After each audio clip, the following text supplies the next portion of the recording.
Hi, and welcome. We all know why you're here.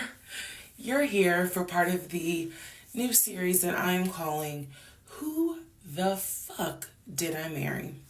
I'm going to create this playlist series, and I'm going to tell the story of how I met, dated, married, and divorced a real pathological liar. This is my introduction slash disclaimer video. First and foremost, I'm going to be truthful, even if it makes me look bad.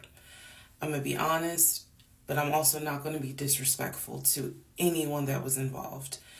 I'm not going to use people's real names because I don't have their permission to do so, and the sister does not want any sort of litigation. I will tell you off the top, I have a sense of humor and I have sarcasm. So things that you see me laughing at, none of this is funny. But in order to get through it, I have to laugh. If I cry, I cry. I'm human. I'm a woman. This was traumatic. I'm going to do the best I can to upload as much of the story as I can, because I know people get so annoyed with the follow for part 4, follow me for part 17. I'm just going to do the best I can to keep uploading the videos each at a time. I'm going to go in order from the time we met until the time I got our divorce decree in the mail. So that is a lot of time to cover. Please give me the grace to just get it out. It may not be all in one day. It may not be all in 2 days. But what I can tell you is even if you don't necessarily see a video, I'm probably recording it and then I will upload it into the playlist titled, Who the Fuck Did I Marry? What else do I need to cover ahead of time? Because I feel like this video is important to give some sort of context. So that way when people jump into the series, they kind of can figure out, oh, let me start at the introduction video and then work my way through. A lot of the questions that you all have sent me will be answered when I start and tell the story in order. Everything I'm going to tell you can be verified. There are people in my life who can easily verify, yes, this did happen. Yes, he really did do that. Yes, he said that. Yes, she did go through that. I have no contact whatsoever with my ex-husband in any way, shape, or form. We do not communicate. We do not have mutual friends or anything where we communicate through those people. No contact. I cannot stress that enough because I feel like somebody's going to ask me, do you still talk to him? No. I ain't seen him. I ain't heard from him. I don't want to hear from him. And I will tell the entire story up until the last time I did hear from him and what happened. Yeah, this is my story. So, I am just a regular woman who thought she met the one, and I didn't. Most people have never came in contact with a pathological liar. We typically come in contact with like a compulsive liar. It is not the same. A pathological liar has no reason for why they lie. And the lies that they make up, there's no limit to the lie. I was once a psychology major in undergrad. I didn't graduate with a psychology degree, but I'm very comfortable saying that he was a pathological liar. He was a narcissist. And yes, there was some in my opinion, mental health issues going on. Pathological lying part, absolutely. So I want to preface all this by saying, you're going to probably think, what in the world? There's no way this happened. Everything you're going to hear me say actually did happen. I never thought I was going to be in some sort of Lifetime movie, but I was. So I will read the comments as best I can. like I said, I think if you allow me to tell the whole story, things will be answered. And sorry, I do talk with my hands. It's a coping mechanism. So if you're like, why does she keep moving her hands? Other than that, let's all take a deep breath, buckle in, because this was a fucking crazy ride. And if you think it's crazy, imagine how I feel as the person who lived it and had no idea what I was dealing with. I thought I knew, but I truly had no idea who the fuck I married. You like how I twisted that? Anyway. All right, y'all. This is the introduction, so welcome. Part 1 will be up shortly. Please excuse the hair, but here is part 1 of Who the Fuck Did I Marry? So I met my ex-husband around March 4th of 2020. We met on Facebook dating site, and we also matched on Hinge. I did not realize that he was on both under 2 different names. So one was his actual name, and the other one was a variation, like a nickname that he called himself. Different pictures. So it was a running joke between us.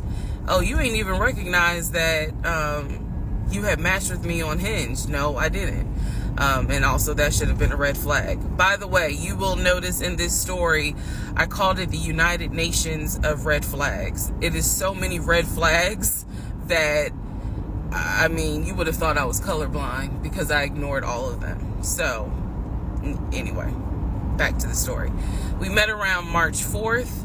We exchanged phone numbers. He called me and we talked on the phone for the first time.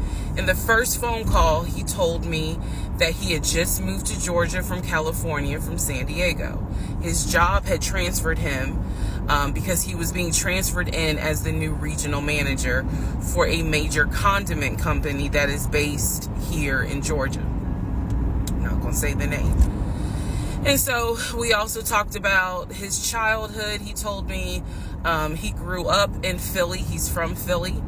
Both of his parents were deceased. This is the first phone call. Both of his parents were deceased. His father was a Philadelphia police officer. His mom was a teacher.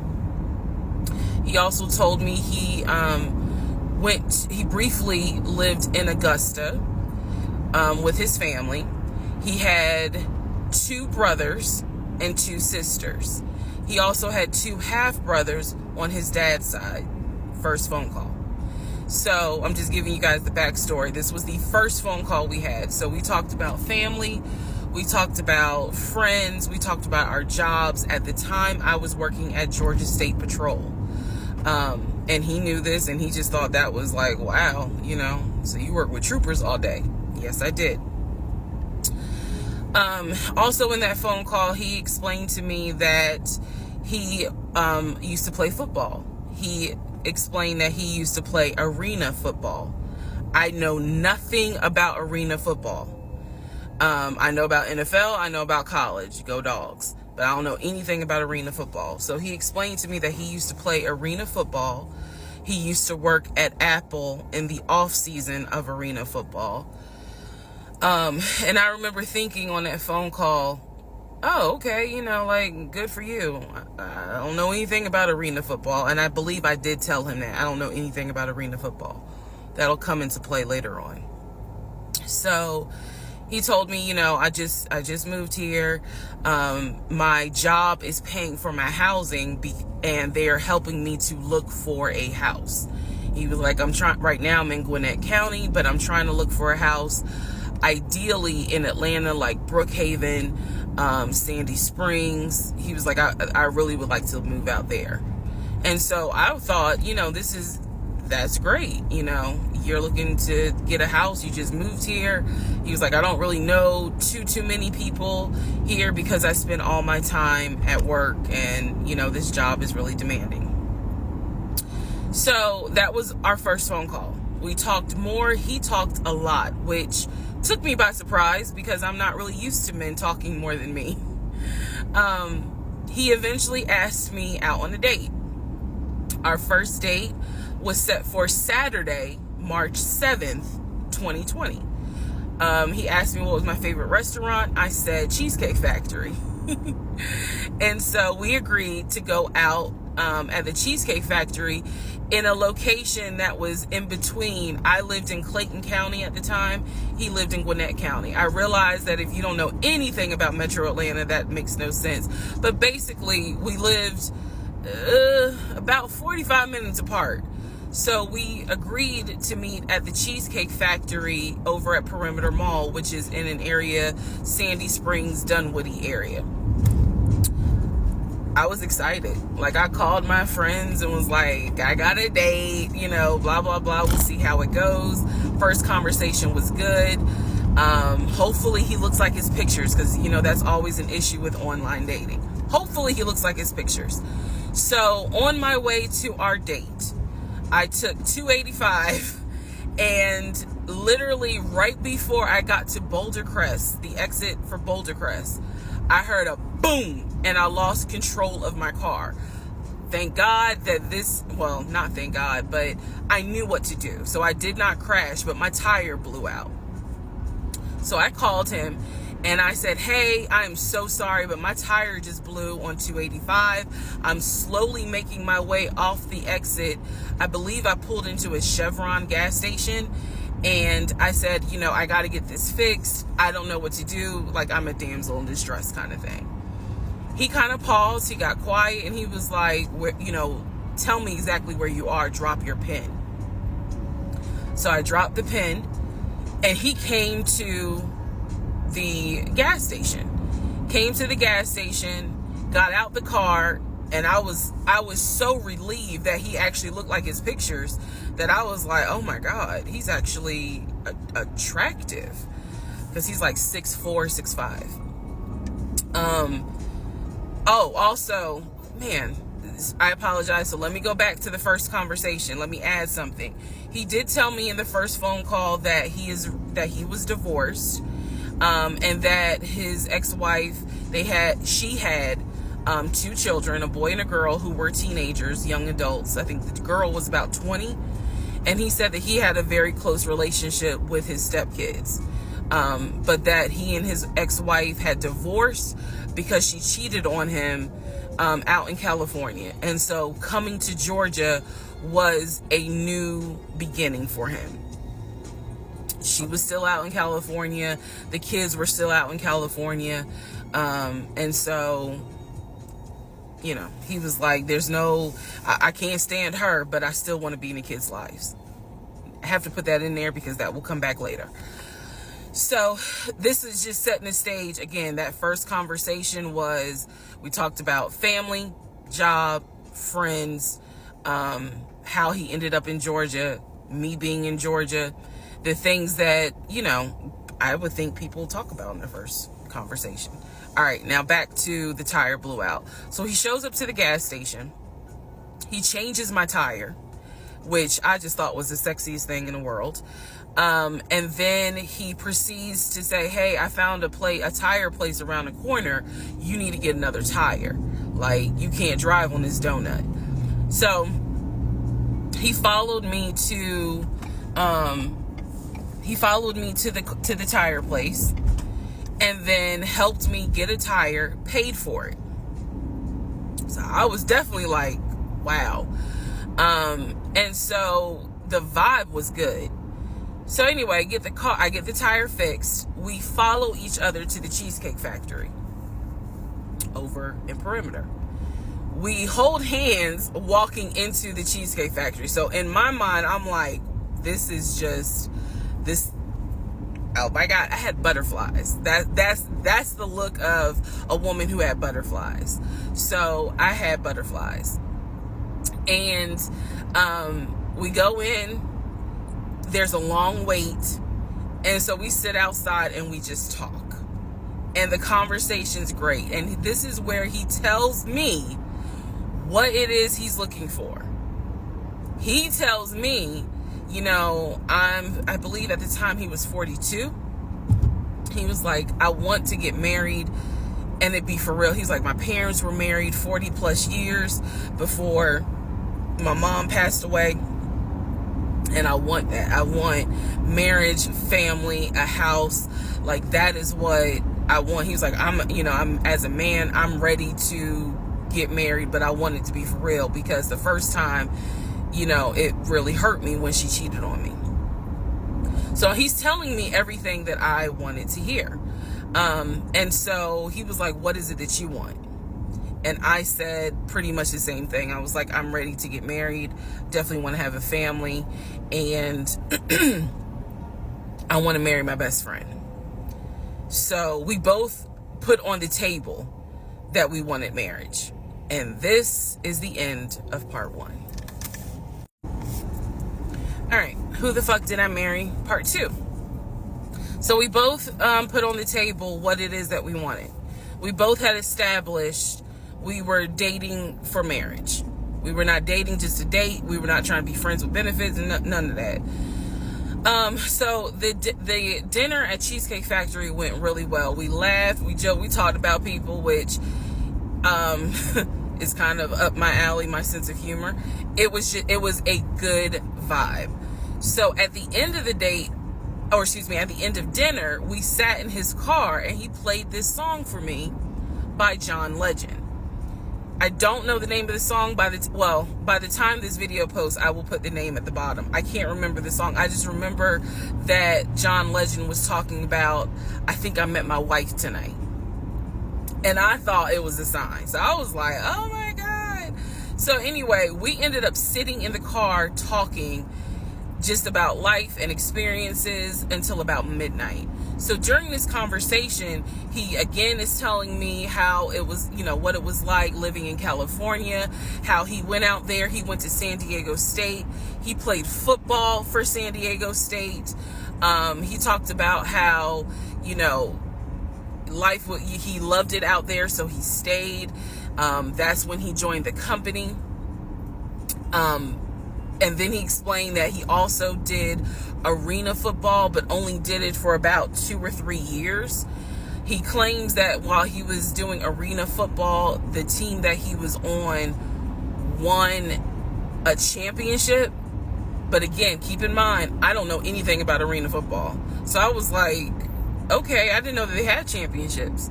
And he was like, he got a little offended, like, yeah, they got championships. And, he was on that team. So he talked to me about how he worked at Apple. He worked something in the IT area of Apple, but within the store. Again, it was one of those, it's like when I tell people I used to work at Amazon. I really wasn't paying much attention to it. Why? So we talked about all that. We talked deeply into what happened with the ex-wife. It's because I asked. He was not volunteering all this information. So in other words, I get very uncomfortable when men start talking about their ex a lot. That's not what happened. I was asking questions because I was really trying to figure out, okay, are you ready for a relationship, or are you still missing her? So we talked about that. We talked about my exes. That was a mistake I made because I talked about how I dated at one point in time somebody I worked with. That will come back later. And he seemed real cool about it. He was like, that was before me and blah, blah, blah. So the conversation was good. Midnight comes and I go home. Yes, I went home. We ended up talking. Mind you, our first date was March 7th. And within about 2.5 weeks, Brian Kemp, our governor, shut Georgia down. We were going to be on lockdown. So during those 2.5 weeks, we talked every day. We went out again at Red Lobster. I remember Red Lobster. But everything was going great. The issue was, where are we going to quarantine? So the question was, are we going to quarantine at his place, which he had like a studio type of situation. Like, it clearly, where he was staying, I was like, it's like a studio apartment, But he kept telling me, like, this is temporary because I'm looking for a house. Like, he showed me the email from a woman who worked at the company where she was out on maternity leave, but she was putting him in contact with a realtor to help him find a townhome or a single family house. So I was just like, okay, this is definitely temporary. Like, he's not trying to stay here long term. And she was apologizing in the email. I'm so sorry, you know, this should have been taken care of before you got here, but it wasn't. Da, da, da, da, da. I saw the email. I read it. I read the email. So the decision was, we're going to quarantine at the studio, or we're going to quarantine in my house? First mistake I made. Well, there's a lot, but this was a mistake I made. So ladies, caution moment. During one of our dates, because keep in mind, in those 2 weeks, we were seeing each other quite a bit. Nothing physical or anything like that. Just two people who I thought were really on some. All right, let's see if this is going to grow into something. He came to my house. When he came to my house, I had a 3-bedroom, 2.5-bath townhome. He was in a studio. Now, I'm telling you guys all of this in order of how it happened. So some things I'm probably going to insert what I was thinking and the mistake I made. Can I turn this off? No. Okay, I still need that. And I say that to say that I did not realize inviting him to my home probably made his eyes go, oh shit, she's a keeper. She got this 3-bedroom, 2.5-bath townhouse, and I'm in like a little studio. Yeah, let me go ahead and pursue this. What I need to do to quarantine here. The decision was made, quarantine at my house. So the state went on lockdown. He came and stayed with me in my home, and for the most part, in the initial beginning, it was fine. It was fine. The reason why I hesitate is because I grew up in the church. So for me, it was really like an internal struggle of, bruh, you always said you would never live with a guy unless he was your husband. And now you living with a dude and he ain't your husband. Like, it was a struggle for me because I knew better. And don't come for me. I'm just telling you the way I grew up. It was like that. It was not sitting right with me. But at the same time, I didn't want to quarantine by myself. I did not want to. So there we go. So he moved in. We talked about the bills. Let me clear something up that I said in the other video where I said he paid all the bills. He paid all the household bills. He did not pay my car payment, my cell phone, or my car insurance. He paid the rent, because my rent at the time was less than $1,000. He paid the utility bills. And so when he's telling me that he's a regional manager, I was like, wow, okay, so you got money. And so he paid all the household bills. So my check really was just taking care of me, myself, and I. And I am not, this is where it's not going to make me look good, but it's the truth. It was intoxicating to not have to worry financially about how to pay the bills. It was a wonderful feeling. And so I kind of pushed to the side the fact that, yeah, you shacking up, because it's like, but your page, you don't have to worry right now. Like, he's taking care of all of April's bills before April even comes, because this was still March. So we're living together, and I'm cooking, I'm cleaning, he's helping to cook and clean, and then we have a conversation about house. Is he still going to buy a house just for him, or is he going to buy a house where it's for us? Because we are going to try to make this thing work, be official, get married, have a family. So the question now on the table is, what are we going to do? Because I didn't want to stay in Riverdale, Georgia. I did not want to raise a family there. I refused to have a baby in Clayton County. So the decision was made, let's start looking for a house for both of us. Remember, he was already looking for a house for him. But then he was like, you know what? We're together. I plan to marry you. Let's look for a family home for the two of us. He was like, this is how much I was approved for. That's when he showed me the Chase paperwork. It was a letter stating that and it had the Chase emblem at the top. He showed me a letter stating that he was approved for $700. All right, part 3. Who the fuck did I marry? So this is when he showed me a letter from Chase with the Chase logo at the top, stating that he had been approved for a mortgage for a $750,000 mortgage, or a $750,000 house. So he was like, we can't go over $750,000. And I said, I remember asking him, can you afford the mortgage on a $750,000 house? Because I know I can't. This is when he explains to me, I told you how I played arena football. I invested my money really well.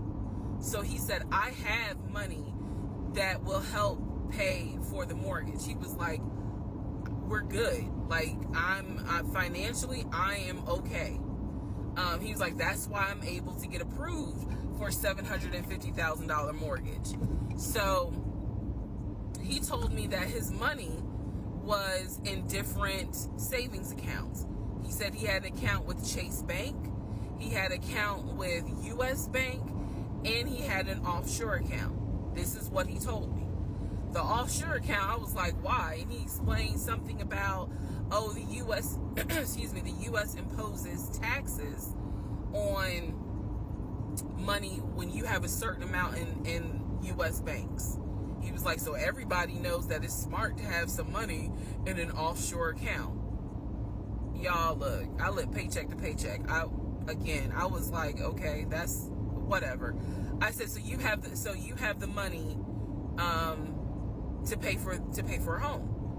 I'm also holding in my hand a letter from Chase saying that he was approved for $750,000. So I went off of what I saw. So we contacted a realtor. I won't say his name, but man, if he ever sees this TikTok, I owe this man such an apology.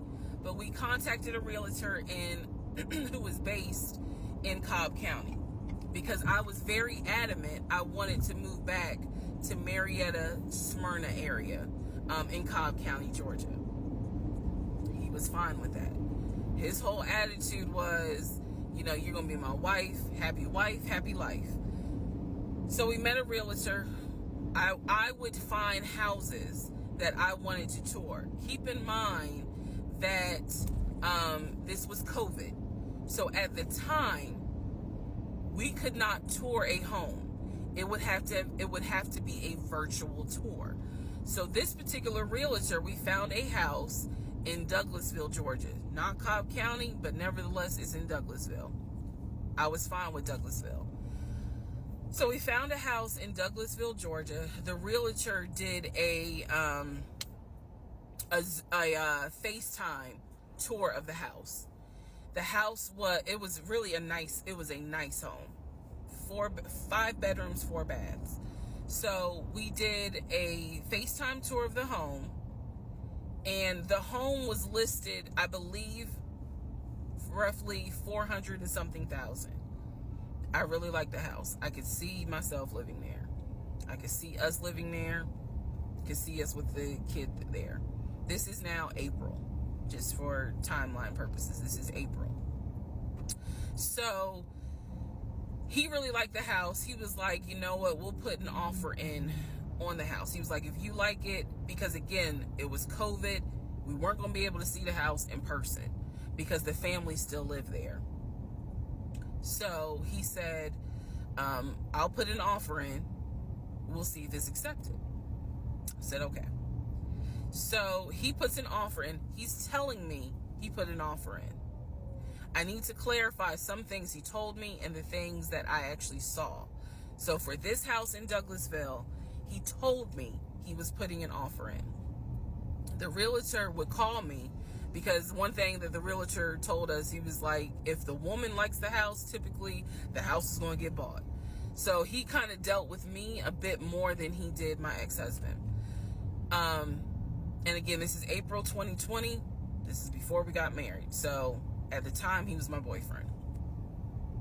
So the realtor was calling me and was like, hey, you know, I put the offer in, and what they're asking for is proof of funds.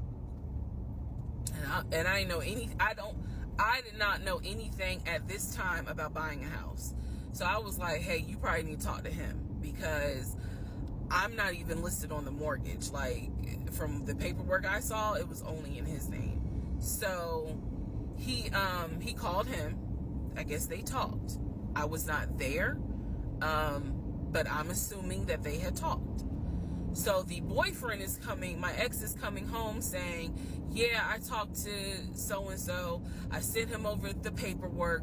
The offer was approved, and they are going to try to do a virtual closing. First, we got to do an inspection. If the inspection goes all well, then we have to do a virtual closing. He also told me that he put down earnest money on the home. He put down, I believe, $5,000. He said, I just transferred the money over to the realtor's account or whatever, so that it could be earnest money for the house. So I'm just like, okay, great. He was like, so realistically, this is April. We should be able to get in that house by June. Okay, no problem. So this is what he told me. About 3 or 4 days later, I get a phone call from the realtor, and the realtor is like, hey, I'm just checking to see what you guys want to do about that house. So I was confused. I'm at work, and I said, oh, I was told that he put an offer in. And the realtor was like, he did? I didn't know that he put an offer in. And I said, well, why wouldn't you know? Like, he told me he put the offer in, and he had paid earnest money, $5,000 earnest money. And so the realtor was like, well, let me call him and find out what's going on with that, because I didn't know anything about it. So red flag, of course. So I call him, and he, in true narcissistic nature, he flips the script, and he like goes off. He's like cussing, going off, like he shouldn't, excuse me, I have the hiccups. He shouldn't be calling you. If he has a question, he should call me, because I'm the one that's on a mortgage. He was like, and now it's going to be an issue. And I said, well, did you put the offer in with him or not? And he said, no, I did not put the offer in with him. I put the offer in with a friend of mine who is a realtor, so I can give him the business. So I did not hear from that realtor again. So I was just like, is the house under contract or is it not? He was like, yes, the house is under contract. This is how crazy things work out. About 3 days later, on Realtor.com, I'm looking at the house because I was trying to figure out in my mind how I'm gonna decorate. It shows the house is under contract. So, showed my boyfriend. My boyfriend's like, I told you it was under contract. He was like, I did you not believe me? And I ain't had the heart to say, hell no, I didn't believe you. Like, it seemed too good to be true. But once I saw the house was under contract, I absolutely believe that, okay, it's under contract with him. Like, yeah, we're about to do inspection. We are about to move. And so we had driven by the house because, again, keep in mind, a family's still living there. So we had driven by the house. at this point, he was like, I want us to start looking for furniture so that way we can go ahead and order it. So when it's time to move, the furniture is ready, because you know it takes like 6 to 8 weeks sometimes for furniture to be delivered if they don't have it in stock. Like, he was very methodical and planning and saying, this is what we need to do. So we started going to Home Depot, Lowe's, because we had a printout of what the sellers were going to take. They were going to take the appliances. He had a printout. Let me be clear. He had a printout. So it said on there that they were going to take the appliances. So we needed to get a new stove, new refrigerator, new microwave, all that stuff. So we went to Home Depot and Lowe's, and I went ham. I chose all these new appliances, and here's where we get into the shopping. All right, part 4. So we go to Home Depot, we go to Lowe's. I'm choosing all these appliances. He's taking pictures of the SKU number. We have representatives helping us, and he basically explained to them, hey, we're buying a house. We should be closing sometime in June. Can we order this stuff now? Can I put a hold on it? Like, what can we do? Because we're not ready for delivery. I stood there as the Home Depot rep said, we can hold it in our warehouse. Like, you can buy something and we can hold it. People do it all the time, especially with COVID. So I watched him pay. I want to say it was about it was either $350 or $500. I watched him pay a deposit on a whole new set of appliances for them, and they were going to hold it until we were ready for delivery. I watched this. So I was like, okay, good deal. Like, we got the appliances. Next, let's go to Rooms to Go and Ashley Furniture and find actual furniture. So we went all around Rooms to Go. We went to Ashley Furniture. We went to American Signature. And I saw all these things that I wanted. Again, he's taking pictures of it. He was like, I can go online and order it. I didn't think anything of it because, again, I just saw that we held the appliances. So I was like, okay, that's fine. So April turns into May. May 2020 comes. This is where things start to get a little interesting. May comes, and obviously we had not done inspection. And I'm asking him all the time, what's the deal with the house? He was like, oh, because of COVID, they're trying to get someone to do the inspection. But the guy that they had, it was always something. The guy they had caught COVID, so they're going to have to get somebody else. And he's like 15 houses backed up, so it'll be a while. So at this point in May, I know I look crazy. In this point in May of 2020, I started recording audio diaries. I don't know why. It was something just made me just start recording my thoughts in an audio diary, and I still have them. And I would save them by the date, and I would just start talking about what's on my mind.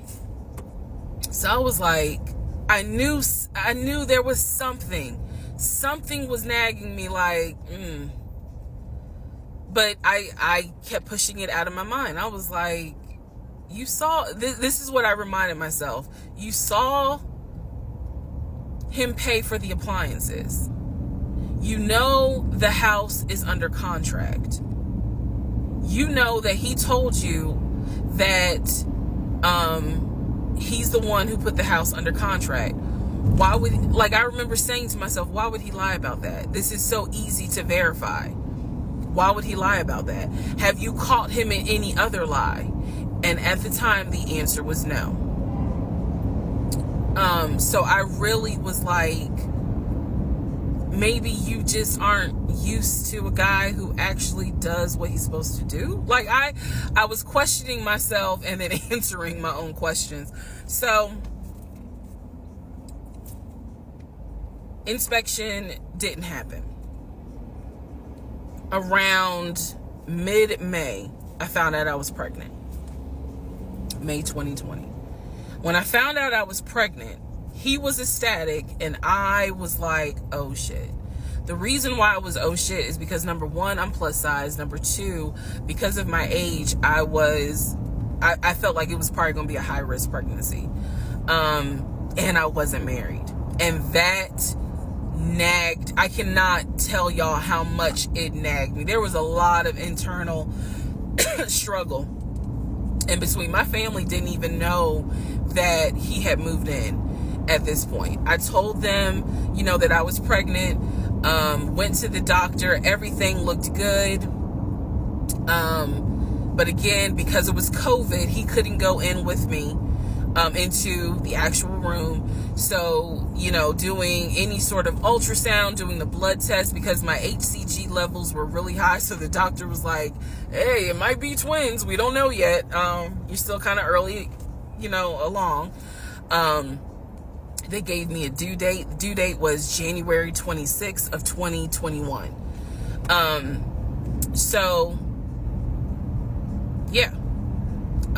May, found out I was pregnant. So there was now more of a push into, we got to get a house. We got to get the fuck up out of here. I'm not having a baby in Riverdale. Okay? Nothing against Riverdale, but I ain't having a baby in Riverdale. So we need to find out what's going on with this house. And so he was on top of it. He had an answer for everything. He was like, I'm gonna call and find out what's going on, blah, blah, blah. He then magically told me about a week later, oh, they're going to do inspection on the house, like in 2 days. So I was just like, okay, keep in mind, I'm taking his word for it. I'm taking his word for all this. So he's like, they're going to do an inspection. Once we get the inspection report back, then we will know what we are going to be responsible for. What are we getting ourselves into? So, I guess they did an inspection. He showed me an inspection report. Only thing that they said that the roof had just recently been replaced, which I remember he was very happy about. And the issues that there were for the house were minor. It was not a bad, because we did have a discussion about it. He was like, it's nothing that we can't handle. Then he said that we were set to close the end of May. We were set to close the end of May. He told me it was going to be a virtual closing. You're probably like, what the hell is a virtual closing? Because again, he's saying because of COVID, people are not closing in the office. They're doing a virtual closing where you would need to electronically sign the paperwork. This is what he's telling me. And so he was like, we're set to close like just before Memorial Day. And so for some reason, again, there's still that nagging part. For some reason, I didn't start packing. Anyone that knows me will tell you I hate moving. I've done it enough in my life. I hate moving. But I did not start packing up that house at all. I was just like, I'm pregnant. My body was changing so fast that it was like I can barely keep my eyes open half the day. And so, no, I didn't start packing. And I remember I did record, again, I was recording audio diaries just about every day. When something didn't sit right, I would verbally record it in the audio diary because I was like, I don't know what it is, but there's something. That was the theme of our relationship. I don't know what it is, but I know there's something. And so I remember talking to myself in my little prayer closet, because that's where I would do my recordings. And I remember thinking, what if we don't get this house? Like, what if we don't get, what if he's lying? But again, there goes that thought process of, why would he lie about this? Like, who makes up that they're buying a house when in fact they're not? And then he's showing you all this paperwork. Like, come on, you can't be that jaded that you don't even believe what's in front of you. All right, so now we're going to go into part 5. Okay, part 5. Who the fuck did I marry? So I'm questioning all this stuff in my head out loud on my audio diaries. And then once again, I'm like, but look at what he's giving you. Like, he's paying, it wasn't a question about money. It was just a question of, are we really about to move into this house?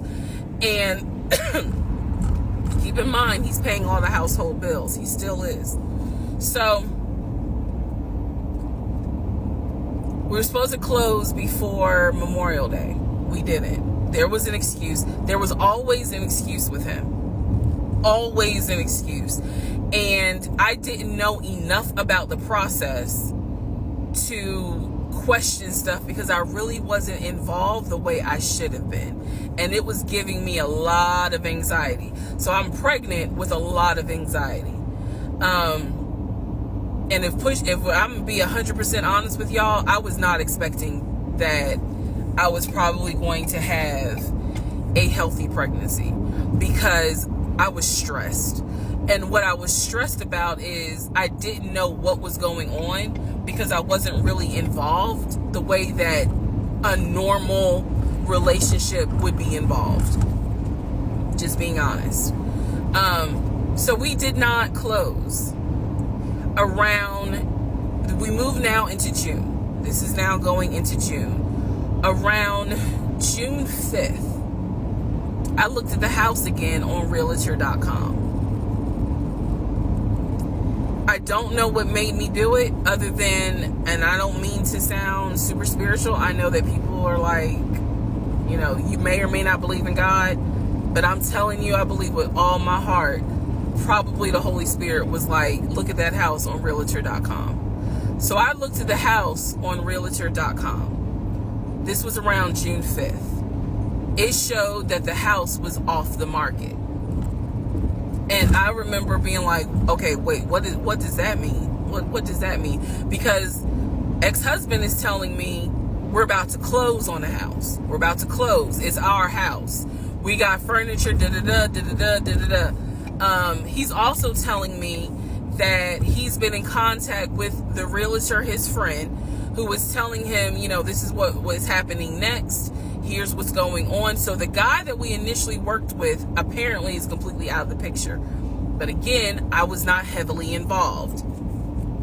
So I'm just like, let me look at the house. I see it's off market. What the fuck does off market mean? Like, now I'm really freaking out.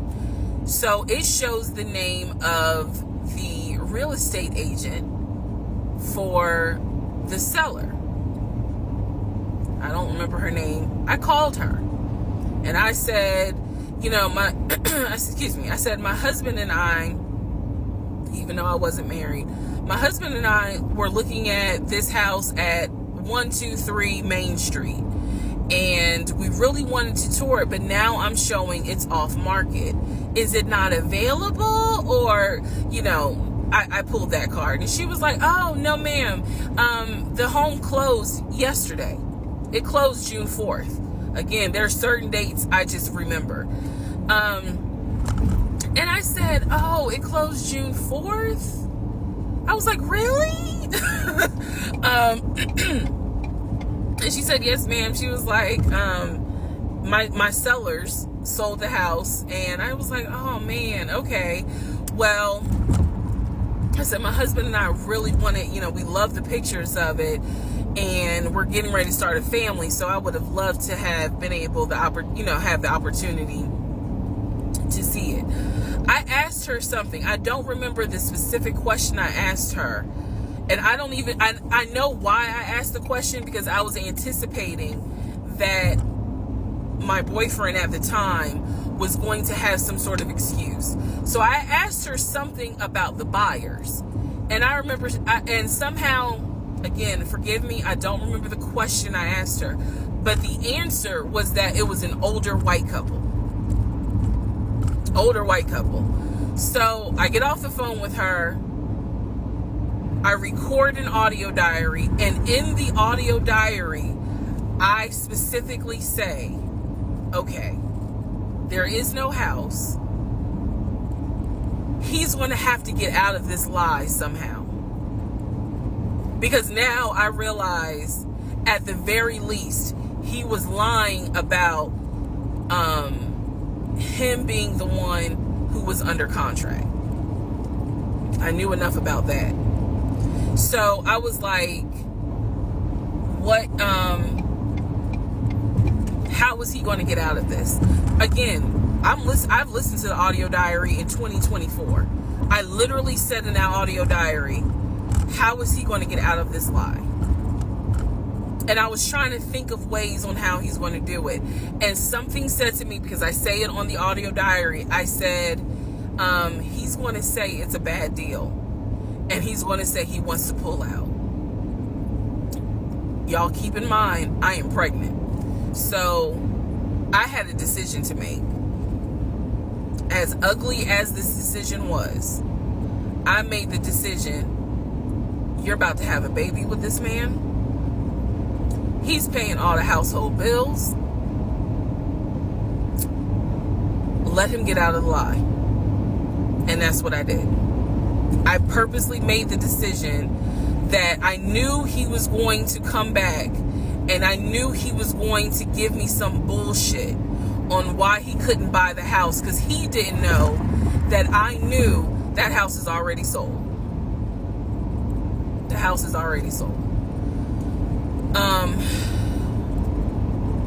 And this is the part where I said, I'm gonna be honest, even though it's gonna make me look bad, because most women in their right mind would have been like, I'm out.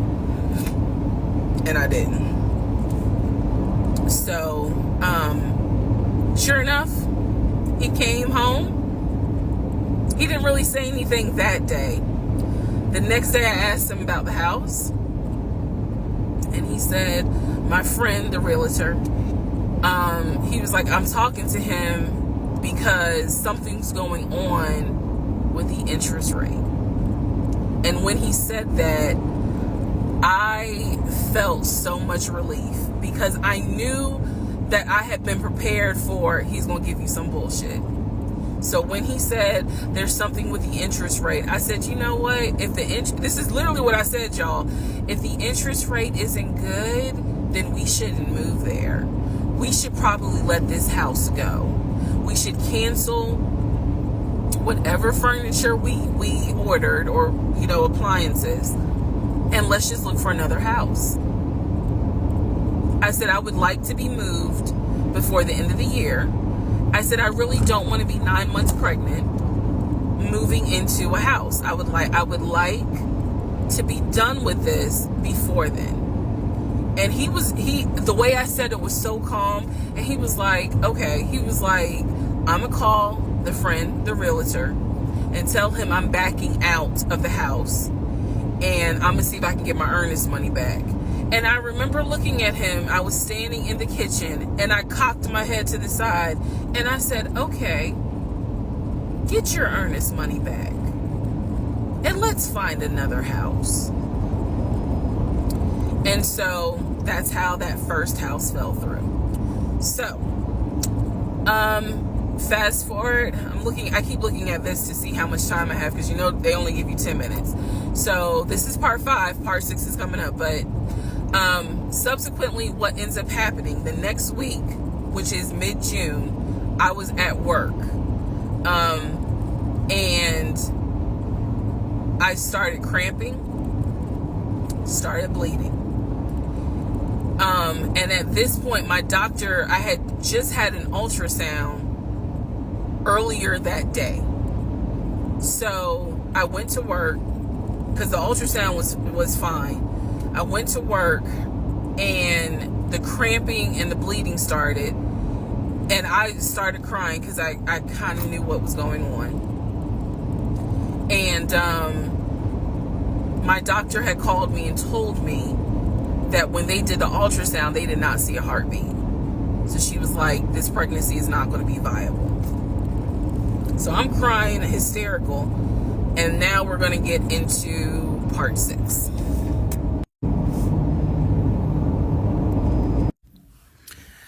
Okay, so this is part 6 of Who the Fuck Did I Marry? So where we left off. So obviously, my doctor had called and told me there was no heartbeat. The pregnancy was not viable at that point, and I was cramping and spotting at work. Went into my best friend's office and immediately started crying. She was like, what's going on? And I said, I told her what the doctor said, and she grabbed her keys, grabbed her purse, and was like, let's go, I'm taking you home. On my way home, I called my boyfriend and told him what the doctor said, and he was like, I'll meet you at home. So he was coming from Duluth, went straight home. And so about 24, 48 hours later, I had a doctor's appointment, and my doctor gave me 3 options. First option, let everything happen naturally. Your body will expel the fetus on its own. Second option, you can take a pill which will induce expelling the fetus at home. The pill basically will cause you to contract and expel. The third option was to go into the hospital and do a D&C. I did not want to do a D&C because I did not want to be in a hospital with COVID going on. And for whatever reason, I did not do the option of let it happen naturally. So I chose to do the pill. His birthday was June 17th. My ex's birthday was June 17th. So the decision was made, we're going to celebrate his birthday that day, go out to eat. And then that night I would take the pill because we both were off from work the next 2 or 3 days. So went out to eat to try to celebrate as best we could, and then took the pill that night. That night was the most traumatic, excruciating pain I've ever put my body through. I do not recommend any woman, if prayerfully you don't have to go through that, but I don't recommend taking that pill. If you don't have to, don't do it. I spent the whole night in the bathroom just crying in so much pain. They gave me a narcotic. I couldn't take it because I found out I was allergic to it, so it was causing me to like projectile vomiting.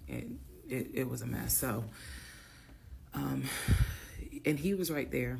You know, he was scared that he needed to take me to the ER. But in the morning, the pain kind of subsided. So about 72 hours later, I had another doctor's appointment where the purpose of this appointment was to do an ultrasound to see if everything had passed. Everything did not pass. So because of that, my doctor was like, we're going to have to do a D&C. My D&C was scheduled for the first week of July. My boyfriend, my ex, was going to take me. That was always the plan. 2 days before my procedure, he comes home and tells me that he is up for a promotion. He's up to be promoted to VP. Because of this, the president of the company, is coming in, and it was going to be this huge business meeting he had to go to. The business meeting was scheduled for the day of my surgery. And so I'm throwing a fit because I was like, you there's no way you can do that meeting. Like, I need you to take me to the hospital and all this other stuff. And so he offered to have his sister take me to the hospital. Apparently his sister lived in Douglasville. I was like, no, because I've never met her. Like, I'm not having a stranger take me to the hospital. No, this is a private situation. I don't want to do that, blah, blah, blah. So my aunt had offered to take me, and then my friend who took me home from work had offered to take me. So at that point, we get into an argument because he's like, my sister is, you about your family, so why can't she step in? And I was like, nah, because I don't know her. Period. I don't know her. So my friend offers to take me to the hospital because I was all distressed that he's saying he has a business meeting and he can't take me. So I remember being on I-75 on the connector on the phone with her crying because I was so embarrassed that he wasn't going to be the one to take me and that I was needing to rely on someone else to take me to the hospital in order to get a D&C done. And she was really great. She was like, girl, this is why you have a village. Like, it's okay. Things happen. The world is crazy right now. I will take you. You're going to be okay. So he did not take me to the hospital for my D&C. My friend did. She could not stay because of COVID protocol. So when they wheeled me into pre-op after I got checked in, I texted him and was just letting him know, hey, here's the update. I'm about to, I'm in pre-op. They're going to get me prepared to go back to the surgical ward or whatever. And the response I got was from his new executive assistant named David. Now, when he told me he was up for the promotion, he did tell me that part of getting this new job would be that he would get an executive assistant named David. And he did tell me, I'm going to make sure that I inform David, if you get a text from this number, meaning from me, pull me out of the meeting because, my fiance's having a procedure done and I'm picking her up. So it's important that you come get me if it's something serious. So I text him. David responds. He said, yeah, Mr. Blah Blah told me that you are having a procedure done. If you need me to get him, I can go get him. He's in a meeting. Just let me know what you need. And I just said, no, don't bother him. I'm just giving an update that they're about to take me back. And David responds and says, I'm so sorry you're going through this. Please let me know if there's anything I can do. So I have the procedure. I wake up and I am now in recovery. I should be in recovery 45 minutes up to an hour and a half. I wake up, first thing I ask, and I remember asking, is where is so-and-so? The nurse who was so sweet, she was like, everything went well. You're doing great. She said, we spoke to your fiance. He's on his way. So I said, okay, okay. I kind of dozed back out, but I could still hear everything that was going on. I just could not keep my eyes open to save my life. So I hear her talk to the other nurse. And that's when she said, yeah, Dr. So-and-so called her fiance and his executive assistant picked up. And the executive assistant said that he was in a business meeting and that, you could relate to him what you need to say and he'll tell the fiance. And my doctor was like, hell no, HIPAA, I need to speak to him. So apparently my fiance called the doctor back about 30 minutes later, and the doctor informed him she'll be ready to be discharged in about an hour. You can make your way and come pick her up. He said he was on his way. He was on his way from Duluth to Atlanta, which is not a huge distance, but the time of day, one thing about Atlanta, there's always traffic. So he should have been there within the hour. I should have only been in recovery an hour and a half. Let's go to the next part. Part 7. Who the fuck did I marry? So I should have been in recovery at Northside Hospital for about at most an hour and a half. Subsequently, I ended up being in recovery between 3 to 3.5 hours. the nurses kept calling my ex, asking what's the status, because they were actually getting ready to do a shift change.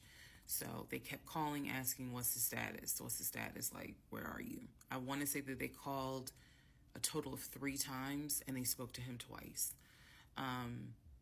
So at this point, I knew that they were all like, where's her fiance? Like, what is going on? He said he was stuck in traffic, and so he was making his way there. He eventually did get to Northside Hospital, and they wheeled me down, because again, he couldn't come in, just because of the protocols. So when I got in the car, and I'm in pain, but yet drugged up, couldn't keep my eyes open, I was just out of it. But I remember him calling my aunt and my mother and letting them know, I picked her up, we're on the way home, let me get her settled, and then I'll give you guys an update. I remember that. What I did not know was that he had texted my aunt and my mom and asked them to not bother me for like a week. Like, just please don't reach out to her. Let her just rest. I am from New Jersey. I am from an African American family. You don't tell my black mama or my black aunt that, please don't bother her for a week. I didn't know this at the time, but I'm just interjecting that part. I'm trying to stay in the timeline, but he did apparently do that, and my aunt was like, "Boy, I will fuck you up." Anyway, so go home. He waits on me hand and foot. I recover. Just needed about 24 to 48 hours to just get my mind right. During this time, in between when the house in Douglasville fell through, we had not talked about a house. So I guess it was about a week later, after the DNC, he decides that, do you want to start looking for a house again? Excuse me, I have hiccups, y'all. Do you want to start looking for a house again? Because of what happened with the house in Douglasville, I felt like I was smarter this time to say, I want to be involved in every aspect, because I don't know what the fuck happened with that house in Douglasville. But what I do know is that he lied to me. I didn't know then what I know now. I just knew he lied about I knew he lied about being under contract. So I told him, I said, I don't want to work with your friend who I've never met, never talked to. I know that he has talked to him because he's talked to him in front of me. And I'm going to demonstrate on one of the videos how he used to do his phone calls. Don't worry, it's coming. So we found a new real estate agent. Really nice guy. His name was Scott. I am using his real name. Really nice guy. And we told him what the budget was. And Scott was like, okay, when you guys are ready, we can start looking at houses. Try to look for houses that are empty, because you can actually tour those.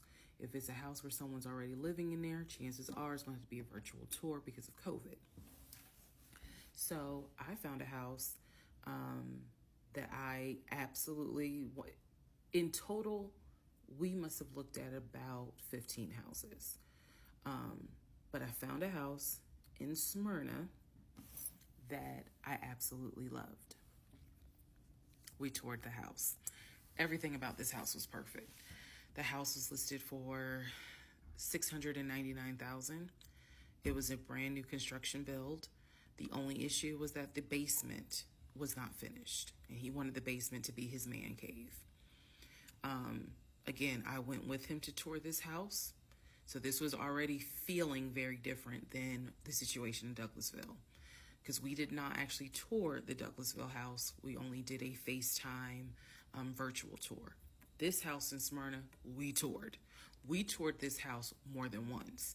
And it was gorgeous. Fucking gorgeous. So We talked about it. He said that he had the money. Again, the price was $699. He said he felt comfortable putting in an all cash offer. If you remember on the videos before, he told me he had money in his savings from when he played football.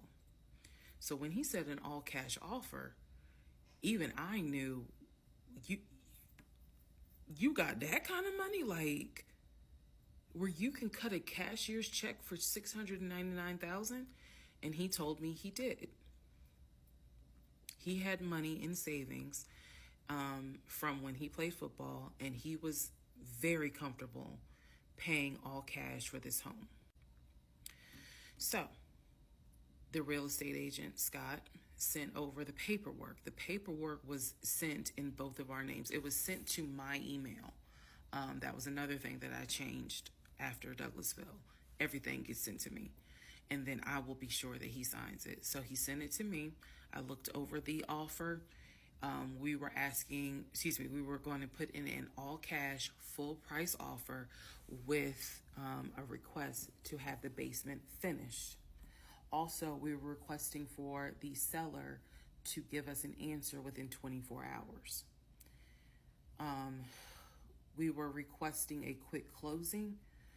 These are just some of the things I remember. I remember 24 hours, like I didn't want to wait on, y'all think about it. 24 hours, let us know if you're accepting the offer or not. And then also a quick closing because it was a new construction. So we didn't have to wait for the current tenant to move out. We didn't have to do that. So I watched in our bedroom as he pulled it up because it was a electronic document. He signed his name to the offer for $699,000 cash. He requested again, the seller let us know in 24 hours if they were accepting the offer. So we submitted the offer at around 6 p.m. We were requesting that by 6 p.m. the next day, they let us know if the offer was accepted or not. I watched him sign the offer. I sent the offer back to Scott from my email. All parties had signed. Scott texted us and said, I got it. I'm submitting it. I will let you know what they say. Let's go into part 7. Sorry. Let's go into part 8. Good grief, this is getting long. All right, part 8 of Who the Fuck Did I Marry? So we submitted an offer on the house in Smyrna. I sent it over to Scott, our realtor, and next day comes, Scott asked if we can take a phone call. So he calls us and tells us that the offer was not accepted and the builder did not do a counter offer. We don't exactly know why. We don't exactly know why he didn't accept it, but the bottom line is that we figured out later on that he didn't want to finish the basement. So the offer was not accepted. The house fell through. I was okay with that because, again, I knew he had put in an offer. So we continued looking at other houses. We found another house in Smyrna that he really liked. I thought that it was way too big for just the two of us. And so the price of this home was much higher than the $750,000 that Chase had approved for the mortgage.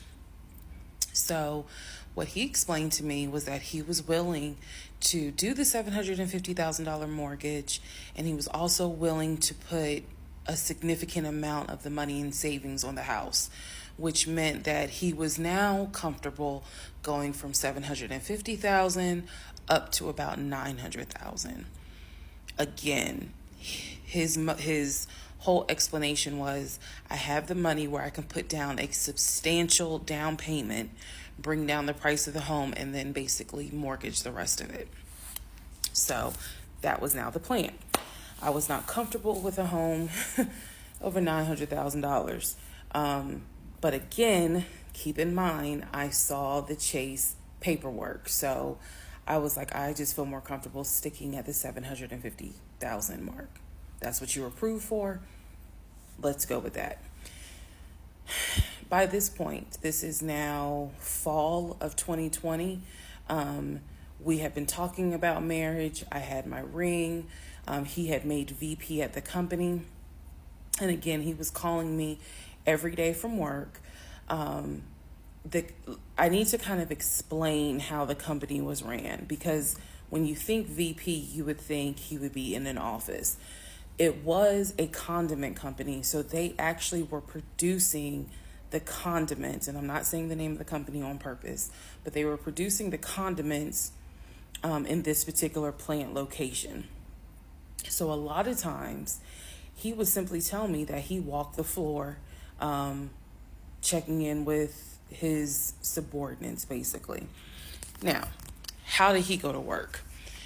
For the most part, at this point, he left before I woke up. However, pretty much he wore dress pants, kind of like a dark navy blue cargo pant, and he had a polo shirt with the company logo on it. What I saw a lot of times is that he would not wear the polo shirt to work. He would wear like a company t-shirt. He would wear rubber sole shoes and the navy blue cargo pants. I didn't think it was a uniform, but it reminded me of what someone would wear when I worked at Amazon, if you're going to be doing manual labor. He didn't go to work sloppy looking at all, but it definitely was not suit and tie. Nowhere near suit and tie. It is fair to note that outside of work, he was a man who he loved to dress. He loved to wear the latest Jordans. He loved to collect watches. He collected a lot of Invicta watches. He loved to collect hats. He wore hats, baseball caps everywhere because he didn't like the shape of his head. So in terms of how he dressed casually, the man, he could dress. In terms of how he dressed for work, yeah, he didn't dress like a VP. But his excuse was, I'm constantly walking the production floor, and I can't be in a suit and tie walking the production floor where they're creating the condiments that we're selling. So by this point, again, this is fall. We're still looking at houses. We're still touring houses as much as we can because it is COVID. We had found another house that we really liked and a house that I really, truly wanted to put an offer in on. This was now going to be the second house that we put an offer on. He put in the asking price, I believe, was about $700,000. He put in under asking an offer for about $650,000. I'm guessing, but I'll try to find the house and put it on the story. The reason that house fell through, we found out that the home was sitting on a septic tank. We found out that the septic tank had an issue, and it would have taken about $15,000 to $20,000 to fix the septic tank. The sellers were not willing to fix the septic tank. Personally, I didn't really care for the house that much. I'm the one who was like, I don't really want it. So even though we put an offer in, we had 24 hours where we could pull our offer back. And so we did. Once we found out, I believe it was in the disclosure. And if you're a realtor, please feel free to tell me if I'm using the wrong terminology. But I believe it was in the disclosure that they told us the septic tank needs to be replaced. That's when I was like, nah, I don't want that house. So we pulled out. The house fell through. And so I was fine with it because, again, I was heavily involved. I saw him sign the offer. I knew every step of what was going on. Our real estate agent, Scott, was amazing, but you will see when I get to it where he made a mistake as a real estate agent. So house number 2 fell through. We then moved on, saw a few more houses, And then we get to house number 3. I'm going to pause talking about the houses because now I need to introduce what happened with the cars. Stay tuned. Okay, so I just want to clear up some things that I realized is kind of creating some confusion. So just allow this video to serve as a stop sign. Let's clarify. First of all, the story, background.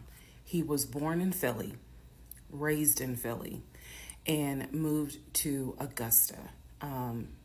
Story is that he moved to Augusta for high school. After high school, he went to college at San Diego State. Enjoyed San Diego State, stayed in San Diego for quite a while. Got married out in California, had a house in California, played arena football out in California, but his family was back here in Augusta, Georgia.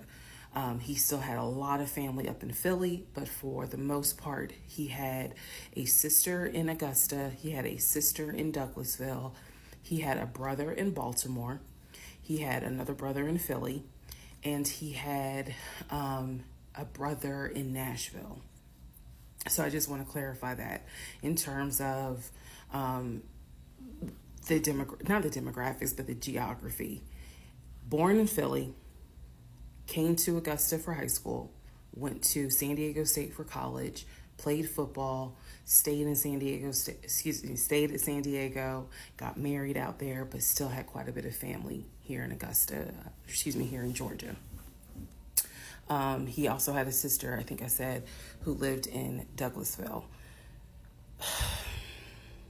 I have physically met his aunt who lived in Augusta. I've met his brother who lives in Augusta. I have spoken on FaceTime with a brother who lives in Baltimore. And then I will demonstrate how he used to talk to the brother that lives in Philly. That's coming up. You haven't missed that. In terms of the proposal, you did not miss the story of the proposal. I simply didn't want to share it because it was embarrassing. Basically, he gave me 3 ring options. We went to a jeweler at the Mall of Georgia. He had me pick out 3 rings. I told him which one I liked the most because I knew it wasn't a romantic proposal at all. I knew which ring I liked the most. I told him which one. He basically said, when I'm ready, I'll give you the ring and I'll propose. Fast forward about, I guess it was summer because I was actually pregnant when the ring came. We were sitting at the dinner table. He took the ring box out of his pocket, slammed it on the dinner table, and I was like, what is this? He was like, open it. I opened it. Inside was the ring that I had wanted, that I had chosen at the jeweler. And he was like, all right, so this means that you're going to be my wife. I was pregnant. So, again, when I asked y'all to give me grace, it's because there's certain things that's just like, girl, what was you thinking? Trust me. There's no excuse. So there was never a, will you marry me? It was more of a, we're living together, we're having a baby together, we need to get married, because the backstory also was that his dad was a retired police officer, but at one point his father was a pastor. So he could quote the Bible like nobody's business, as we all know. So can Lucifer. But anyway, he could quote the Bible like no one's business. And so that's how we ended up engaged. And I was wearing a ring. I will find a picture and I will try to post it. But I was wearing the ring. Don't worry, there's more to that story as well. So just wanted to clarify some things for the people who were like, wasn't it weird that he had a sister who lived close, but he's from Philly? So I just wanted to definitely bring clarity to what he told me was the backstory. Born in Philly, came to Augusta for high school, went to California for college, played football at San Diego State, played football and arena football, worked at Apple, and then joined the condiment company in California, who then transferred him back to Georgia. He was married in California, and he told me he got divorced in California. That is important as well. That will come up again later. And so the ex-wife, at this point in time, at the time that I'm telling you, part 7, which is the last video I just posted, the ex-wife lived in California with her 2 kids, his 2 stepkids. The 2 stepkids were 17 and 20 or 21, but they were that age group. And he was saying that he was very close with them, so he wanted to keep a tight relationship with them. And he talked to them, if not every day, every other day. When I say, and when I say this, I need y'all to understand. When I say that he talked to someone, it means that he was on the phone in front of me talking to the person. I hope that, because I will touch back on this. He was on the phone in front of me talking to the person. So he talked to his siblings every day. He talked to his aunt almost every day. He talked to his family the way I talk to my family almost every day. And again, I will demonstrate how he used to do the phone calls. I will also demonstrate how he used to do the work phone calls, because he called me every single day from work. And he would talk to people while he was on the phone with me. And I could hear people in the background. But that's a whole nother part. So again, buckle your seats. I promise I'm reading your comments, I'm reading your questions, but I wanted to bring this video just to clarify some stuff. Hopefully this helps. And honestly, I know people are fascinated by this, but more than anything, I hope that there's a woman watching this and she's saying to herself, okay, it's time for me to ask some questions. That's my hope. All right. Part 9 of Who the Fuck Did I Marry? So we're pausing on the house stuff. Let me tell you about the car. So when I met my ex-husband, I was driving a 2012 Nissan Rogue, fully loaded. It had quite a few miles on it, but it got me from A to B. It was in good condition, but I was upside down in the car. He was driving a 2018 Ford Taurus, sport mode. I know he had a sport mode on the car, and I love driving that car. When he told me how he was a regional manager, he told me that one of the perks that came with the job was that he would be getting a company car. And so we spent time going to Range Rover of South Atlanta. We spent time going to Jaguar. We spent time going to BMW. We spent time going to Ford, which was on Mount Zion in Morrow, if you all are familiar with that area. He test drove a whole lot of cars. In the end, he decided on a BMW sedan. I was there when he test drove the car. I got in the car with him. I loved it.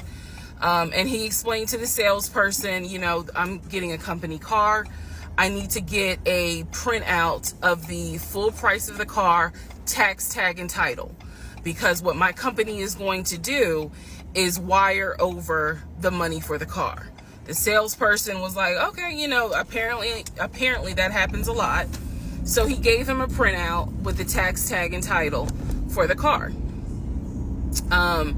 In front of me and the salesperson, he called the person in the finance department for his job.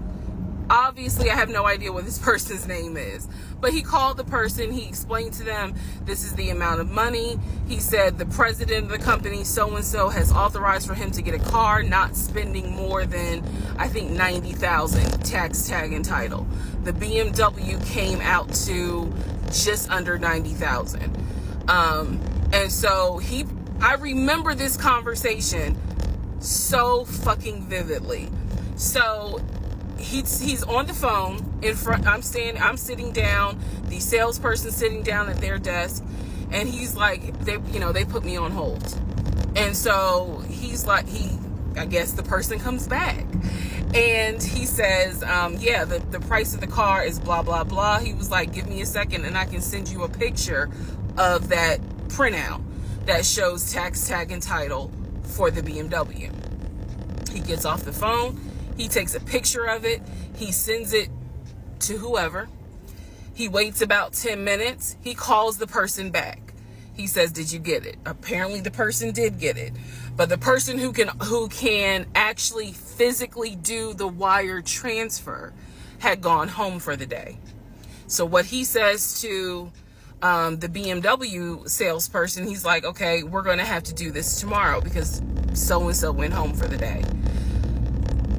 I don't know who the salesperson is. I can only tell you from my viewpoint what I thought. I had no reason to think this was a lie. I really didn't. Because again, you got to please keep in mind the circumstances that all of this is happening. We're inside the dealership. We're sitting at the desk of this person. He gave us the printout. He's on the phone, doing business, basically saying, look, this is how much money the car is going to cost.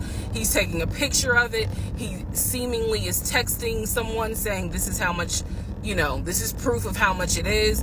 Then he asked the BMW salesperson, I need your wire transfer information. The guy got up, rushed over to, I guess, their finance area to get the bank wire information, because obviously you have to wire it a certain kind of way. Rushes back over, gives it to my ex-husband. My ex-husband's like, okay, first thing in the morning, we will get this wired over, and then, I'll come and pick up the car. My fiance, me, will drive me up here to pick up the car. So we leave. He felt like, because at the time that this all happened, I was pregnant. So he felt like, look, we're about to have a baby. I don't want you driving that Nissan Rogue. I want to get you something more secure, something new. I really wanted a Kia. I really wanted a Kia Telluride. And he was like, well, let's look at the warranty. This man knew a lot about cars. He knew a lot about the warranty. He knew a lot about the depreciation value. And so he did talk to me a lot about what will we get the most for our money. We test drove, when I say we, I test drove a Kia Telluride, a Kia Sorento. He didn't like either of those. He had me test drive a Ford Explorer. He didn't really care for that. Then came time where he really wanted me to get a BMW. He really wanted me to get a BMW X5. So he took me to Global BMW Imports, which, if you know anything about Atlanta, it's off of Cobb Parkway, but you can see it off the highway. I believe 285 is where you can see the Global Imports BMW dealership. He took me there. He had me test drive an X5, an X6.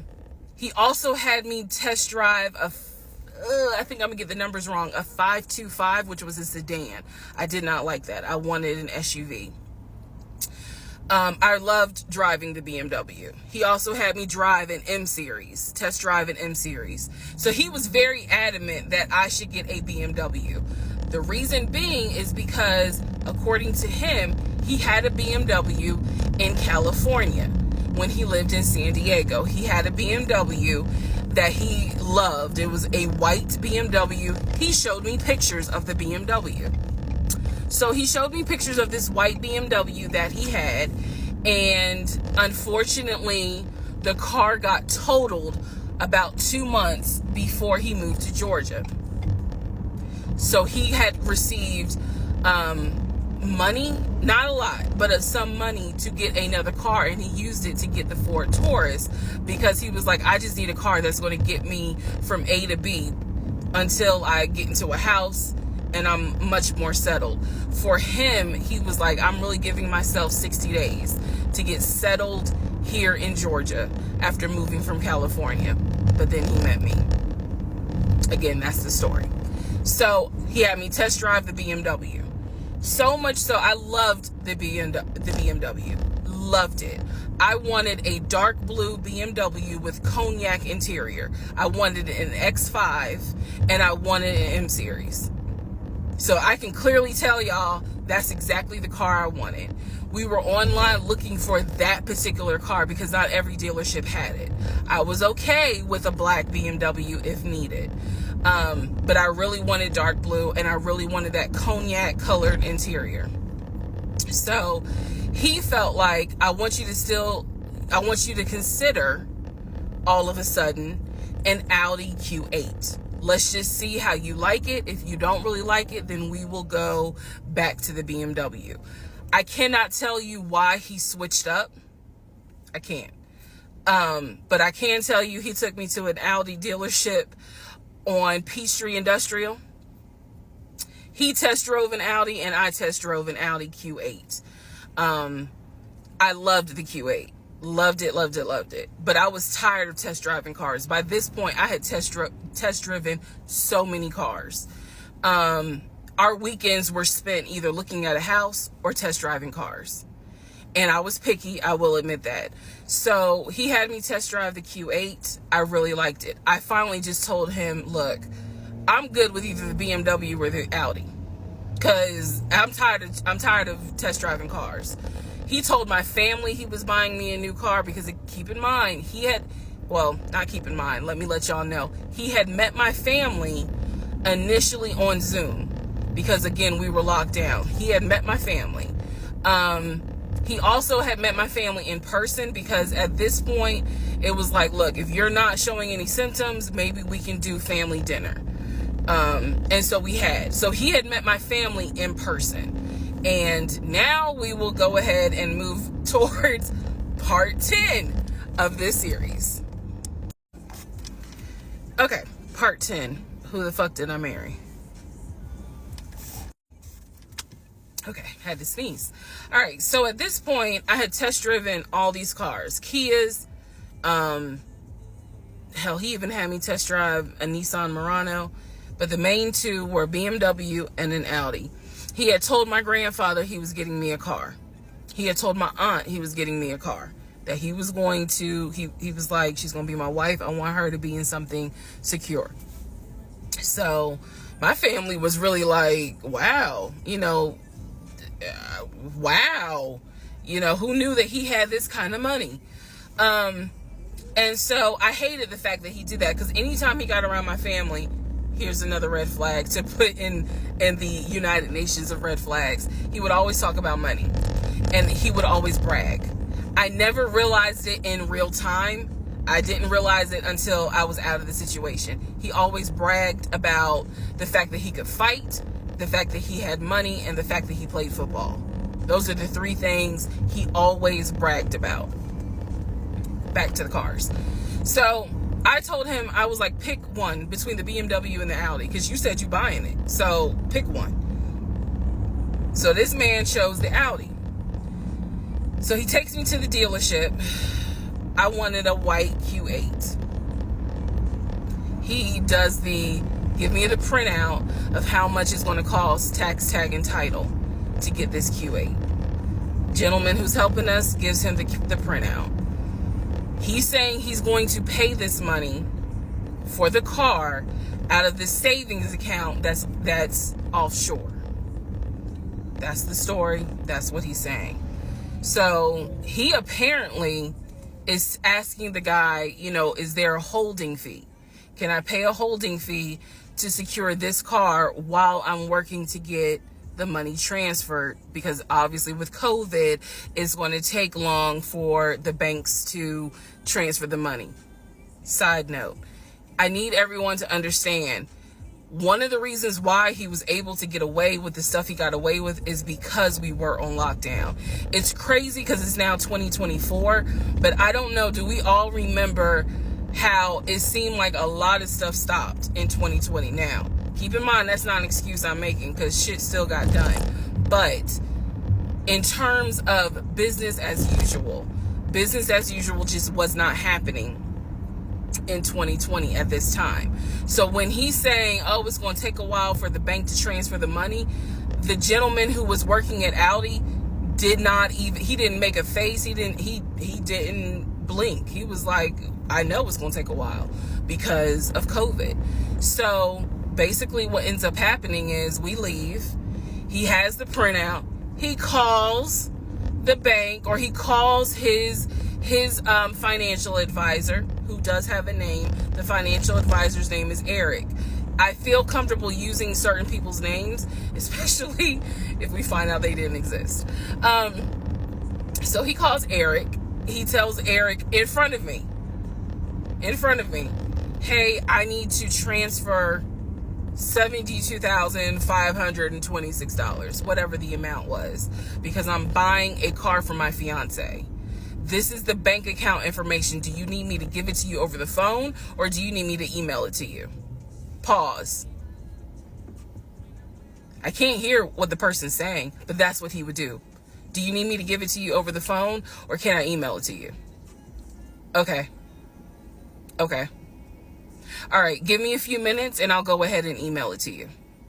All right, let me know. I'll call you back to find out if you received it. Okay, hang up. So I'm hearing this because, again, I'm not paying attention to, did I hear anybody on the other phone? Did I hear anybody on the other end? So he proceeds to type up an email, type up something, telling him this is the information that we need. I didn't think anything of it. He called me at work the next day to tell me that the money was sent to Audi, that he called Audi and he confirmed with Audi that they received the money. What he told me is that the car is going to be delivered to the house. Y'all, it's not that I lived in the hood, because I didn't, but I did not live in an area of Clayton County where you would have a brand new Audi delivered to your house. So I remember saying to him, I don't want that car delivered to the house, not yet, because I need to put that car in the garage. And my Nissan I only had a 1-car garage, so my Nissan was in the garage. So he said, okay, well, let me call them back and change the delivery date. Can you be home, or can you do a half day? So he's asking me, can you work a half day so that they can deliver the car and you will be home for it? I said, yes, that's fine. Because again, it's COVID. I'm working from home anyway. I only had to go in the office 2 days a week. So I'm at home the next day. He told me the car would be delivered between the hours of 1 and 3. Obviously, between 1 and 3, nothing happened. So 3 o'clock, I called him. He's at work. He sends me the voicemail. He calls me back. I said, it's 3 o'clock. No one ever came with the car. What's going on? And then I remember I was like, well, do I need to call Audi myself? Because I thought that you handled it. But if you didn't handle it, do I need to call them? And so whenever I would suggest I will handle it, he would get very, very defensive. Red flag number 472. So he was like, no, I will call Audi. Don't do anything. I'll call Audi and find out what's going on. Okay. So I'm at home chilling, cooking dinner, normal night. He calls me back and says, yeah, the car was stuck on the truck in Spartanburg, because apparently that's where their deliveries come from. So when he told me this, I was in the kitchen laughing, because by this point, I will be honest, and I told y'all I'll be honest even when it makes me look bad. I was guilty of, on one hand, I believed him, and on the other hand, I was like, let me see what lie he come up with. Let me just see. But keep in mind, my brain was really not rationalizing, not comprehending how deep the lie was. I just thought that no one told him the car was going to be delivered, and he made that up. I had no idea how deep the lie went. So he said, the car's in Spartanburg. It should be delivered this weekend. The weekend came, he had a whole other excuse. I don't remember what the exact excuse was as to why the car was never delivered. I do remember we got into an argument and I was like, don't even worry about it. I'm gonna get a new car my damn self. I don't even need your help. Which is probably one of the worst things you can tell a narcissist, because they love to be the hero, you know, it's all about them. But I was like, don't even worry about it. I'll get, when I have the money to get a car myself, I'll do it. I don't want to hear anything else about a new car. I don't want to hear shit else about a car. Because at this point, I was spending way too much time trying to figure out, are we getting a car? Are we getting a house? Like, what the fuck is going on? Always there was an excuse. So when I told him I don't want to hear anything else about a car, and I am not going to a dealership to test drive another car, that ended that whole discussion right there. So this is where I'm going to interject what I believe was happening. I believe that my ex-husband is the type of person, he gets off, nut.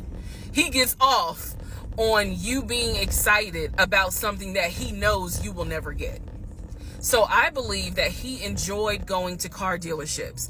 He enjoyed watching me test drive a car and get excited about it, knowing I was not going to get it. It is the level of cruelty. And again, I'm telling y'all stuff that I found out way later on. It is the level of cruelty that I still cannot comprehend. So the whole issue about the BMW and the Audi, I think he just enjoyed seeing me get excited and then pull it away. Part 11 coming up. All right, part 11. So for this part, I'm just going to give you some backstory on the family. Pause all the stuff about the house. Pause the stuff about the car. This is backstory on his family, my ex-husband's family. All right, follow me. My ex-husband's parents, mom and dad, are both deceased. Mom passed away from cancer. Dad passed away shortly after her. I'm not sure what he passed away from. So he has a number of siblings. He has two, with his parents, he has two brothers. One is older, lives in Philly. One is younger by 2 years, lives in Nashville. He has two sisters. One, Shantae, is older, lives in Douglasville with her husband and two kids, a boy and a girl. Younger sister, Kim, is the baby, lives in Augusta with her husband, worked at, I think he told me, Procter & Gamble. That was the story. He had two half-brothers that were through his dad. One brother lived in Baltimore. The other brother lived in Augusta. The brother that lived in Augusta, I have physically met in person, shook hands, hugged, all that. The brother that lived in Baltimore, I have FaceTimed with, talked to him. The brother that lived in Philly, the older brother that he looked up to, I have never talked to him on the phone. I would always talk to him through my ex-husband. So the conversation would be like, hey babe, brother so-and-so said hey. He didn't call him brother so-and-so. We'll call him John. John said hey. Hey John. I would be in the bathroom doing my hair, brushing my teeth. Hey John. And he would be like, did you hear? He said, how you doing? I was like, I'm good. How's he doing? Because that's just me. And so he would relay back and forth. He talked to John every day from starting around July after the grandmother passed away. He would talk to John every morning. We both would be getting ready for work and he would be on the phone with John. They would be talking for 30, 40 minutes, talking about football, talking about other siblings. They would be talking about cars. It was really like not a big deal. They would talk about the brother in Baltimore. They would talk about the brother in Augusta. And then they would reminisce. This is the conversations I could hear. Let me explain. When I say I can hear a conversation, what that means is I am physically standing near him or next to him where I could hear him with the phone up to his ear talking to someone, because it wasn't me. Okay? I may not hear the other person because the phone call may not be on speakerphone. But what I hear is, for example, I hear, "Hey man, what y'all doing? Oh, for real? Y'all barbecuing this weekend? What y'all making? Oh, that's what's up. Nah, I think me and her gonna stay in this weekend because, you know, these numbers is looking crazy with COVID. Yeah, she over here. She's just sitting right here. She watched the TV. Okay, hold on. John said, hey. Hey, John. You heard her? Okay. All right, bruh. I just wanted to check in on you. That's the type of conversation I'm explaining. Okay, so I hope that that gives a little more clarity about the type of conversations I'm hearing. So, I don't know why this light keeps going out. Okay. So that's how he would talk to his siblings. The grandmother passed away. He called me around April or May and told me that his grandmother passed away. His grandmother, on his dad's side, had died suddenly from COVID. She had symptoms. She went to bed and did not wake up. He was distraught. He was crying. He wasn't eating. He was just sitting there, listening to music, not watching TV, just sad, because he was like, you know, my grandmother was always my support system. So from what I saw, it really bothered him.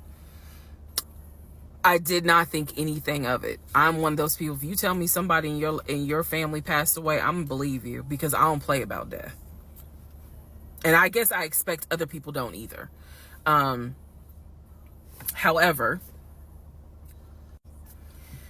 that is not the same for everyone else, but we'll get there. So family, he had his sister Shantae, who lived in Douglasville. Like I said, she was married with 2 kids. Apparently she was a nurse. So when I had my miscarriage, that was a sister that he was like, my sister will take you to the hospital. Like, that's what family does. Okay. I had never met Shantae. I've been on the phone, I've been around him when he was on the phone with Shantae. Never heard her part of the conversation. But he would be talking to his sister. That's what he said. That's what it sounded like too. Now what is interesting is that we lived maybe 35-40 minutes away from Douglasville. So there were plenty of times that he had invited me to go with him to his sister's house. Okay, let me tell you how this would always work out. Total times he invited me was probably 3 times for different barbecues or whatnot. The first time he invited me, I was like, nah, I ain't going, because again, COVID. And she's a nurse. Hell no. The second time he was like, yeah, she invited us, but I don't think we should go because COVID. No. The third time I agreed to go. I was like, absolutely, I'll go meet your sister. Like, that'd be great. On our way to her house, to Douglasville, to go see the sister, apparently he got a phone call. The phone was always like on vibrate, but he got a phone call and he told me that something came up, and so she had to cancel the barbecue, the get together, whatever. And so I was just like, oh man, you know, okay, well, hopefully we can go another time. It didn't happen close enough for me to have red flags, if that makes sense. But at this point, as y'all probably like, girl, you so blind. But again, I didn't think anything of it, because it's like, okay, it fell through. We'll see. We'll reschedule. And so we just went out to eat, and then he talked to another brother, the brother from Augusta that he would have on speakerphone. So it was like, you know, I didn't think anything of it. I really didn't. Man, and the more I talk about it, the more I realize, like, I'm not a dumb person, but it just never dawned on me the things that you have to now investigate. It didn't dawn on me, but nevertheless, that is the backstory for his family, right? Grandmother passed away. 3 weeks later, he called me and told me his uncle had passed away from COVID. The uncle had tested positive, had to go into the hospital, and he died. It was a bit of a red flag. It was a bit of a red flag, but like I said, I don't play about death. So I was just like, wow. Because of these two deaths, he became a stickler about COVID. And when I mean a stickler, wear your mask, wear gloves, hand sanitize, wash your hands. Like, he was annoying about making sure neither one of us caught COVID. So now I'm going to give you the backstory in regards to what I was told with the ex-wife. Okay, I know I look rough, but it's okay. It's okay. Anyway, so this is part 12 of Who the Fuck Did I Marry? So this is the backstory on what I was told for the ex-wife. This is important. Pay attention. All right. This is 2020. So this is what I was told in 2020. I was told that he and his ex-wife used to be friends. Then they started dating and subsequently got married. They got married in California. He had bought a house with the money that he made from arena football. They had apparently gotten married on the downward of the arena football career. Had a nice house. He showed me a picture of the house, showed me pictures inside the house. Remember that? Showed me pictures inside the house. It was a really nice home in San Diego.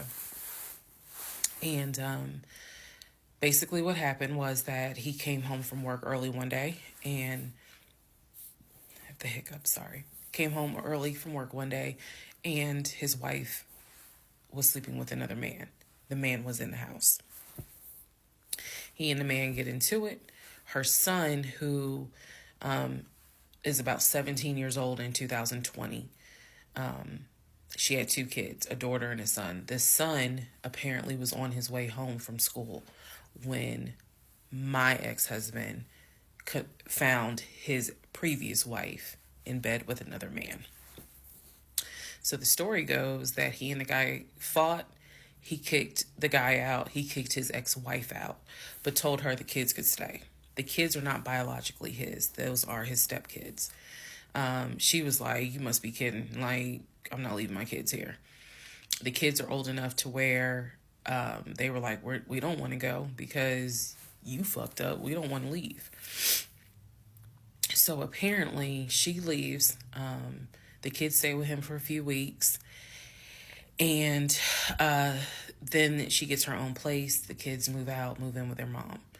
He files for divorce in California. He files for divorce in California, and it was an ugly divorce. She was asking for spousal support, all kinds of stuff. And then it turned into, I'll help you with the kids, not child support, but just I will give you some money for the kids, because apparently he was very close to the kids and he wanted to keep a relationship with the kids. Their biological fathers, apparently there were 2 fathers. Their biological fathers were not in the picture. So the divorce starts out contested and ugly, eventually becomes amicable. Eventually they become cordial with each other. So my ex-husband moved. This is all before he ever met me. So I'm telling you the story of what I was told in 2020. So eventually, about 2 years later, is when his job approached him about an opportunity to transfer to Georgia.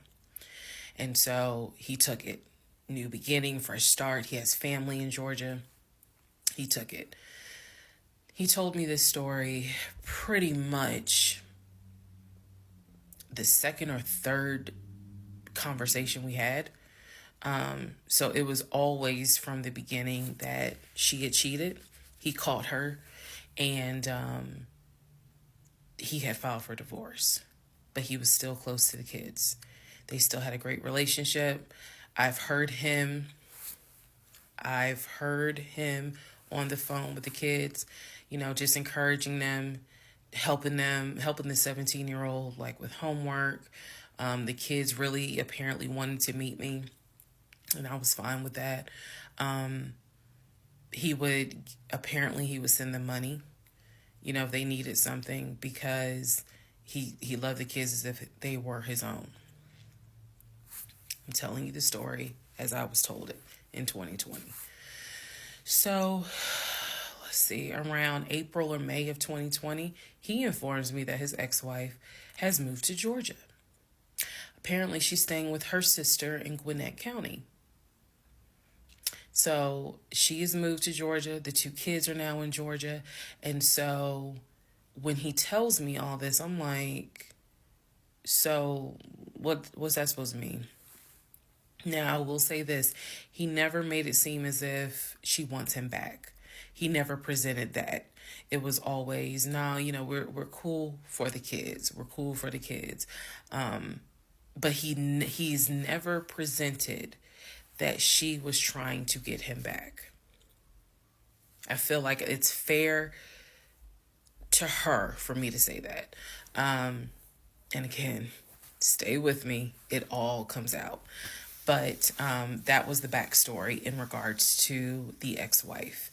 That they got married in California, they divorced in California, and then she eventually moved to Georgia, to Gwinnett County, after he had transferred to Georgia for his job. He did tell me that, every now and then he'll get a text message from her. He told me that he, told her when I was pregnant. He felt like she needed to hear that from him instead of hearing it from the kids. And we got into a bit of an argument about that, but honey, in the big scheme of things, that anyway. So we got into an argument about that. I felt like that's none of her business. But that's the overall backstory of her.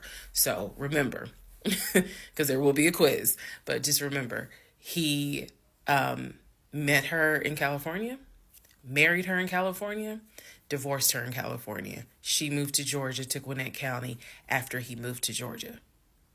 Are we clear? Okay. Okay.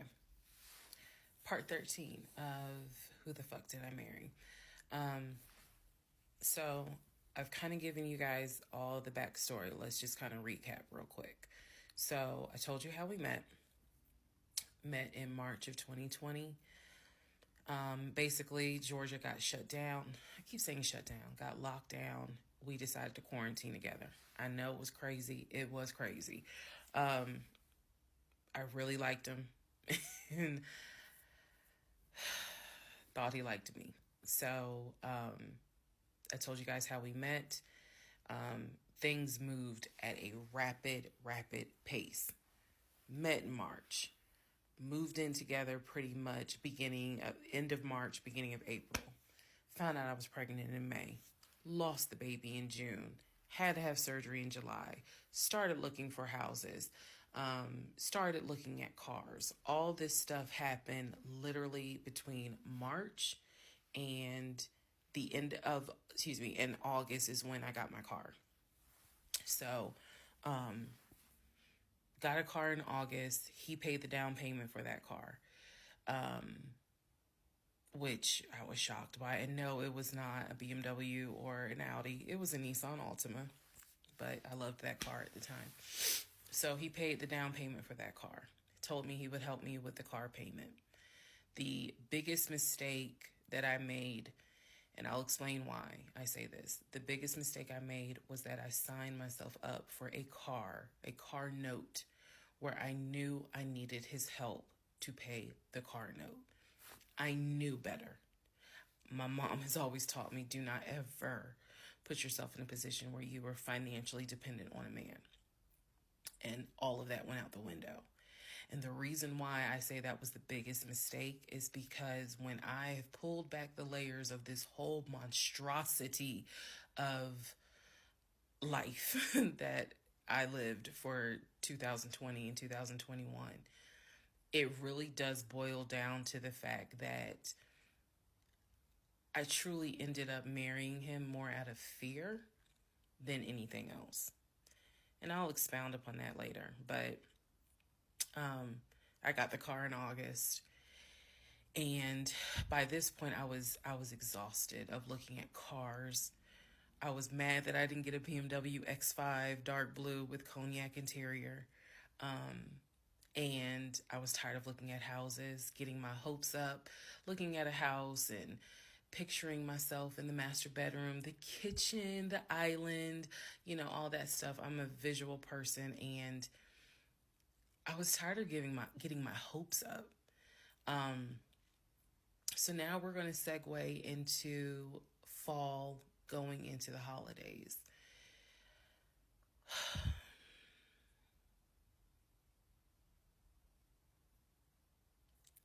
Here's what happened. In October, we looked at another house. This house was in Marietta. Absolutely gorgeous. It was gorgeous. I want to say that the house was about $700,000.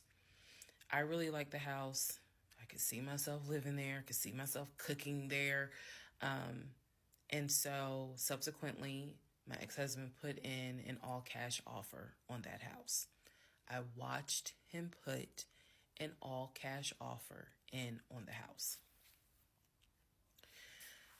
Our real estate agent, Scott, called us about 24 hours later, and he said, the sellers love your offer. The offer was an all-cash, full asking price offer. $700,000. Let that sink in for a moment. He said the sellers love the offer. They are asking that you show proof of funds so that they can accept the offer. My ex-husband said, I will show proof of funds when they accept the offer. The seller said, great, we'll accept the offer when you show proof of funds. So basically we got into a standoff. And if you're a real estate agent or you work in real estate, I would love to know your thoughts on this. I had asked people in my personal life, like, have you ever heard of this before? And I've had plenty of people who said, I side with the ex-husband. I would not show my bank statements until they accepted the offer. And then I had other people who were like, I wouldn't accept an all-cash offer unless I verified that the person can pay. So I'm just curious what your thoughts are. Okay. So our real estate agent called us and was like, guys, the sellers are giving you 2 days to show proof of funds. I had the letter that he showed me from Chase. I sent that to Scott, but that was for a mortgage. The offer was for all cash. So he needed to show proof of funds that he had the cash to pay $700,000. He didn't show it. He refused to budge on showing them proof of funds until they accepted the offer because he was afraid that they were going to create a bidding war. So what ended up happening was Scott called us and said, I apologize because I didn't do my due diligence as a realtor. He said, before I ever started showing you guys a house, I should have collected your pre-approval letter and proof of funds. He said, so at this point, my broker has informed me that I cannot show you guys another house until you show at least us, meaning the real estate firm, until you show us proof of funds. And so I'm just like, well, I'm telling my ex-husband, just show them the fucking proof of funds. Like, what's the problem? And so it was a lot of, I find that this is really unprofessional because it's not our fault that you didn't do your job correctly. It got a little ugly and it got uncomfortable because I'm like, I don't understand why you don't show them proof of funds when you clearly just signed a document stating that you're putting an offer in at full asking price. This was the same thing that the realtor was saying. He was like, but you just signed an offer. So what's the problem? Like, you want them to accept the offer and then you'll show everyone the proof of funds? And my ex-husband, without missing a beat, said yes. So Scott did his best to work with the seller and say, look, accept the offer. He'll show you, he'll open the books. He'll show you the proof of funds. These sellers were like, no, that's not. And it wasn't so much the sellers. It was the seller's agent. Big respect to the seller's agent. But the seller's agent was like, no, that's not how we're doing business. He needs to show those proof of funds before I advise my clients to accept his offer. Period. If he's not willing to do it, we'll go on to the next offer, because they did have another offer on the table for it was less than asking price, but they were willing to accept that offer over the all cash offer because those people had basically shown proof. So subsequently, the house fell through. We passed the 2-day deadline. They went with the other offer. Also, at this point, our real estate agent, Scott, and I do not blame him for this, pretty much cut all ties. Because what he, I believe, felt like was, I don't know what's going on, but something's going on. And this is not how I do business. So until you guys are ready to show the proof of funds needed to buy a house, you need to get yourself another agent. Because we were already about 20 to 25 houses deep by this point. We had already put in 2 other offers. They fell through. And now here we are with this house. And once again, it fell through.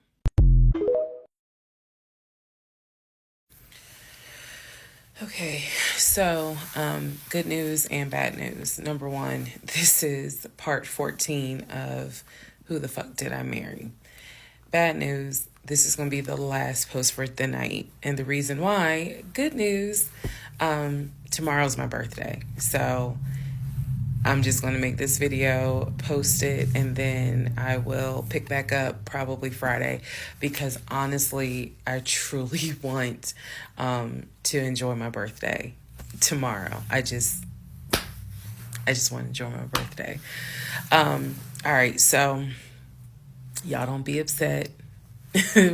Just, if anything, watch parts 1 through 14, and then we'll be ready for part 15. So the house fell through in October 2020. And what I told him was, I said, I don't want to look at another house. I don't want to talk about cars. I want to get through the holidays. Because it was going to be a holiday season where I could not celebrate my family because of COVID. So I said, I just want to get through the holidays. I want to get through the end of the year. And we'll revisit stuff in January. I was very calm when I said it. No argument, nothing like that. And he said he understood. A lot of what fueled me staying in this situation really was the fact that, number one, I didn't want to be alone. Number two, I didn't want to look stupid by having the relationship end so quickly for everyone to be like, we told you something was up. And number three, I was ready to get married. And that, ready to get married, fueled a lot of stuff. And again, I was still making my audio diaries. So listening back to it, I knew something was wrong. I admit that. I knew something was wrong. But what I thought it was, truthfully, was like, why does it seem like there's always something? Like, why can't we just go ahead and get the house? Why is it always something? Why can't I just get the BMW? It still didn't dawn on me how deep this something went. And for the people who keep asking, I'm going in order of events. So yes, there will be a video where I explain how everything came out and what came out, what was true, what was not true. It's coming. I'm just getting all of this out in order. So I told him I didn't want to look at a house no more.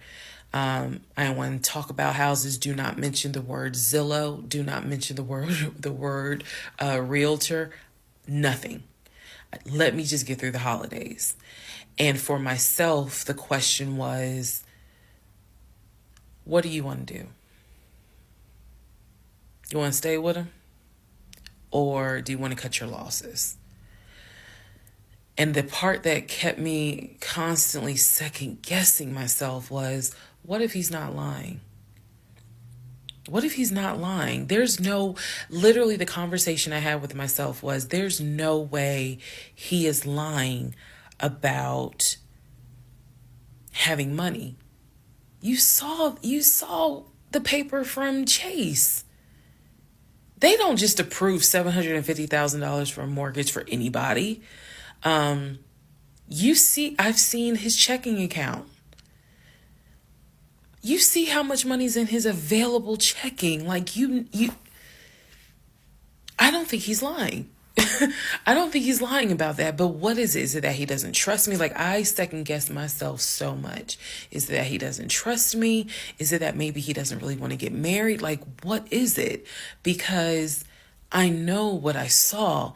I know what I heard. I know that he's having conversations about move the money from this account to that account. I know he's paying my car note and all these bills. Like, clearly this man is making money. I know that I saw the letter from HR that states his new salary is 200 and something thousand. And I remember thinking, like, God, what am I missing? I'm missing something, but what is it? Because I know what I've seen. I know what I have touched. I have physically touched these papers. Like, I know how to read. So what is it that I am missing? He's close to his family. He talks to them all the time. He's just a regular guy that just likes to watch NFL football. He leaves me alone when I want to watch Georgia football. He's paying the bills, groceries. I haven't had to worry financially since I've met him. And as a woman who had lived on her own, paying her own bills, my God, that is the most intoxicating feeling when you meet a guy who just takes your stress and your worry away financially. But the downside is, he took away the stress and the worry financially away and instead brought a mental fuck job I've never in my life had experienced. And I could not put my finger on it. I couldn't really talk to anybody about it because I'm a big believer in what happens at home stays at home. So I didn't talk to my girlfriends about it. I didn't talk to my family about it. But I just remember being like, what am I missing? What am I missing? So we did not talk about houses. We did not look at cars. We didn't do any of that for November, December. And he came to me like around Thanksgiving, and what I thought was a very open, loving conversation. And in that conversation, he was like, okay, I know I have fucked up. I know that things are not feeling too strong right now. He was like, I want us to get married. I want a home. I will show you whatever you need to see to put you at ease. He was very contrite. He was very just like, what do I need to do to put your mind at ease so that I'm in this? and that I want this and that I love you and I want you to be my wife. So I was like, show me your accounts. He showed me his checking. He showed me one of his savings. He showed me a Chase savings. He did not show me the offshore. And he did not show me the US bank. So he showed me those two accounts, checking and Chase savings.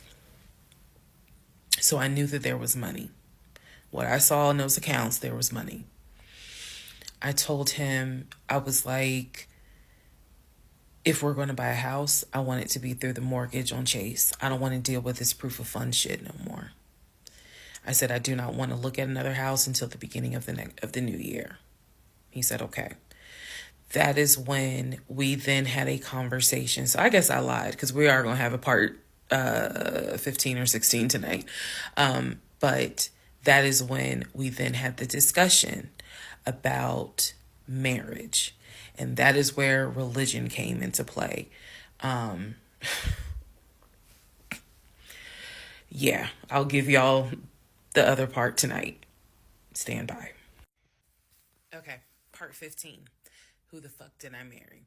So in December of 2020, around beginning of December, we had a conversation, kind of a come to Jesus heart to heart conversation.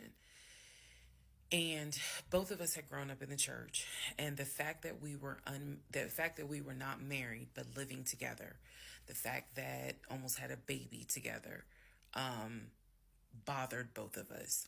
Both of our families, my family and his family, were very adamant. Like, okay, y'all either need to get married or y'all need to separate. And so I'm walking around with a ring on, which I'll post a picture of the ring because, God, there's so much to unpack. But anyway, walking around with the ring. And so he said to me, whatever I need to do my part to make this work, I'm willing to do. At the same time, it wasn't that I did not trust him as much as it was I felt like I wasn't trusting myself. Because, again, like I said in the previous video, I know what I saw. I know what I've read. I know what I've heard. But fuck, something was not sitting right with me. And every time I would question it in my head, the other side of me was like, okay, you know he ain't lying about the money because you saw it. So you know he ain't lying. Girl, are you that... Like, I remember saying to myself, are you that jaded that you don't even know what it's like to have a decent man? Yes, I really had the audacity to have that thought. So we agreed at the beginning of December, like, we wanted to be together. I believe I loved him. I believed he loved me. So the decision was made that we were going to get married. It's still COVID, so we had to follow certain protocol. So we filed our marriage license in Fayette County, Georgia, because you could not get an appointment in Clayton County to save your life. So we filed the marriage license in Fayette County. On our marriage license, it asked the number of previous marriages. He said 1, I had 0. It asked for our social security numbers. He put his social security number down. I put my social security number down. I mentally wrote down his social security number. And I did a background check. I did a background check after I had filed a marriage license. Yes, I know, but I did. The background check, nothing came back. It was like no results found. I did a criminal background check, nothing came back. So I thought one of two things. Either I had the wrong social, meaning I wrote down the wrong social, or my paranoia was unfounded. There's nothing wrong with him. because he has been always throughout the relationship a big stickler about law enforcement, following the law, because his dad was a retired police officer. So this is someone who has been, this is a guy who would check to make sure my tail lights were working, make sure my signals were working, make sure my oil was good, make sure I had enough gas in the car.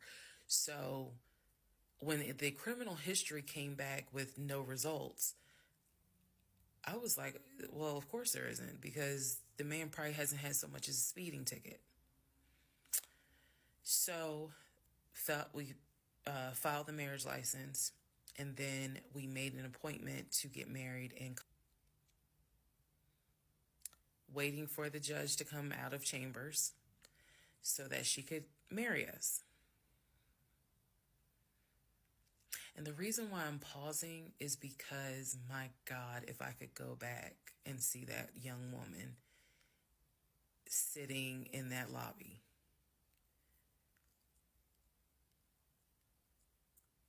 Wow. I know we can't go back in time. But damn, if I could go back in time, I would.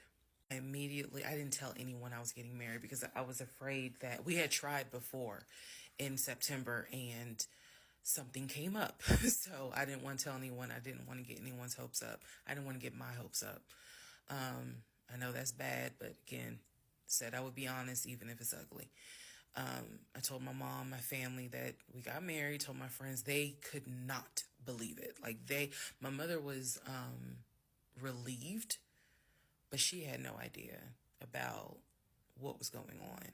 My aunt was more like, really?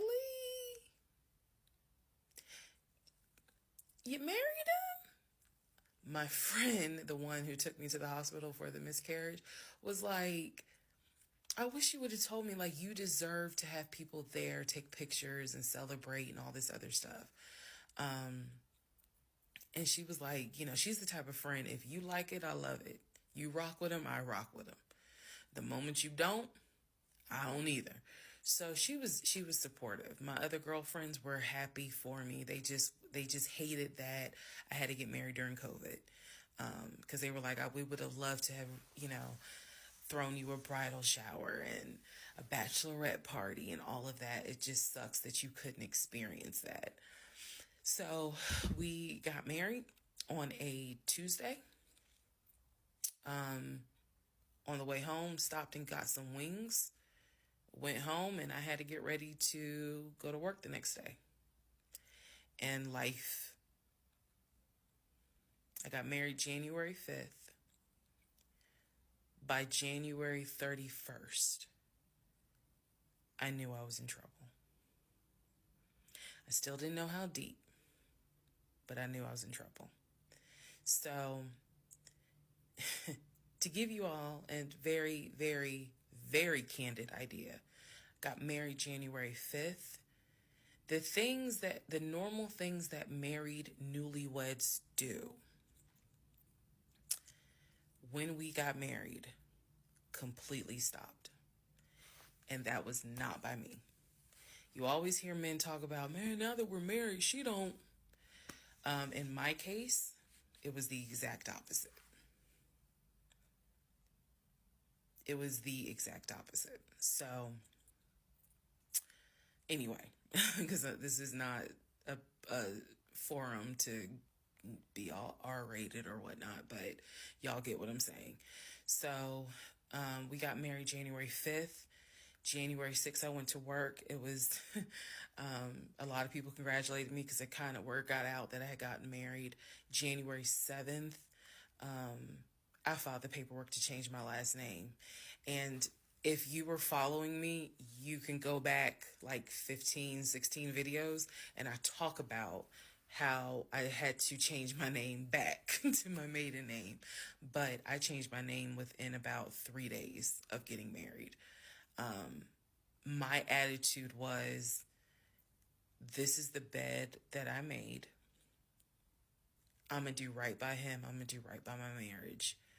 I took marriage seriously. And when I married him, I absolutely married him thinking, I'm going to be with you for the next 40, 50 years. So we're going to have to figure this shit out.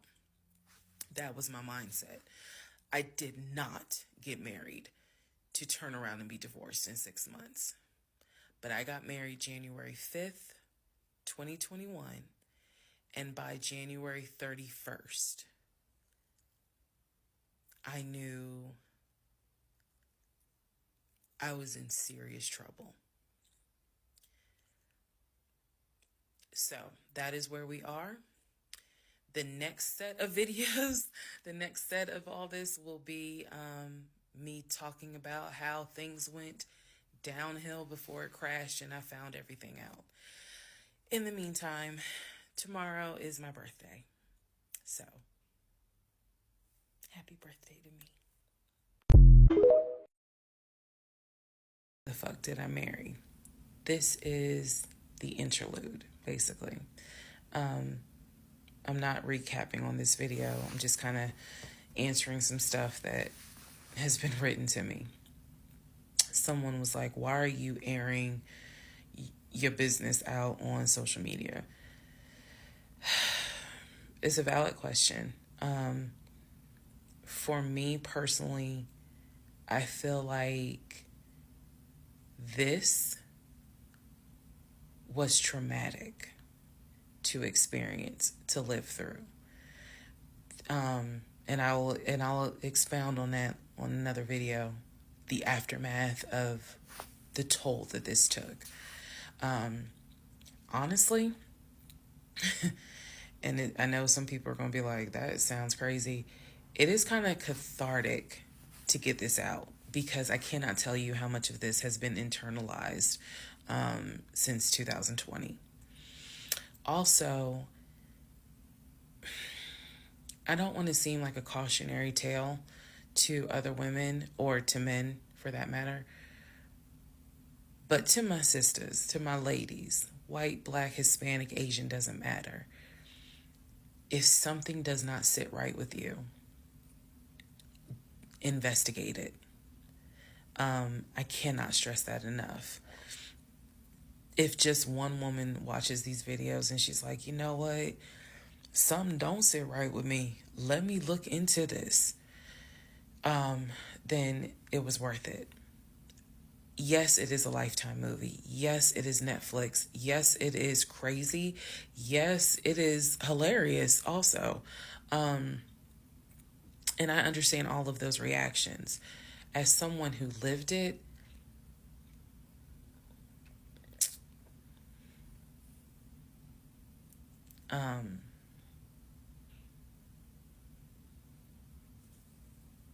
it was traumatic. But I feel like, God, it feels good to finally admit what the fuck I went through. And again, by the time this is uploaded, I'm only to January of 2021, right after getting married. So when I think back on it, there's things that I'm very, very grateful for. There are things that I'm just like, why did you not pay attention? Why did you not question? And the sad part is, I can't even begin to tell you. I don't remember the woman I was before I met that man. I don't remember. Because going through something like that, it changes you. And I've seen some women in the comments who were like, I was married to a habitual liar. I was married to a pathological liar. My baby daddy's a pathological liar. And my heart goes out to them because until you have dealt with someone so depraved, you really don't quite know how bad it can get. So I'm fully aware that this was a risk, putting this out on social media, telling my story, my truth, and really kind of being like, look, this is what I went through. I made dumb decisions. I overlooked things I should not have overlooked. I argued away things I should not have argued away. I can pinpoint exactly the moment I should have left. I still feel like God is sitting on the throne and he's like, I never planned for your monkey ass to marry him. I never even planned for you to go out and date with him. That's why I blew your tire. But you hard-headed and you went anyway. And then I tried to go ahead and show you signs. You ignored them. Like, I feel like God did everything to help me as his child be like, this is not who I created to be your helpmate. And I was like, God, you taking too long. I want to get married. You taking too long. I want to have a family. You taking too long. And these are the consequences that I am paying for basically telling God, you took too long. And I feel like God's grace is sufficient. It is.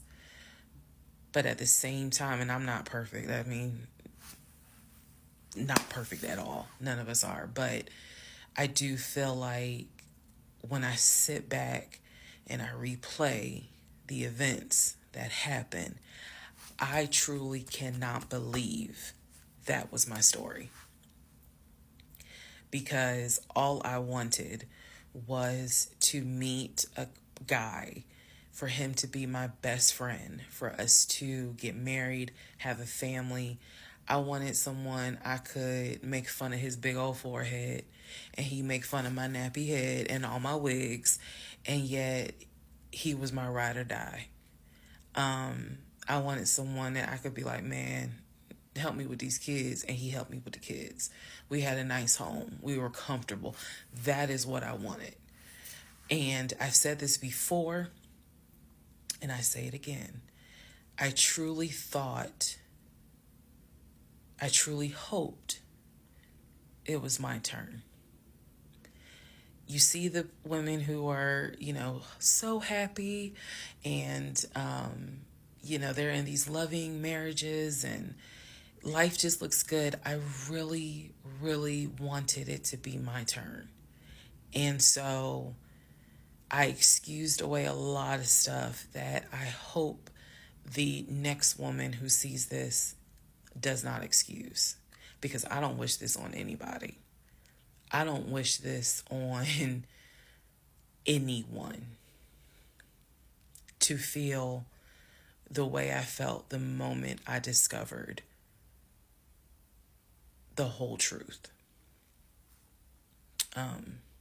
So I just wanted to say that, because I think it's important to try to answer the why is she posting this? Honestly, I was tired of holding it in.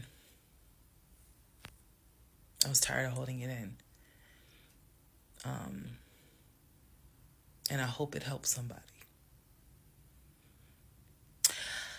Okay, let's all take a deep breath.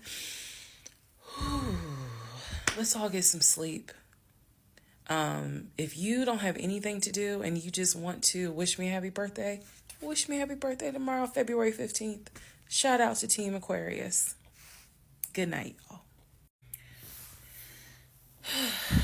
Part 17. Who the fuck did I marry? So, for context and just to clarify some stuff, going forward, I'm going to now call my ex-husband, I'm going to use the name that I call him in real life. So that way it clears up the whole fiance, boyfriend, husband, ex-husband thing. So, his name is Legion. Anyone that knows me will tell you that is what I call him. So, Legion and I, when I left off at part 16, part 15, Legion and I got married January 5th of 2021. For the first 2 weeks, things were fine. We got into like a routine, basically. I would go to work, he would go to work. He was still leaving the house at around 6:15 every morning. He was still on the phone with his brother, the one that lived in Philly, every morning. That was their time to talk. From what I was told, the brother got off work. I guess he must have worked the third shift. And so he was getting off work as Legion was getting ready to go to work. So that was the perfect time for them to talk. He would talk to his brother in Baltimore and the brother in Augusta. Pretty much, just a quick phone call here and there, if not every day, every other day. So everything was pretty much the same. I would talk to my mom almost every day. I would talk to my aunt almost every day. So it was nothing to kind of, that's weird. That's what the morning routine was. He would talk. So I worked at Georgia State Patrol. And I said this in a previous video, but again, there were things I said in previous videos that I remember saying, hey, remember that because it's going to come back later. So I worked at Georgia State Patrol. I had been working there for almost 8 years, 7 or 8 years by the time Legion got into the picture. He was fine with the fact that I worked within law enforcement. I'm not a trooper. I'm not a sworn officer. I'm a civilian. However, he, again, his dad was a retired police officer. So he was perfectly fine in the beginning with the fact that I worked for Georgia State Patrol. He had been to my office before. He had met some of my co-workers. Obviously, even with COVID, because I still had to go into the office 2 or 3 days a week, he had been up there. So the friend who took me to the hospital when I had my miscarriage has met him.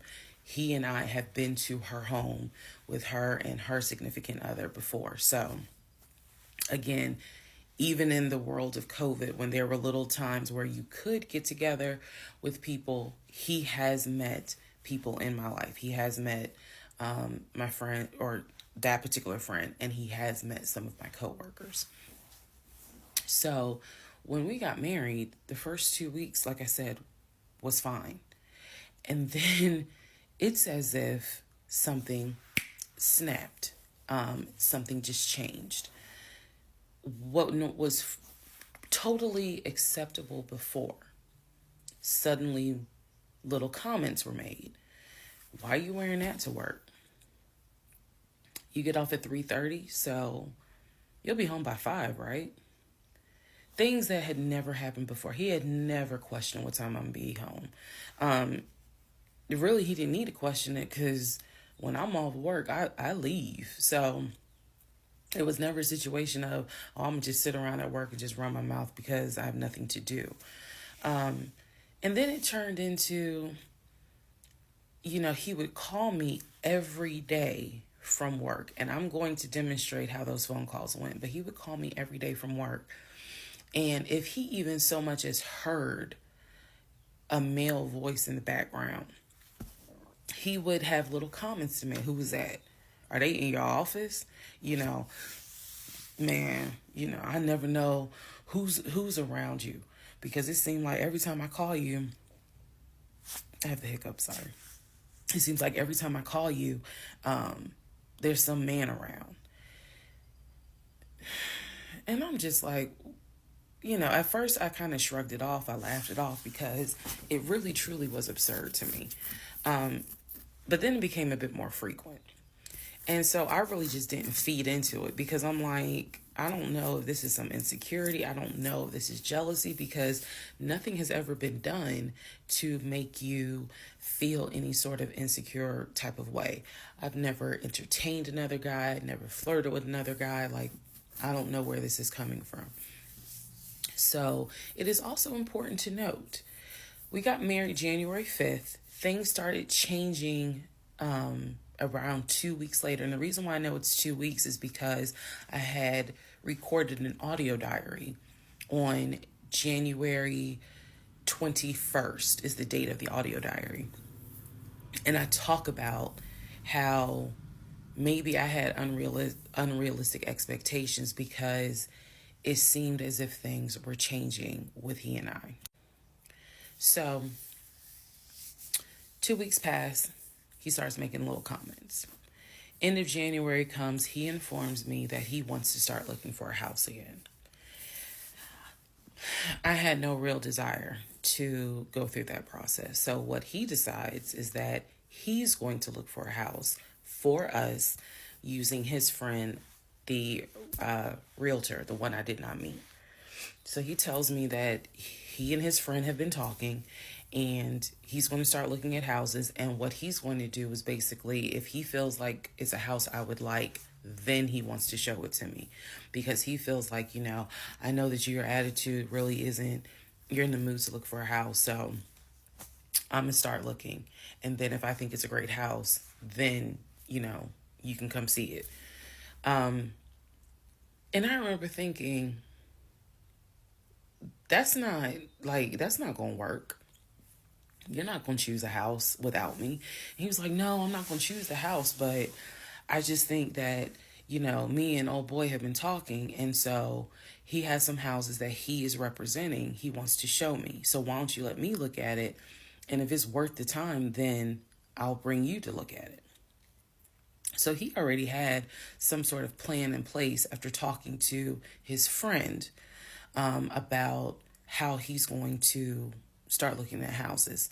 This is the end of January 2021. So I kind of threw my hands in the air and was just like, whatever, because I'm not getting emotionally involved in looking at houses. And for me, that's kind of what it was. I felt like I would see a house, I could picture us living there, and then it gets snatched away somehow, some way. I didn't want to go through that.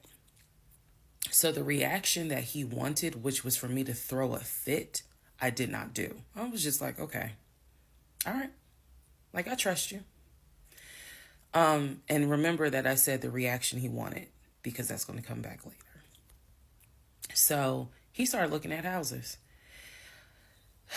Funny enough, the houses that he looked at, none of them I actually saw. But he would call me and say, I'm at this house in Sandy Springs with the realtor friend. Apparently his realtor friend's name was Scott, not to be confused with the other Scott, the one that was actually helping us, that dropped us as clients. I want to make that clear. There were two Scotts. One is the realtor who was representing us, who said, hey, I need proof of funds. If you don't have those proof of funds, I cannot show you any more houses. The other Scott is his friend, who he had talked to on the phone at least 50 to 100 times in front of me. That's the Scott that he said is going to show me this house in Sandy Springs. Apparently the house was like $800,000. So he was like, I think that if I like the house, then I'm gonna bring you out here so you can see it. All right. Now let's go into part 18. Okay, part 18. Who the fuck did I marry? So he starts looking at houses in Sandy Springs, Alpharetta area with his friend Scott. I did not see any of these houses. I did not go. I didn't want to go. So what was starting to change is, remember I said before, he would leave the house every day at around 6:15. He would be home every day between 3:30 and 4 o'clock without fail. It was so, I shouldn't say it was annoying, but I could set my clock by the fact that I would hear that garage door open between 3:30 and 4 o'clock every day that he went to work. Even during lockdown, he still had to go to work. His job was only locked down for maybe a week. For me, I was allowed to work from home, but unfortunately, I did not handle it well. And so I would fall asleep and not check email. So my boss was like, yeah, you're going to have to come back to the office because you're not trustworthy. And I wasn't. I mean, I would watch Netflix and not even be on my computer. So I had to start going back to work every day, 5 days a week. And I was, me and another lady were the only two in there because we were the only two who did not handle work from home properly. Anyway, that's another story. So Legion he started to not come home by 4 o'clock. He started to come home 5, 5:30, 6, 6:30, sometimes 7 o'clock. Because he was saying that he was looking at houses after work with his friend Scott. So it definitely was noticed that things are changing. And I just, at this point, kind of emotionally and mentally, I was just like, I don't know what to do. This is the end of January. Remember, I told you in part 15, I got married January 5th. By January 31st, I kind of knew I was in trouble. And by the end of January, sure enough, I knew things were changing in a way that I was like, I hate to sound redundant, but what the fuck is going on?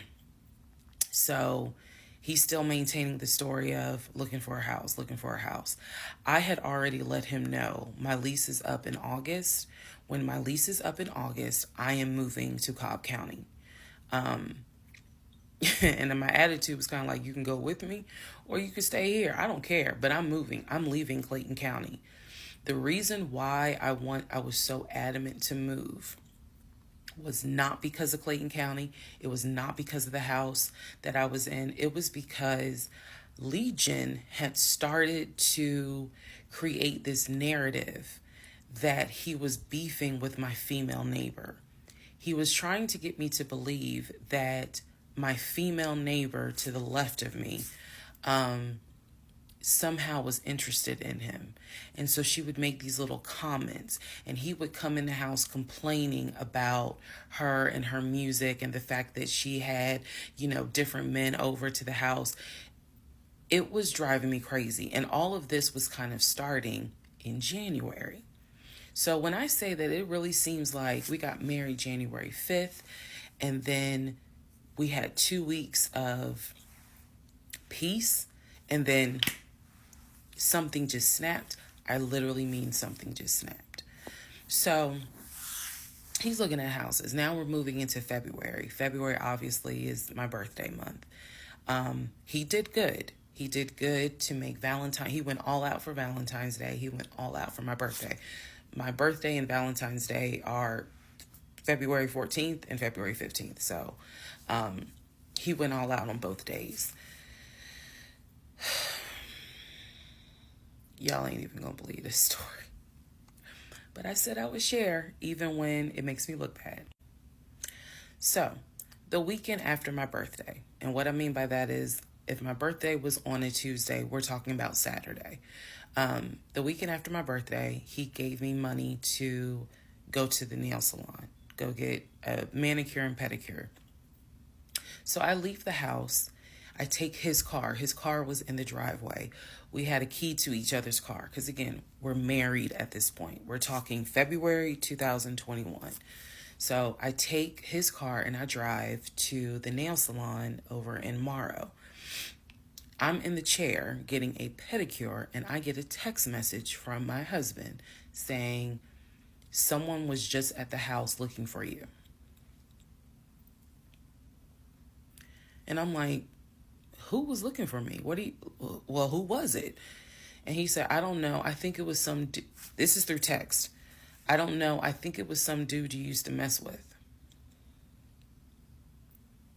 Okay. I was like, what are you talking about? He was like, I'm telling you, some guy just came to the house looking for you. I told him you were not here. So at this point, y'all, I'm in the chair at the salon.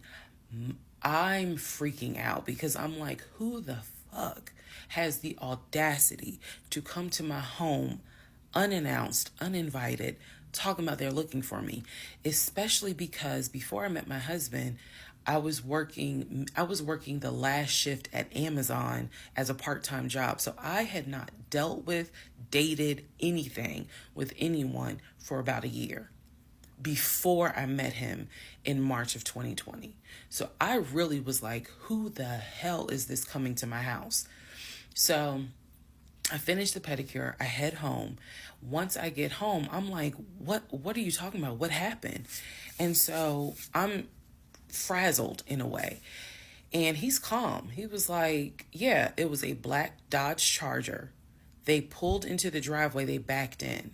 They backed in as if they had been here before. So clearly this was someone who's been to your house. He got out the car. He said, I opened the door and I went out there and I said, is there something I can help you with? And he said, the guy said, I'm looking for, and gave him my name. And he said, I'm sorry, she's not here. And he said, he was like, oh, okay. All right then. And just got in the car and drove off. And I was like, my brain stopped working. Because I'm thinking, who the heck could this be? A Dodge Charger? I was like, are you sure that it wasn't law enforcement? Like, was it the sheriff's office trying to serve me with a lawsuit for a credit card I didn't pay? He was like, no, he was in regular clothes. He was like, and it was not a police car. It was on a marked unit, basically. And so I'm just like, who the heck could this be? And he was like, I know who it was. And I said, who? He was like, I think it was your ex. I said, what ex? He was like, the one that you had dated for 2 years. Remember back in like part 3, part 4, I told y'all, he told me about his ex. I told him about mine. I thought we were being honest with each other.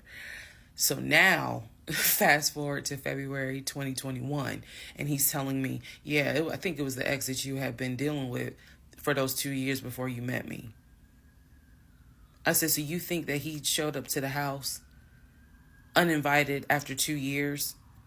And he was like, well, whoever it was clearly was comfortable backing into our driveway, getting out the car, and was like, I'm here to see, and gave him my name. And so he was like, she's not here. Is there something I can help you with? And the guy was like, nah, it's cool. And then just got in the car and drove off. So, again, brain is like, who could this be? So then Legion says to me, you know what? The way that you reacting to this is real suspect. And I'm like, what are you talking about? He was like, you over here freaking out. I told you I took care of it. I told you it was fine. And you over here freaking out, which makes me wonder, what have you been up to? Now, let's go to part 19. Okay, part 18. Who the fuck did I marry? So he says to me, the way you're acting is real suspect, because I told you it was fine. I took care of it. He was like, I ain't even worried about it. He was like, obviously that nigga didn't know that you now married, that you've moved on. And so now he knows it. But for me, it was the fact that I don't do pop-ups.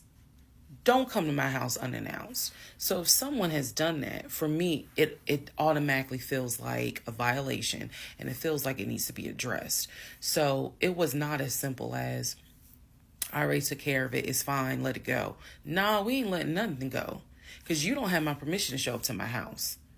And before this turns into something where I'm going to be on Fox 5 News, I need to address that with you, because that is not okay. So he didn't like the reaction I had to the story he told me, where someone basically disrespected my home. And he felt like my reaction was really suspect. So what I'm gonna get into the little details that he did not know about. So he tells me, again, it was a black Dodge Charger. They backed into the driveway. A gentleman got out of the car and he asked for me by name, and Legion said she's not here. So I asked him, what does the guy look like? And he said, he was like, why does it matter? I said, what the fuck does he look like?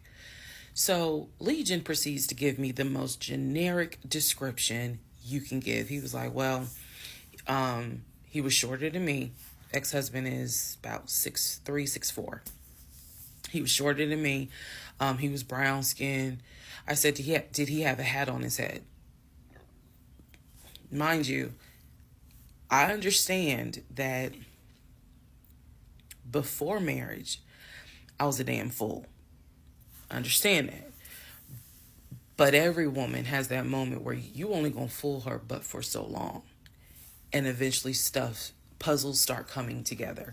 For me, I felt like moving into marriage, certain things started coming together. So I said to him, did he have a hat on his head? He was like, nah, he ain't wear a hat. So in my mind, I am mentally going down a list of every possible man it could be.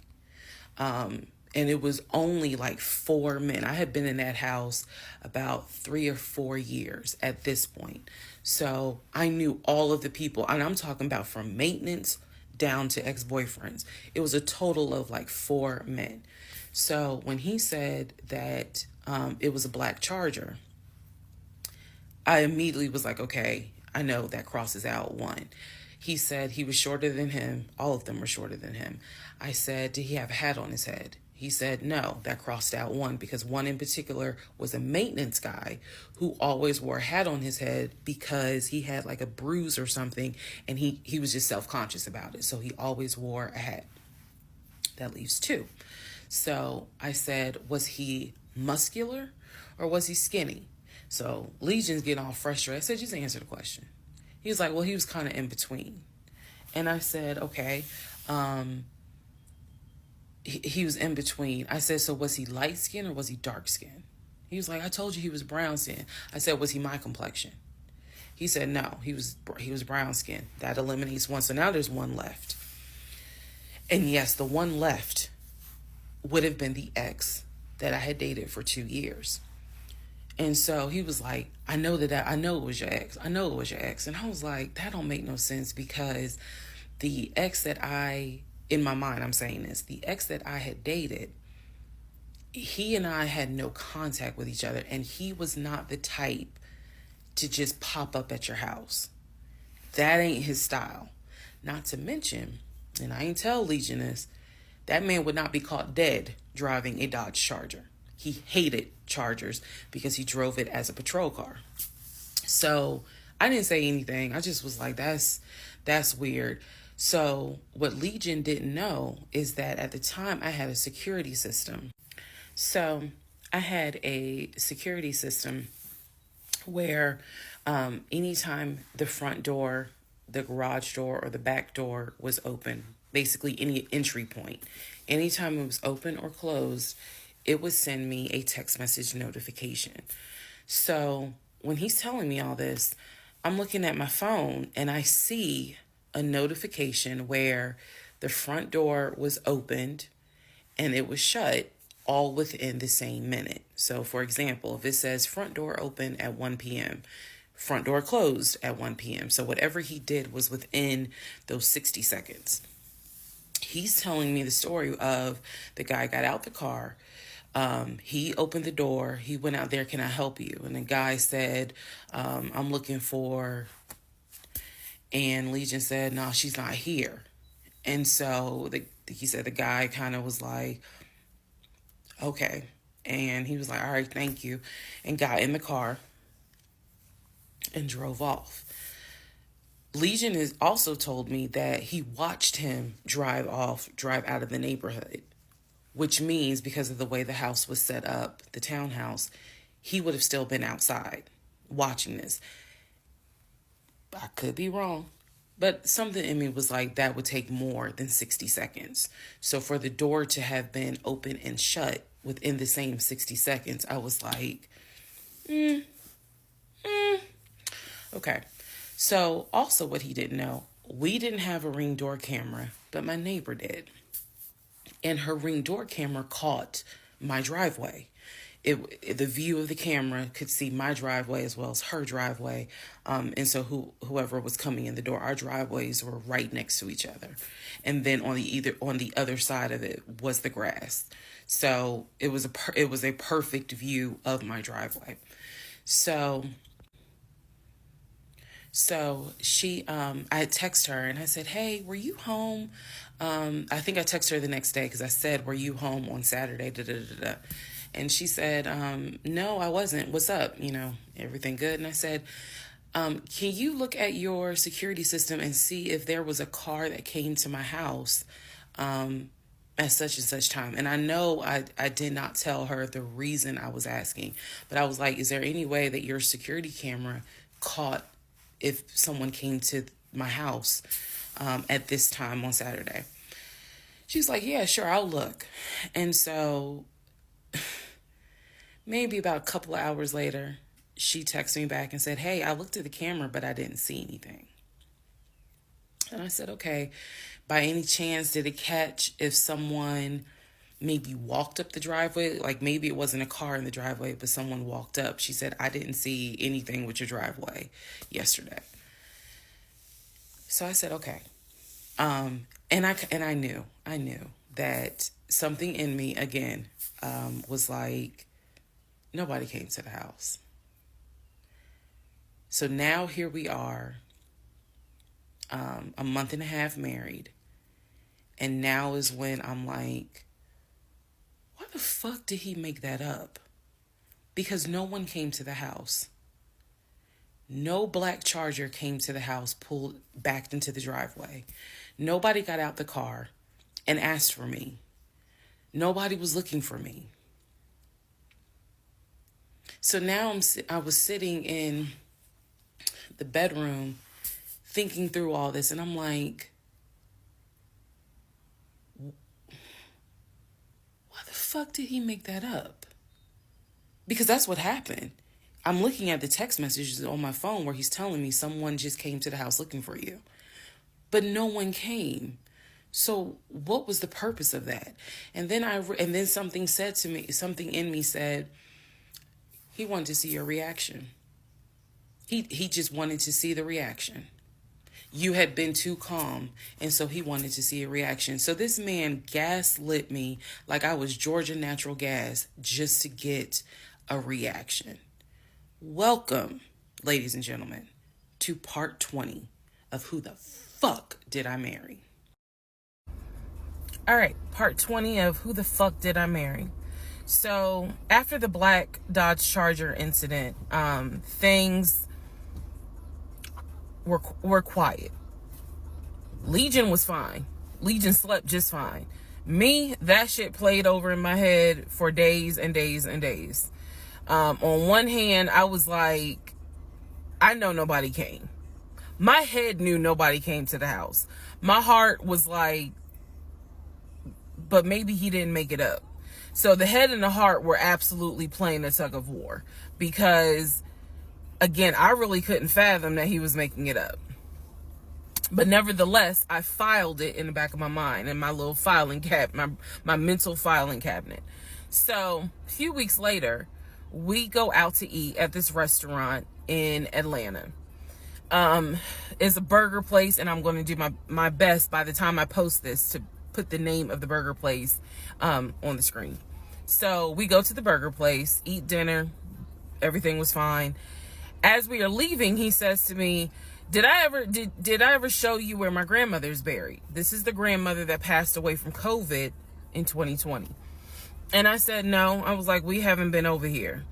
And so he was like, let me show you. So he drives us to the cemetery, which is not far from the restaurant.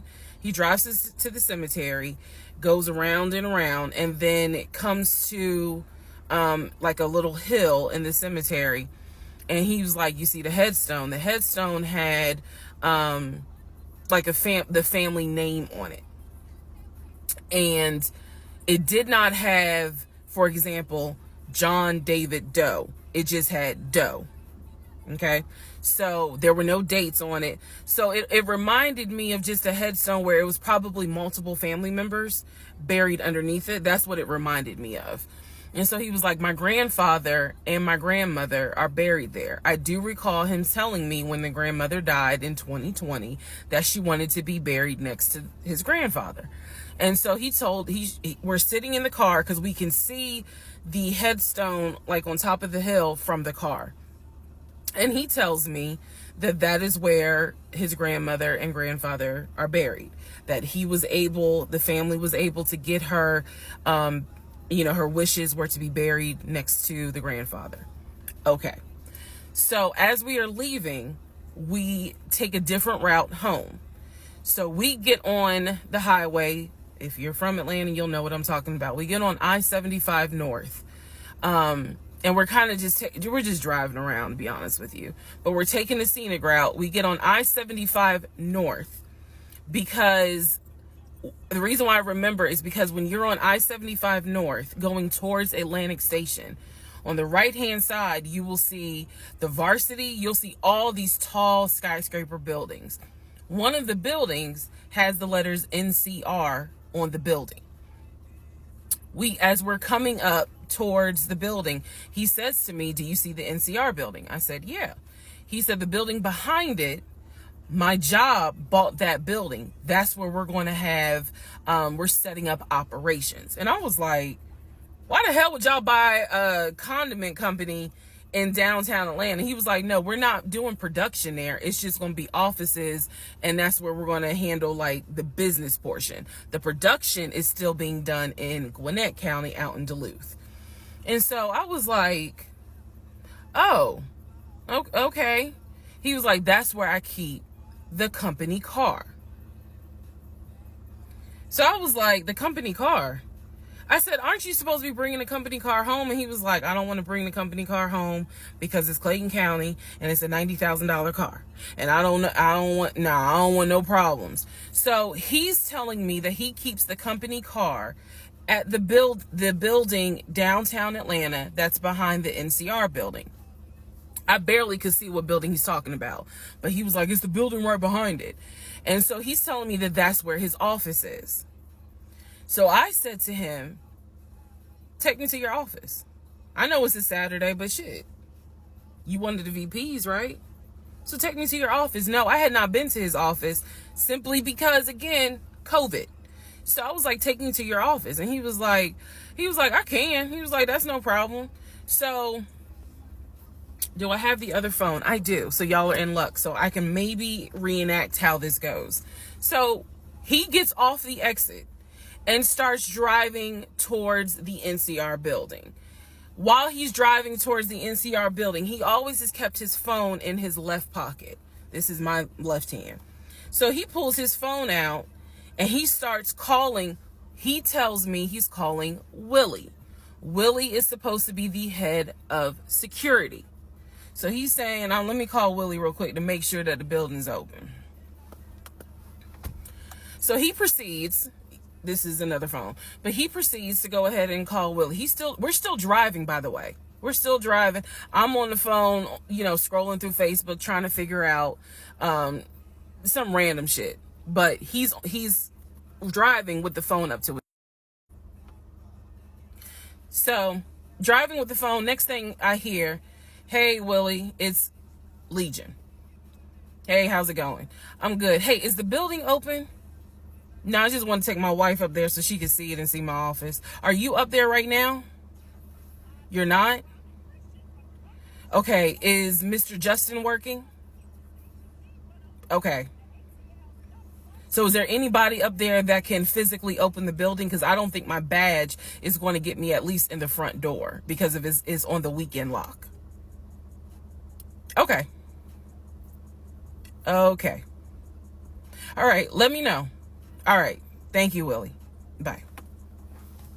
Y'all see how I did that? He's having this whole conversation while I'm sitting in the passenger seat. So then he gets off the phone and he says to me, "Willie is not working and Justin apparently called out sick. So the building is locked and my badge won't get us in the front door." He was like, "Willie's going to see if there's someone else that can open the front door so we can actually get in." He's like, "My badge will get us on the floor, but it will not get us in the front door." No one ever called. So when he's getting off the highway, he basically turns onto Spring Street. Again, there's all kinds of shit I distinctly remember. He turns onto Spring Street so that he can then get on 75 South so we can go home. Never saw the office that day. But again, this is where he's saying that he keeps the company car. So when we get to part 21, I'll kind of go into detail about the whole company car a little bit more. Part 21, who the fuck did I marry? So the company car apparently was a charcoal gray BMW. I believe it was a 5 Series. It was a 5 Series. I don't know much about the sedans. Y'all know I wanted the X5 dark blue with the cognac interior. He got the BMW 5 Series charcoal gray. He sent me a picture of the car. So I did see a picture of the car. After this whole NCR building, take me to your office, that is what he's claiming, is that he leaves the company car at that location. He's saying that he drives from Riverdale to Midtown, switches out cars, and then drives from Midtown to Duluth. Those that don't know how Metro Atlanta is, basically Midtown would be in between where we live and Duluth. I only know that he left the house every day at 6:15. I know that I never physically saw the company car come to our home. Saw a pictures, plural. So when he told me that he got a BMW 5 Series, keep in mind, this is after I had been promised a dark blue X5. So I was a bit salty. I don't care if it is a company car. I was a bit salty. I will admit that. Because I felt like you get to drive the car that you know I really want, which is a BMW. And so he would call me from the car. He would tell me, yeah, I may just drive home in this car and not switch back to his personal car. He was like, I don't know. He did that a lot. And I realize now in 2024, he did that because he knew how excited I was to actually see the car. Because shit, I wanted to test drive it myself, to be honest with you. And he knew that. So, reactions. So he would say stuff like that, like, man, I'm so tired. I might just drive the company car, go ahead and go home. And then, just let me park it in a garage type thing. So eventually he stopped doing that because I didn't want to hear nothing about that car. I'm driving a Nissan and you driving a BMW after you promised me a BMW. So I don't really want to hear nothing about it. So in terms of the company car, I did see that it was according to the pictures, a charcoal gray BMW 5 Series. If you're asking me the exact model, I don't know. But I know it was a 5 Series because I know the 7 Series is slightly longer. So it was a 5 Series sedan. So after the whole situation with the cemetery to see his grandmother and grandfather's headstone, then there was the NCR, the office is open. Oh, it's not open. Justin ain't working. Willie ain't working. Willie is supposed to be head of security, but he ain't working. Okay. So at this point, I'm already numb. It is important for me to point out how numb I became dealing with him. Mind numbing, because I just got to a point where it was like, there's always something. There's always something. So, of course, we're not going to go to the office because there's going to be something. So this is the end of February. My birthday had already passed. There clearly was tension on my end, not so much tension on his end. So I get home a couple of weeks later. We are now in the beginning of March. This is something personal about me. The only way you would know this is if you know me. I have been dying to go to London and Paris. I had a layover in London when I did a study abroad, but it's not the same. I want to go to London and be a whole tourist. I don't care. I want to see Buckingham Palace. I want to see the Tower of London. I want to see Paris. I want to see the Palace of Versailles. This is something, if you know me, you know she wants to see Paris. She wants to see London. So I get home from work. This is the beginning of March. I get home from work, and on the counter is a folder with like a little bow on it. And I'm like, oh, what is this? Is this like mail? Like, was this something that you got at work? He's like, nah, it's a surprise for you. I open up the folder. Inside the folder is like a trip itinerary. It is not an actual booked trip. It's like an itinerary. A trip for two to go from Atlanta to London. The trip should have happened, and it was the month on there was like July. So it was a summer trip. So he tells me, I'm going to take you to London. He was like, I wanted to take you for your birthday, but certain things fell through. He was like, so this summer in July, we're going to go to London. He was like, I've already made a reservation for us to stay at the Savoy. Again, there's certain things that my brain just was like, remember that. He said, I've already made a reservation for us to stay at the Savoy. I know, as much as I want to go to London, y'all, I didn't know anything about the Savoy. And so I remember going to look it up because I was like, what is the Savoy? Well, apparently the Savoy is bougie, very bougie. So I was so excited. I cannot tell y'all how fucking excited I was when I saw that he had printed out British Airways. Like, he was speaking my language. I am one of those people, I'm a planner. So when he's saying, I'm going to take you to London, and he took the time to research flights and print it out and research the Savoy and print it out. And there were different, not excursions, but there were different things that you could do. You could go see the Tower of London. You could go see Buckingham Palace, changing of the guard. We could go have high tea at certain places. He was like, I don't really want to go, but I know you're dying to go. So he was like, you know, I love you and I would do anything for you. Blah, blah, black sheep, have you any wool? And so he was like, I'm going to take you to London in July. The trip did not include Paris. That's fine. But I was so excited. So excited. And so this is the beginning of March. I was like, this is great. Hopefully this happens. I knew I needed to renew my passport. And he was saying that he had to renew his passport as well because his passport had expired. So both of us were like, okay, we need to get on this if we're going to try to make it to London in July, and it's now March.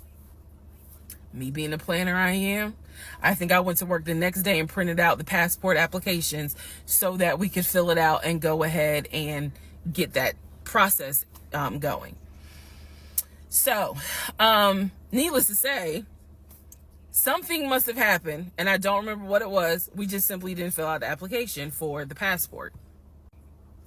So, fast forward, we're now at mid-March. Mid-March, the decision was made that my mom, who lived in Arkansas, was coming to visit us. She would be coming, I believe, the second week of April, and she was going to stay a week, and then a few days. So, like, maybe a total of 9 days. Not quite 2 weeks, but a little over a week. So she was coming in April, and I was excited. Legion was excited because he was excited to physically meet my mom. He had talked to her on Zoom. He had talked to her on the phone, but he was excited to physically meet my mom. And my mom was excited to physically meet her son-in-law. So this is mid-March. I'm going to go into part 22 where I explain what happened with Facebook Messenger. Part 22, who the fuck did I marry?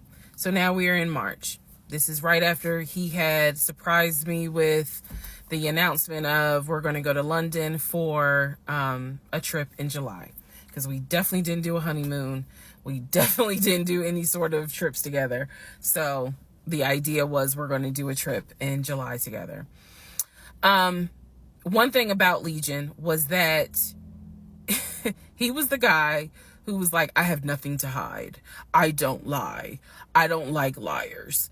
If we're in a relationship, then everything should be out in the open. So I've always had his cell phone passcode. Never felt the need to look through his cell phone. And funny enough, I can tell y'all right now, disclaimer, I will never go through a cell phone again. You cheating piece. So anyway, so one day, this is mid-March, going like around March 20th. So we're heading in towards the end of the month. He was in the shower. Keep in mind, my mom is coming for a visit in April. So he was in the shower and he received a text message on his phone from a woman. The text message, because it was a preview, so the text message was something where if you didn't know the context of the text thread, you could either go left or you could go right with it. So me being just curious, I opened up the phone, put the passcode in, read the text, then read the thread. Come to find out, it was a text from his aunt. His aunt and his ex share the same name. That's why I say it could go left or it could go right. Text was from the aunt. So I looked at the text, went through the thread, nothing in there. So I went ahead, X'd out of the messages. I see that he has Facebook Messenger downloaded. And obviously it shows you the number of unread messages in the icon. So it showed that he had like 5 unread messages. So I clicked on it, just being nosy. And what do my wondering astigmatism eyes see? So in his Facebook Messenger is about 7 women. I can see their profile picture and I see their names. Some of them had a preview. The ones that he had not read, I could see the preview of the message. One in particular said, "When are you gonna come get this?" Y'all know what I'm talking about. So I clicked on that one first. And I'm reading through the thread. And so she's saying, "When are you gonna come get this?" But earlier in the thread, or further back in the thread, he had asked her, "When are you gonna give me?" And she said, "When lockdown is over." So from what I could piece together, he had not yet physically gotten with her. But had there been no COVID, oh, he would have smashed all day, every day. The other messages were innuendos, meaning the other messages from the other women were innuendos. They were not as graphic as the one between him and her. So I'm reading these messages, and what is interesting is that the person I am married to is not the person in these messages. Like, this man was on some nasty shit. And I say nasty not in a judgmental way, but in a, with me, he seemed to act as if I was damn near virginal white. And I clearly see evidence that you into some shit that with me, you acting like, nah, I ain't really into that. So I confronted him. I absolutely confronted him and was like, what the fuck is this? If 2 + 2 is 4 and 5 + 5 is 10, what the fuck is this? And so he did not, oh, that ain't what happened, blah, blah, blah. Instead, what he hit me with is, man, I was just playing around. Like, ain't nothing happened. I shouldn't have said all that, but I was just flirting. It ain't mean nothing. I don't even know that girl. I was just flirting. And so I'm like, is this what you into? And so he was like, no, it's not what I'm into. It was just stupid. It was stupid because I shouldn't have done it. So I'm going to be honest with y'all, because I've been honest all this time. What pissed me off the most was that here I am as a woman behaving, trying to do the right thing by him and this marriage. And you mean to tell me you out here offering your ding-a-ling to random chicks that you don't even know? I was more angry at the fact that I'm like, dude, do you know how much I have turned down in order to be faithful to your dumb ass? And I'm seeing that you basically are out here acting like you got Skittles taste the rainbow. I was hurt. I was angry. I thought about getting my lick back. I'm just being honest, I did. And he played it off like it ain't nothing serious. It ain't nothing serious. Don't overreact. Don't get emotional. It was just dumb. He was like, I will delete the messages. I'll even delete Messenger. And I told him, I was like, that's really not good enough, because that's not going to fix the root of the issue. So this is where I introduced that we need to do marriage counseling. He didn't have any issue doing marriage counseling. We did not do premarital counseling, but he was like, that's fine. He was like, I don't have no problem doing marriage counseling because if anything, it can help us. So I thought that, okay, he may not have physically cheated from what I could see on the messenger. He may not have physically cheated, but he damn sure got caught, doing a little something, because they had exchanged pictures. So y'all know what pictures he sent.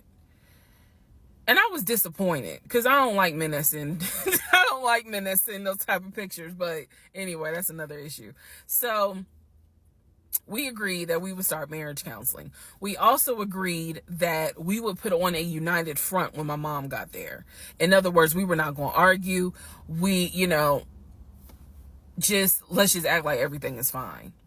But at that point, when my mother arrived in April, I could not stand him. I did not want to be, but we couldn't, he moved back into our bedroom because he had moved into the guest bedroom when I saw the messages. Like 3 days before she came, he moved back into the bedroom because obviously she needed to sleep somewhere. So, I really could not stand him. And it was because I was busy second guessing myself, like, damn, what's wrong with me? Like, if that's what you into and I'm supposed to be your wife, like, let's have conversations. Like, shit, I went to FAMU. I understand some stuff, buddy. So it just was one of those things where it made me second guess, like, what's wrong with me? What did I do wrong? What is it that she got that I don't? Because you all out here willy-nilly, messaging her all hours of the night, because the thread went back quite a few weeks. I saw it in March. There were messages from December, November. So again, I'm just second guessing all kinds of stuff, self-esteem taking a hit. So no, I did not want to be around him. I did not want, I didn't like him, period. I did not like him. I left and I would just go for a drive because driving clears my mind. I called my aunt, told her what happened. I don't recommend that. I don't recommend calling family to tell them what's going on in your marriage. But I called my aunt, and my aunt lovingly was like, what do you want me to say? You married him. He ain't your boyfriend. Y'all can't just break up. That's the hard part about marriage, is like, I mean, yeah, I guess you could leave him, but at the same time, you married him. So, honey, you're going to have to go back home. And y'all are going to have to figure this out. She was like, I can't give you advice on what you should do.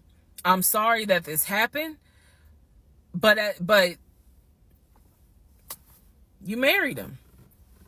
So even though it was just one drive, I went back home, and that's when the discussion was, we need to do marriage counseling. Part 23, who the fuck did I marry? So we agreed to do marriage counseling. I had found a pastor and his wife who agreed to do our counseling, basically. Our counseling was going to be on Zoom, and it was going to be every other week, every other Tuesday. Initially, Legion was participating in it. His body language seemed to be that he was open and receptive to the marriage counseling. Now, the pastor and his wife were deeply concerned at the fact that we had only been married 3 months, and we were already dealing with some form of infidelity. We were in marriage counseling, and as the pastor would put it, there seems to not be any sort of intimacy. They were concerned. Rightfully so. I think any person would be if they knew what was going on within those 3 months. So the pastor and his wife, it is fair to note, we started counseling with them in the spring. We continued counseling with them up until a week before I found out what I found out, and he got kicked out. So one of the first things that the pastor kind of talked to us about was, what was the deal with the Facebook Messenger stuff? And Legion was like, it was stupid. I shouldn't have done it. It really was just attention, and I got carried away. He felt like he was not going to, he kept saying, I'm not going to keep apologizing. I'm not going to keep getting persecuted. After I told you, I'm sorry, I told you I wouldn't do it again, and I want us to move forward. You're either going to forgive me or you're not. The pastor and his wife were like, wow, the audacity is real on this one. So, needless to say, we started moving slowly forward. It was always in the back of my mind, just like it was in the back of my mind with that black Dodge Charger. It was one of those things where, okay, I see how you kind of are moving and operating. He came to me a few days after we started our first counseling session, and he was like, we should get a joint bank account. What he wanted to do was to each one of us have our own account, and to get a joint account for our money to go in there for joint expenses. Now, up until this point, he had been paying the rent, the utilities, and I really was just paying for my stuff. So now he's suggesting, look, we're married now, let's go ahead and get a joint account. I wasn't necessarily against it because I knew that I would still have my own account. I would still have my own savings. So what I countered with was, okay, let's take a look and see what we're working with. Show me your checking. Let's look at each other's accounts. Look at what we have currently. He was cool with that. So he shows me his checking account. His checking account available balance was just over $9,600. Mine was just over $1,500. So there was a huge disparity in the amounts. And so he logged in on the phone and turned it towards me, and I could see available checking, available balance, just over $9,600. I logged into my savings. I showed him how much I had in savings. He picked up his phone, logged into his Chase savings, turned the phone towards me. In the Chase savings, it was roughly about $15,000. But I also knew that he told me he had a U.S. bank savings and he had an offshore savings.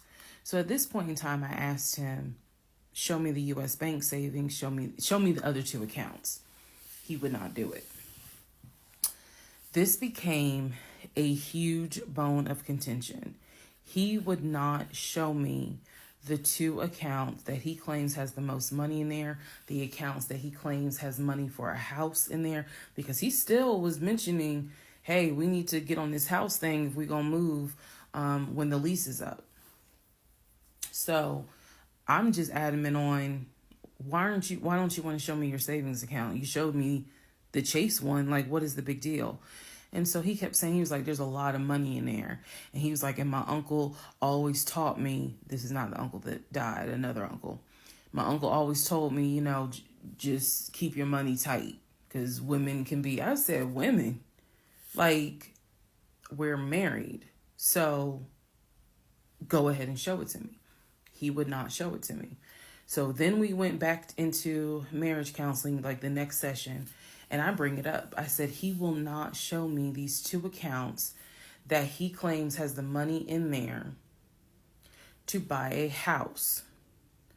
I told our pastor and his wife, I said, I saw the pre-approval letter, so I don't understand why he's not going to show me, to just put me at ease that he has the money in there. I had never questioned it before because, again, you tell me who in their right mind signs their name to a legally binding offer, an all-cash offer on a house, and they just do it willy-nilly. I don't know anyone that does that. So I actually never questioned what was in the savings because I clearly saw him sign his name to a $699,000 all-cash offer on a house.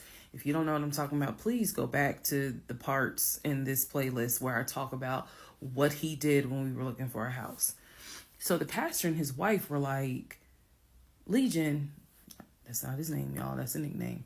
Legion, why would you not show your wife your savings account? Like, what's going on here? And so he made up some bullshit. And I remember the pastor's wife was like, something ain't right. And so at this point, Legion kind of shuts down. He's just like, look, y'all are not going to tell me when and where I open up my accounts to show anybody the money I earned. I earned that money. I earned that money by playing football, blood, sweat, and tears. He went to this whole Denzel Washington monologue about how he earned that money, and no one is going to come in and tell him that he needs to open up the account. So then he starts talking about the ex-wife and how she tried to get money from him in the divorce back when they were in California. So now the pastor and his wife, their red flags are just like, whoa. So much so that the pastor's wife said, and I will never forget this, she said, I don't think you all are going to make it to January. What she was talking about is, I don't think y'all are going to make it a year. And I really, truly was like, we're going to make it. Like, of course we're going to make it. And she was just like, I don't have a good feeling about it.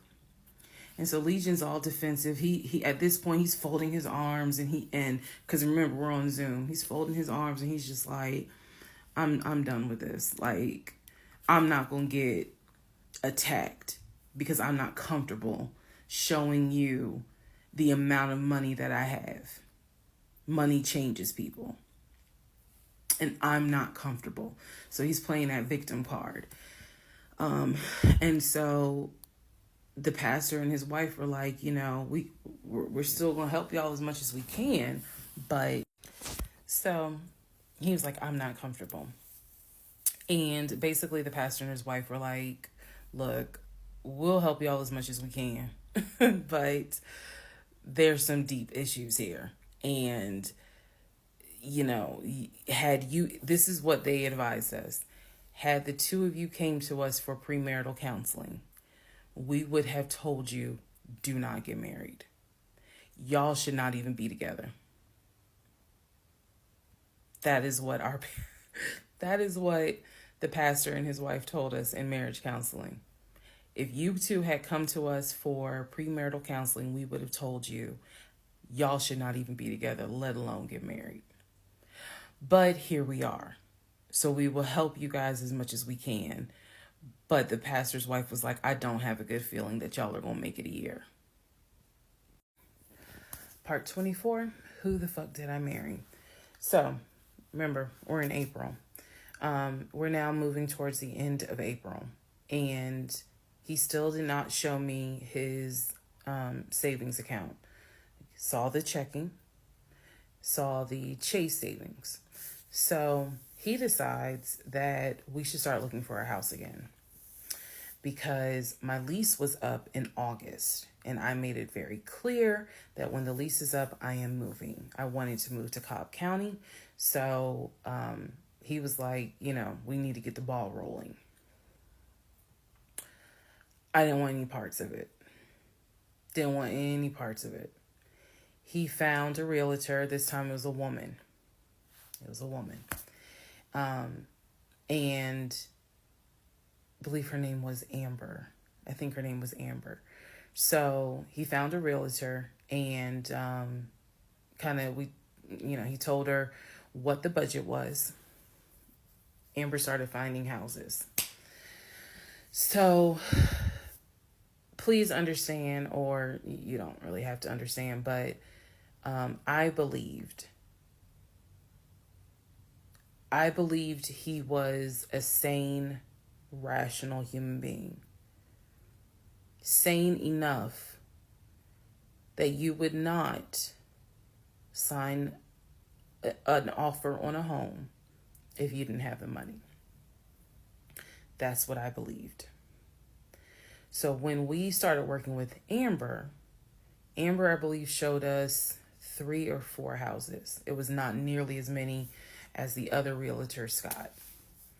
So one of the houses, absolutely loved. I love the house. I really wanted to put in an offer on that house, and I'm going to post it on the screen, the house. Love that house. It was just absolutely beautiful. And once again, he wanted to put in an all cash offer on the house. But before he could put in he had told Amber, I want to put in an all cash offer. And what Amber, the woman, was smart enough to say is, okay, let's just go ahead and take it one step at a time. Let's go ahead and get your pre-approval stuff together. She said, I work with a great lender who, if you're not already pre-approved, he can get you pre-approved, no issues.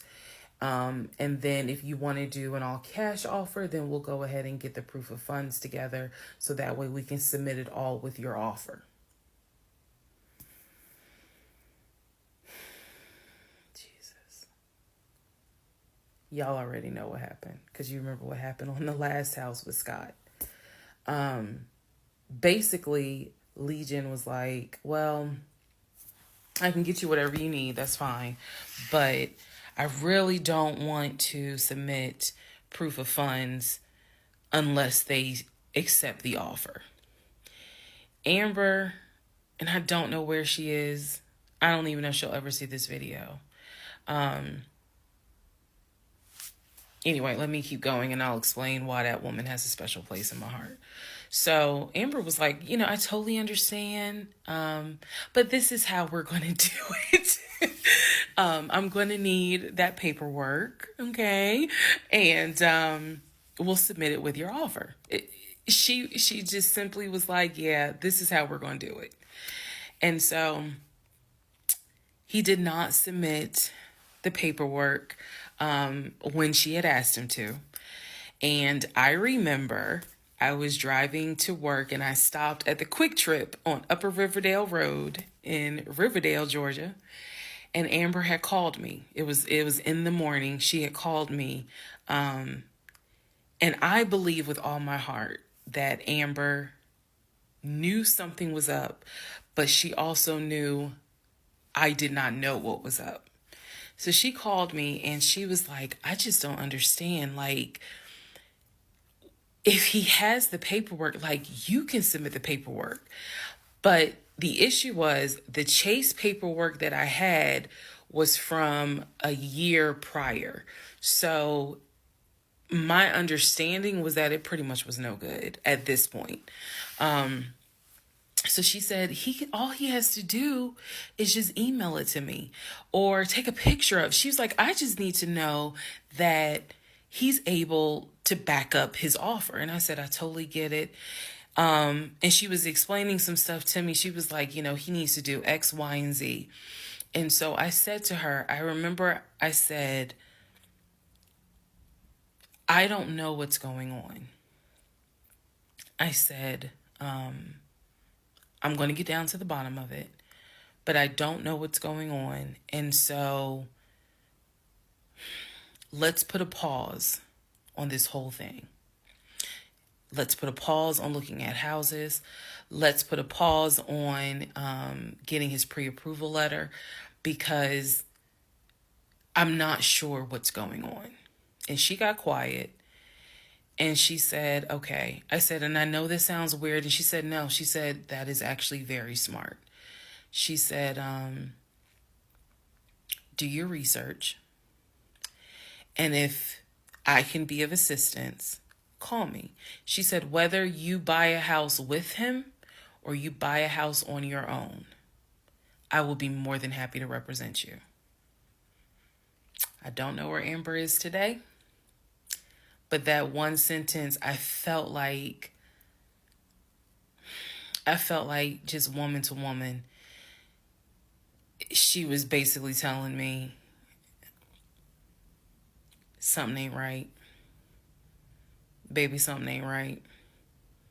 And now you need to open your eyes. I'll be more than happy to work with you. If y'all get your shit together, I'll work with both of you. But whether you buy a house or not, do your research and then let me know what I can do. That was our conversation at the Quick Trip on Upper Riverdale Road. So I got off the phone. That was the last time that we worked with any sort of realtor. That was the last time that we looked at any sort of house. And I don't remember exactly what happened after that, meaning that day. I do know that when I went home, I simply told him, I don't want to look at a house right now. I said, I think it's okay if we rent. We'll just find a house in Cobb County and just rent for a year. And let's build, save some more money. Let's not worry about buying a house right now. And basically what I was trying to do was save face, because that was the first time with Amber that I actually was embarrassed at the fact that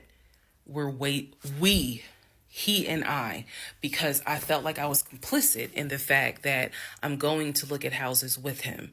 I felt like we are wasting these people's time. I did not mean to waste your time. I clearly see my time as being wasted, but that doesn't mean I need to waste your time. And I felt embarrassed at the fact that we wasted her time coming across as serious buyers. When time came to put up or shut up, nothing was put up. And I knew nothing. I had nothing to add to add to this, because we're talking about a $650,000 house, and I don't make that. I don't make anywhere near that. So it just became one of those situations where I was trying to save face. I was trying to save face with my husband, and I was trying to save face with Amber. And so I did say to him, let's just rent for another year, and then let's see at that time where we are, if we should go ahead and buy. So now is when shit is about to get real. Part 25, who the fuck did I marry? So we weren't looking at houses anymore. We were not working with a realtor anymore. The end of April, I had decided that I wanted to look for another job. I did. The reason I wanted to look for another job is petty. It is. I wanted to look for another job because I was pissed off at the fact that I had basically was dependent on him to help with the car note.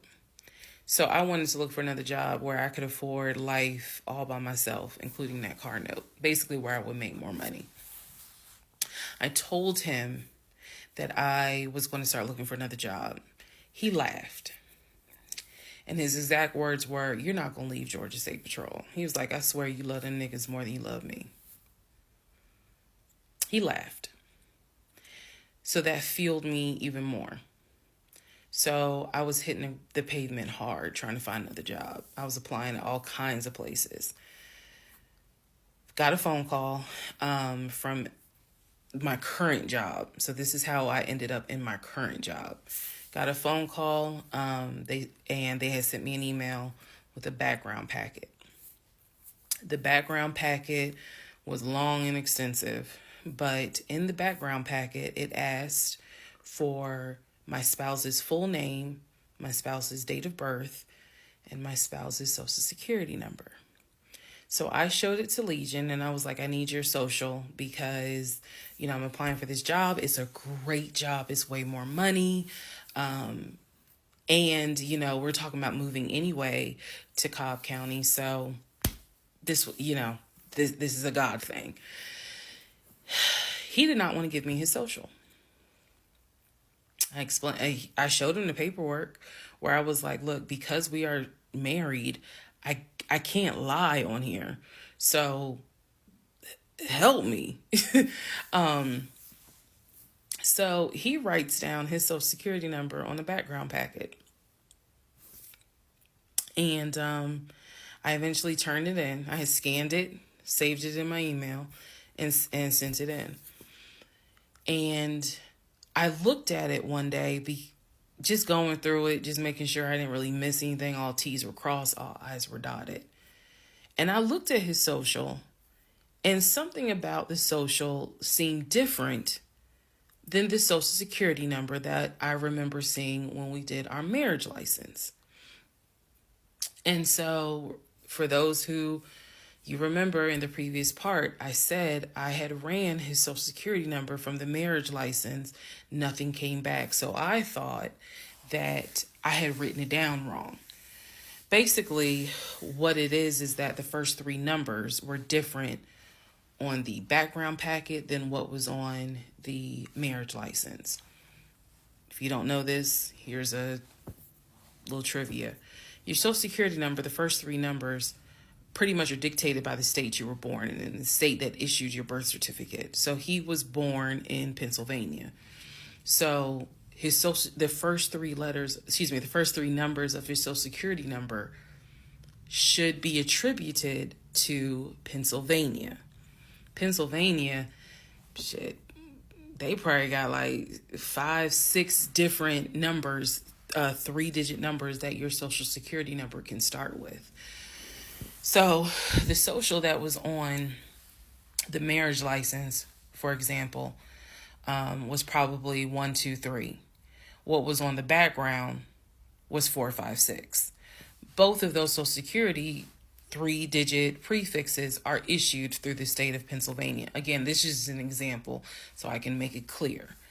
So when I saw his social on my background, I immediately knew that was a different social than what I saw on the marriage license.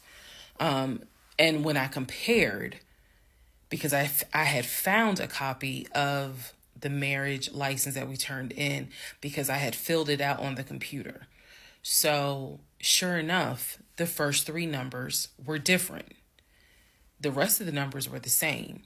So one of two things: either when I ran his background, I did in fact put in the wrong number, or the number on the marriage certificate or the background packet is wrong. So I decided that I was going to roll the dice and take the social from the background packet. Again, this is the background packet that I had to fill out to get my current job. I was trying to get a new job. Okay, so I took that social and I ran a background check on it. What came back on this particular background was all the addresses that the social security number, I guess, had been attached to. So all of the addresses, the states were Georgia, Rhode Island, Pennsylvania. What I did not see was California. So I thought that was weird. I thought, okay, maybe this is not a complete background because clearly he went to San Diego State. It's on his resume. It's on quite a few things. Social media. He didn't have a LinkedIn, but it was on his social media. So clearly he had been to California. So maybe I just need to do a different background check.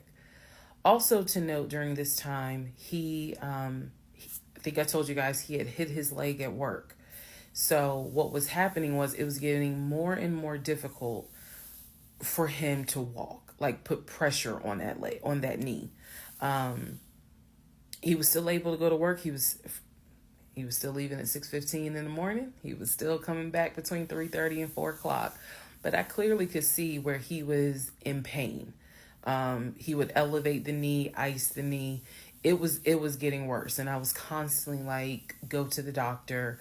Let me take you to urgent care so that they can look at this knee, because you shouldn't still be limping and having a hard time putting weight on that knee. And every single time he was like, oh, it's fine. I have a doctor's appointment on Wednesday. The doctor just told me to ice it and to elevate it. This is an old football injury. It happens all the time. It used to happen a lot when I was out in California. So I'm mentioning this knee issue for a reason. But back to the background. So once again, when I ran the background the second time with the second social, it showed me states of Georgia, Pennsylvania, and Rhode Island. And that's all that I saw in terms of addresses. I didn't see anything for California. So by this point, we're moving into May of 2021. Things are starting to reopen. One of the things that reopened was San Diego State. So I called San Diego State. I called the registrar's office. Someone did answer, and there was instructions on how to request a transcript. I was able to try to request it online. You needed the student's name, and I believe you also need their social. And when I typed it in, it said no results found. I believe that I sent an email asking, this person is saying that they were a student there. Can you verify it? The response I got was there were no records found with that social security number. So I'm like, okay. I asked him about it. And in part 26, I'll tell you exactly what his response was. Part 26, who the fuck did I marry? So I asked Legion, what's the deal about San Diego State? He was like, what are you talking about? And I said, why is there no records of you there? It just came right out and said it.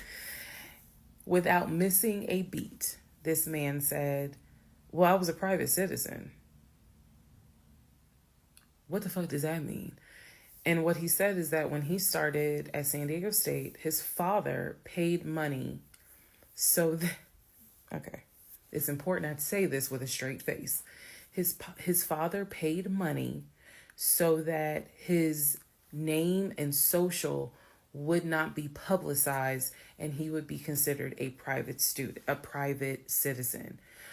He said that he had a card where all he had to do was show the card. He does not have to give his name. He does not have to give any information because he had that card.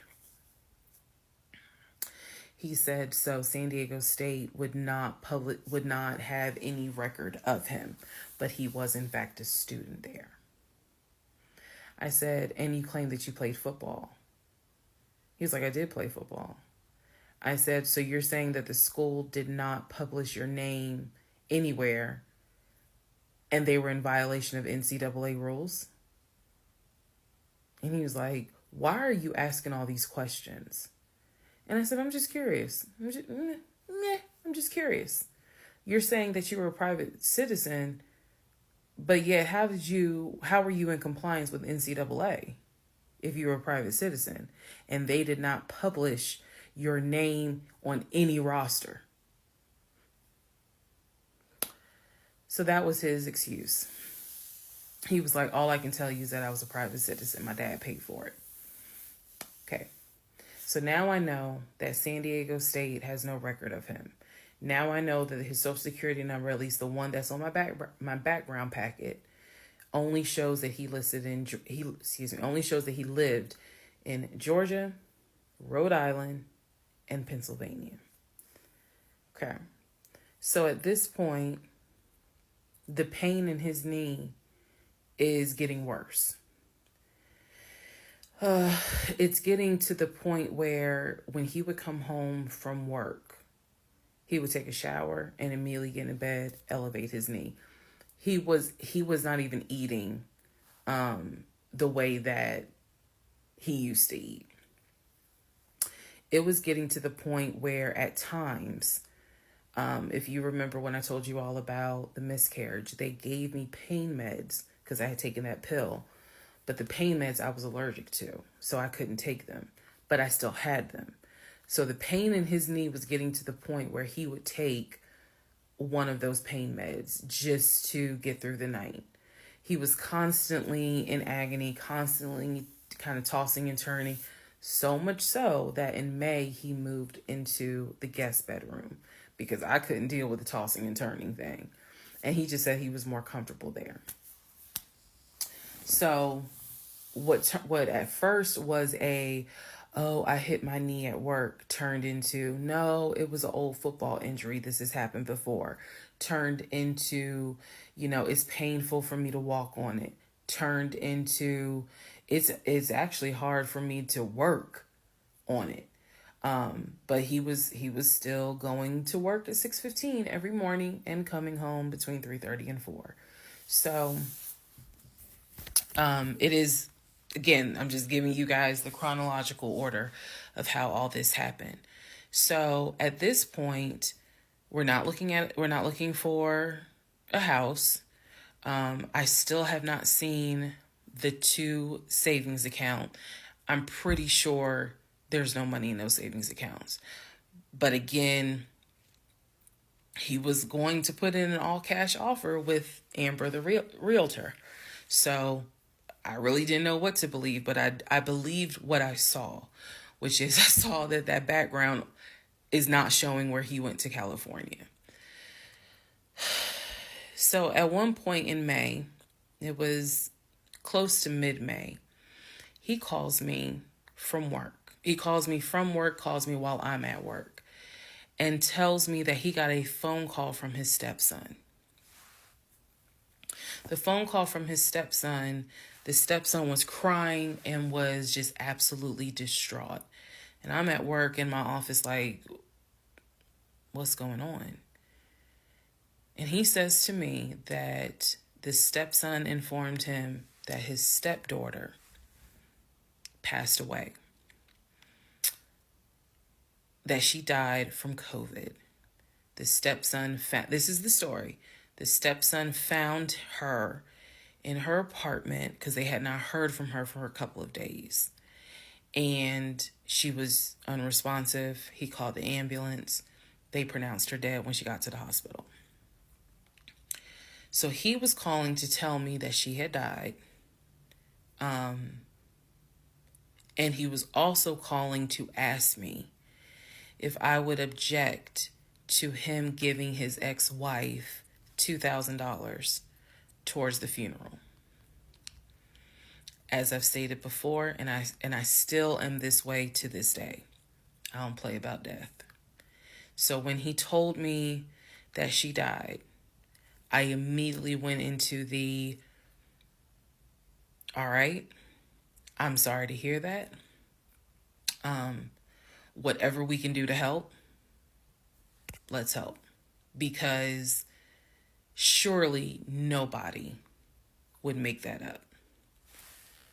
So he was like, are you okay with that? He was like, we're married, and the agreement was that anything over $500 would be a discussion. So $2,000 definitely. And I said, yeah. I said, that's totally fine. I'm fine with that. He was upset because, again, he was close with the kids. And my heart went out to his ex-wife. It did, because I can't even imagine. I cannot even imagine. So, part 27, who the fuck did I marry? So, here's where we are at, and here's what we can establish. Number 1, I ran an initial background check on the Social Security number that was on our marriage license. Nothing came back. I subsequently applied for another job. In that job, I had to fill out a background packet. The background packet asked for my spouse's name, date of birth, and his Social Security number. The Social Security number on the background packet for the new job did not match the Social Security number that he gave me for our marriage license. If you are confused, I believe it's in part 25 or part 26 that I explain that. So we can establish that I then ran a background check on the new Social Security number that was on my background packet. It came back with states that the Social Security number apparently had lived in. Those states were Georgia, Pennsylvania, Rhode Island. Okay. I decided, this is now around May 20th, I decided to do another background check. And I paid to do another background check. This time, I did it with a different company, and not only did it give me the addresses, not only did it give me the states, it gave me addresses, and it also gave me names of people who were like associated with Legion and that address. One of those names was his ex-wife. I've always known he's always told me the name of the ex-wife, but now I see it when I ran his background. I did a search for her on social media. She was not there. So the address that it showed that she was associated with him, because remember his story is we got married in San Diego, we lived in San Diego, we divorced in San Diego. Men lie, women lie. The U.S. federal government with your social security number does not. So he's saying he was always in California. His social security number never showed that he was in California, according to the background check. It did show that he had lived in Georgia at an address associated with the ex-wife. So tried to find the ex-wife, could not find her on social media. So I looked in the metro counties to protect her identity. This, I am going to not divulge a lot on this part. I looked in the metro counties in the open record courts. So typically, you can look in like Superior Court or Magistrate Court or Probate Court. So I looked in open records for the different counties, metro Atlanta counties. Let me be clear, metro Atlanta counties. And I looked under her name. And I found where they had filed for divorce in a metro Atlanta county.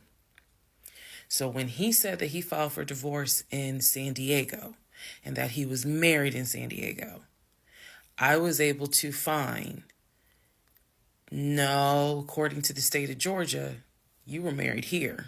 You were divorced here. So I looked under her name, found a record for divorce, and it did show his name. So now I clearly see on my computer that there is a metro Atlanta County Court that has a divorce record in the state of Georgia between him and his ex-wife. So I did what any rational person would do, because this is still kind of COVID time. Well, not really. It had nothing to do with COVID. Let me take that back. Because of the parameters of the court, you can only do the open records request in person. I did what anybody would do.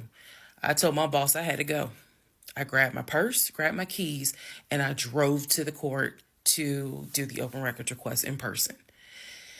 The open records request was for the divorce documents. Go back in the story, in the series, and remember I did a background on the ex-wife. I told you all exactly what was told to me. He met her in California. He married her in California. He divorced her in California because she cheated on him. He filed for divorce. She tried to get spousal support. It was going to be a little ugly. He was helping her with the kids. That was the story that was told to me. So went to the court, filled out the paperwork, got the open records request for the divorce decree, for the divorce records. First thing I see, he didn't file, she did. Second thing I see, they didn't make it more than 6 months. I see the date of marriage. I see the date of dissolution, 6 months. Third thing I see, he was served in Metro Atlanta, which means that at the time of the divorce, he was living in Metro Atlanta. California was never mentioned. Fourth thing I see, he filed what is called a pauper affidavit. If you don't know what that is, I'm going to do my best to explain it real quick. Basically, he filed an affidavit with the court saying that he is so poor, he could not afford the fees to pay for a divorce. He couldn't afford a filing fee. He couldn't afford a service fee. That is what a pauper affidavit is for. All of this is in the divorce documents. She had filed. She said it was irreconcilable differences. She was not requesting any money whatsoever. And both of them had signed a pauper affidavit. He was served in Georgia at his previous employment. According to the divorce documents, he was served at like a grocery store. That is what was listed as his employer. And it had a date of when he was served. So I see all of this in one day. I also see where on the divorce documents, she listed her name, her address, and her phone number. So I did what any rational person would do. I wrote down the phone number. There was a 50-50 chance that the number was already disconnected. She could be like me. I'm one of those people. Honey, you can sneeze at a 27-degree angle. I will change my number so quick, you ain't even know what hit you. You can talk to me at 5 o'clock, and at 5:05, my number has been changed. So she could have been like me, and the number is not even active. Or she could be like some people I know who have kept their numbers since kindergarten. Either way, I wrote the number down. I left the court, and I immediately went back to work. And the same friend who helped me when I had my miscarriage, I told her, I was like, I got this phone number. This is the ex-wife. She was like, girl, you better call. You better call and find out from her. Because I think she said to me, can't nobody tell you what is going on quite like the ex-wife. So, part 28 is the phone call that I had with the ex-wife.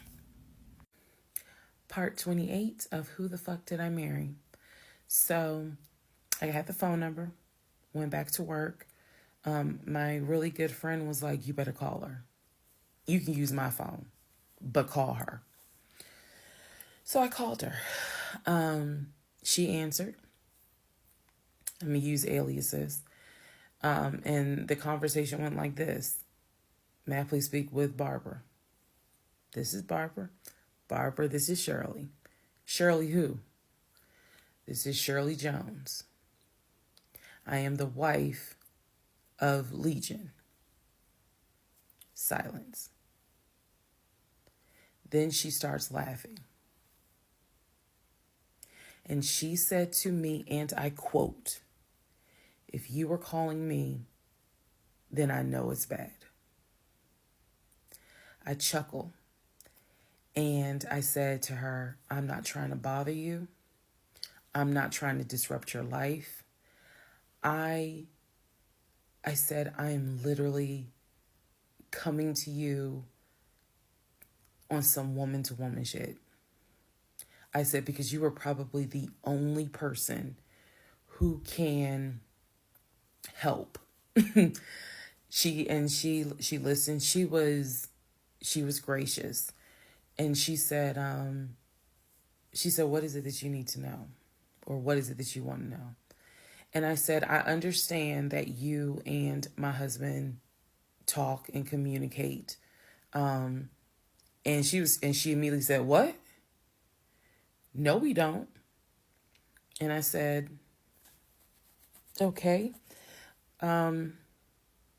She said, one thing you need to know about Legion. She said, whatever he tells you, it is a lie.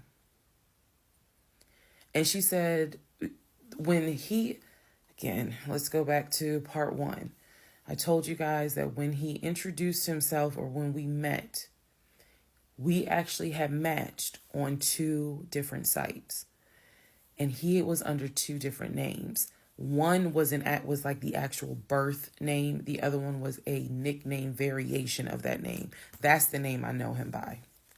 So, for example, if his name was Matthew, he had a profile under Matthew, and then he had a profile under Matt. I would have known him as Matt.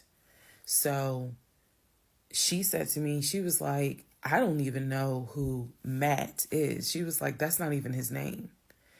And so I knew what his actual government name, and she was like, no one calls him Matt. She was like, that must be his new personality. Or she was cracking a joke, but she was like, anything he tells you, you need to know is a lie.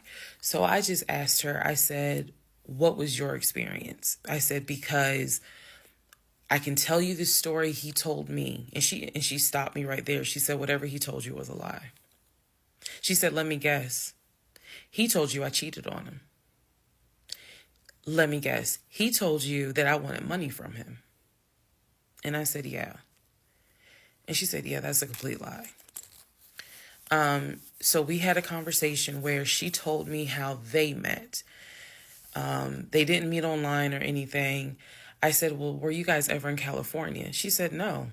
She's like, she was like, that man ain't never been past the East Coast. So I said, okay.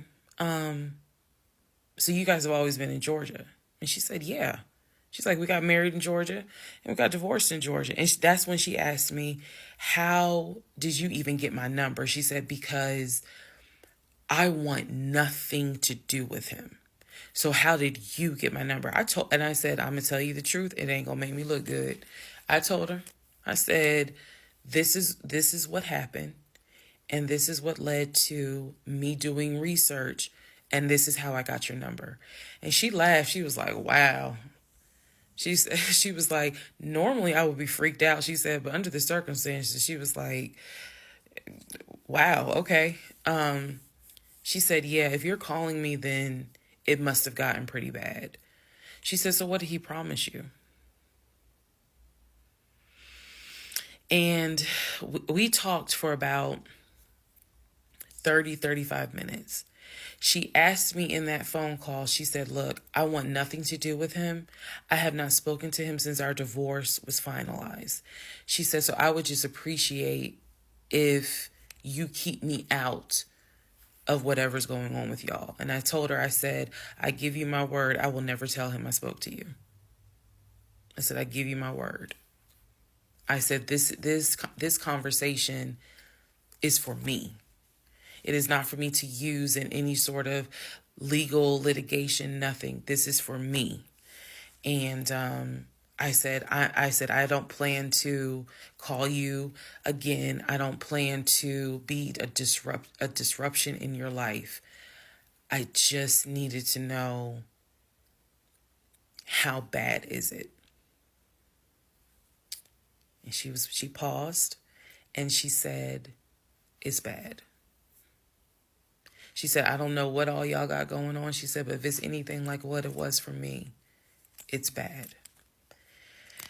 So we talked a little bit more. She was very encouraging. She was like, girl, do not blame yourself. She said, I went through that and I had blamed myself. She was like, this is not on us. This is on him. She was like, he is a master liar. A master manipulator. She said, I ignored the red flags. So she was like, do not feel as though this is on you. We talked about there's an ex-girlfriend that shares the same name as his aunt. She and I talked about her. She said the reason why they broke up, because the ex-girlfriend, I didn't know this, the ex-girlfriend had reached out to her about 6 months before he met me. And so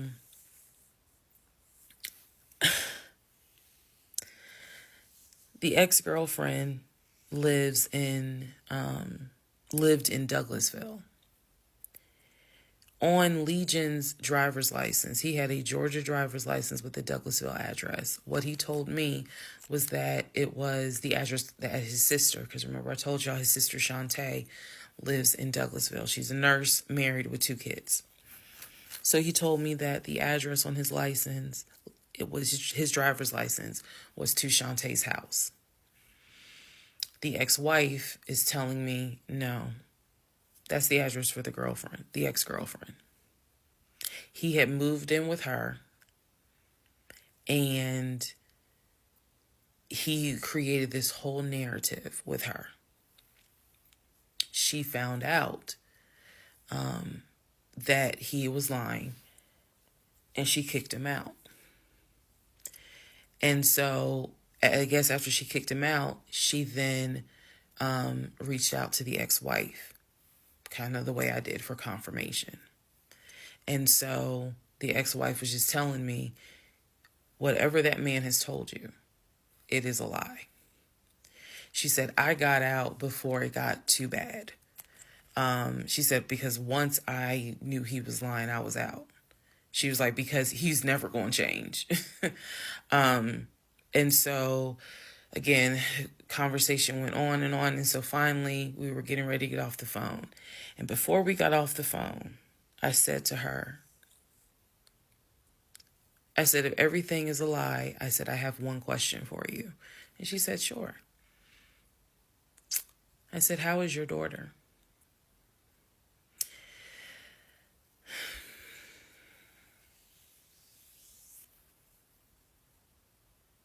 I said, how is your daughter? Next part coming up. Part 29, who the fuck did I marry? So I asked her, how was your daughter? She said, my daughter's fine. And I said, okay. She said, what did he say about my daughter? And I will be honest with y'all, I didn't have the heart to tell her. So what I said instead was, oh, no, it was, with everything with COVID, I think he mentioned that she might have had COVID or was exposed to it. I downplayed it bad. I wasn't going to tell that woman that he said her daughter passed away. So I said, obviously I'm glad to hear that kids are fine. She said, look, whether you stay with him or not is your choice. She said, he ain't going to change. He ain't going to change at all. She said, this is what he does. She said, you're not the first. You're not going to be the last. She said, he did it to me. She was very, very encouraging because she was just like, you do not blame yourself.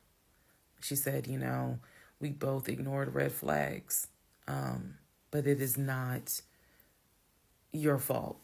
She said, this is on him. And so we, once again, I thanked her for her time, got off the phone. I took the long way home that night. I could not be around him. I could not be around him. I had to figure something out. I had to figure some things out. So I took the long way home.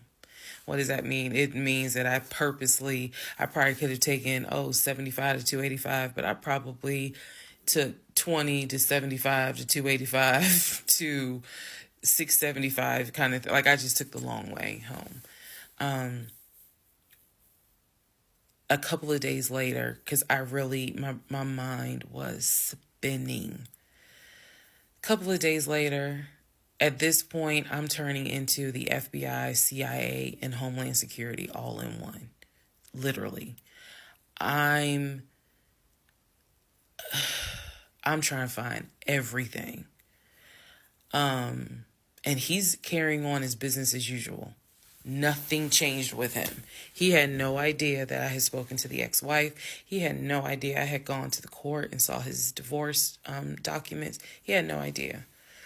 So a couple of days later, I decided to look up his mother's obituary. Look up the mother's obituary. And down at the bottom where it talks about, she's preceded in death by, and it lists all the people, the family members that died before.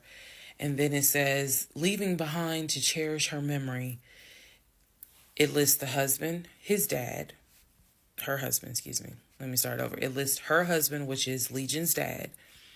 It lists Legion's brother that lives in Philly and his wife, because again, this is she passed away in 2015.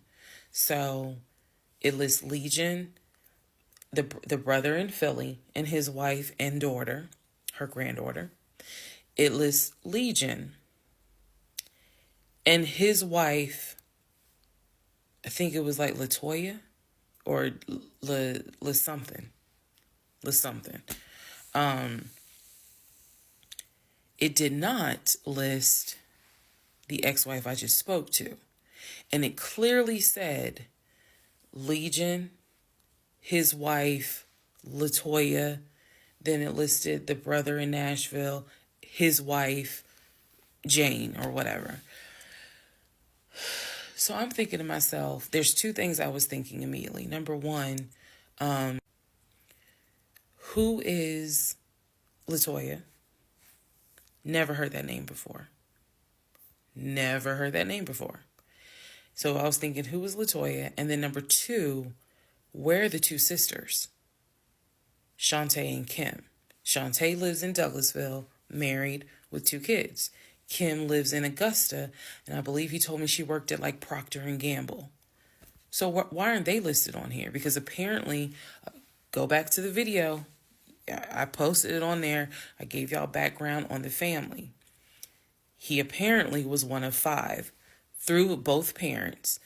Brother in Philly, older brother, younger brother in Nashville, an older sister in Douglasville, and a baby sister in Augusta. So why is it on his mother's obituary there's only three children named? Where are the 2 sisters? So I'm even more like, what in the hell is going on? And then I started thinking to myself, why wouldn't they list Shantae? Like, they talk all the time, so I know that they're close because he talks to Shantae all the time. So I really was confused. Again, keep in mind, I'm trying to give y'all insight into how I was thinking May of 2021, because I still didn't find out a lot of stuff at that time. I found out enough to figure out, okay, it's not a question of if he's lying. That was over. It's not a question of if he's lying. The question now is becoming, what else is he lying about?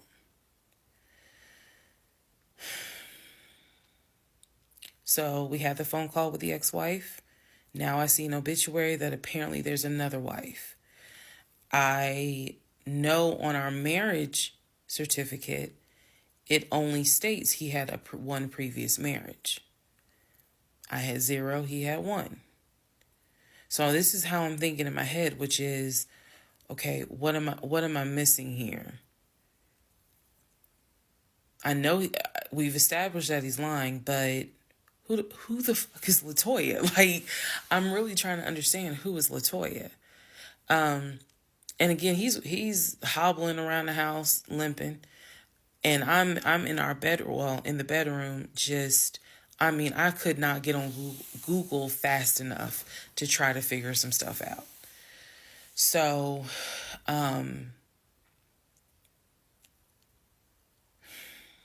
see the mom's obituary, study it, and at this point, I'm now trying to figure out, okay, what's the game plan? What is the game plan? And that's where we are about to get into the next part. Okay, part 30 of Who the Fuck Did I Marry? So I'm going to use this as a clarification video. So we're going to use part 30 as a stop. Let's clarify some things.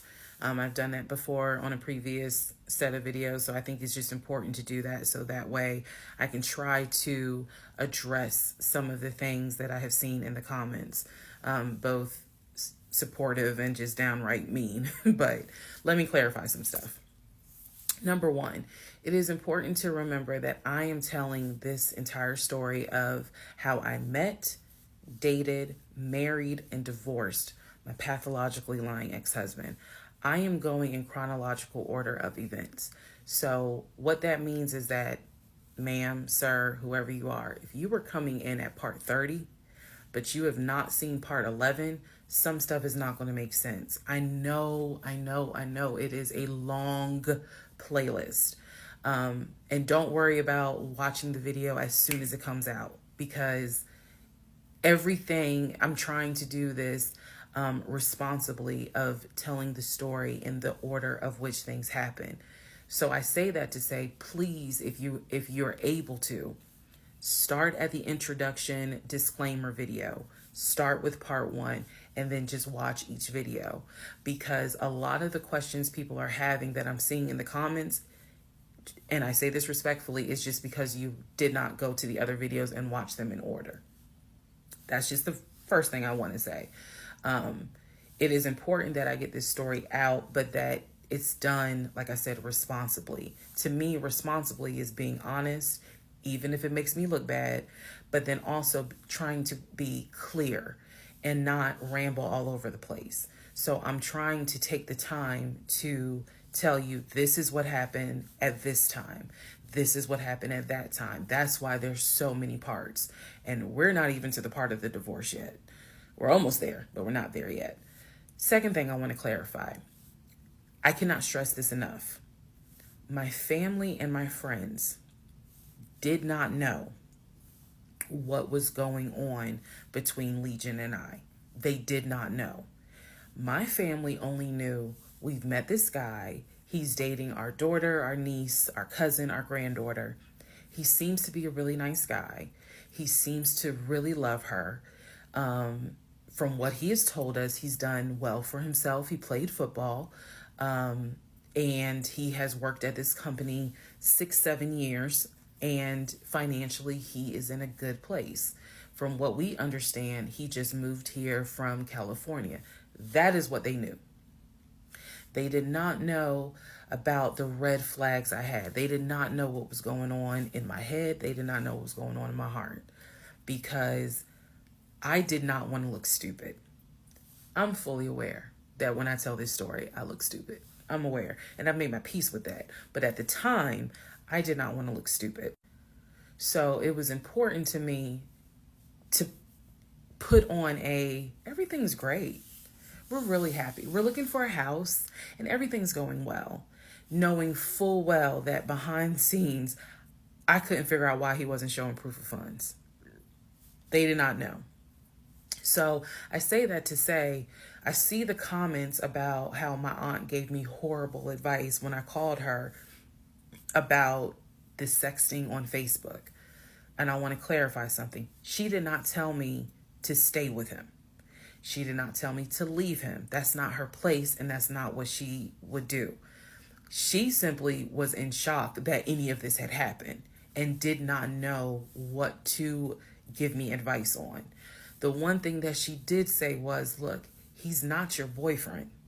Meaning, it ain't as simple as, oh, we just gonna break up. Pack your shit and go. Because you married him. My aunt is the most ride or die chick I've ever met. You fuck with me, you fuck with her. And she is straight Jersey. So I love her for it. But I needed to, it's not fair for me to leave it out there as if, oh, she just was like, girl, I mean, go home and deal with it. No. Never in a million years. So I want to clarify that. Also want to clarify about my mom. So my mom lives in Arkansas. And when she came to visit in April, we were already married. This is her first time physically meeting Legion. My mom will tell you she had no idea anything was amiss. But there was something that nagged her a little bit. She didn't know what it was. And my mom is the type where she's going to get on her knees in prayer. That's who she is. So for her, it was like, I don't know what it is. He seems like a nice guy. He seems to love my daughter. Because again, there was no arguing in the house. The house was peaceful while she was here. Even though behind the scenes, we had just came off of the whole sexting incident with other women. So for her, it was like, I don't know what it is. She did tell me later on that it seemed as if I wasn't as happy as she thought I would have been. But again, she took it to the Lord in prayer. And her prayer was, God, protect my child. I don't know what's going on, but protect her.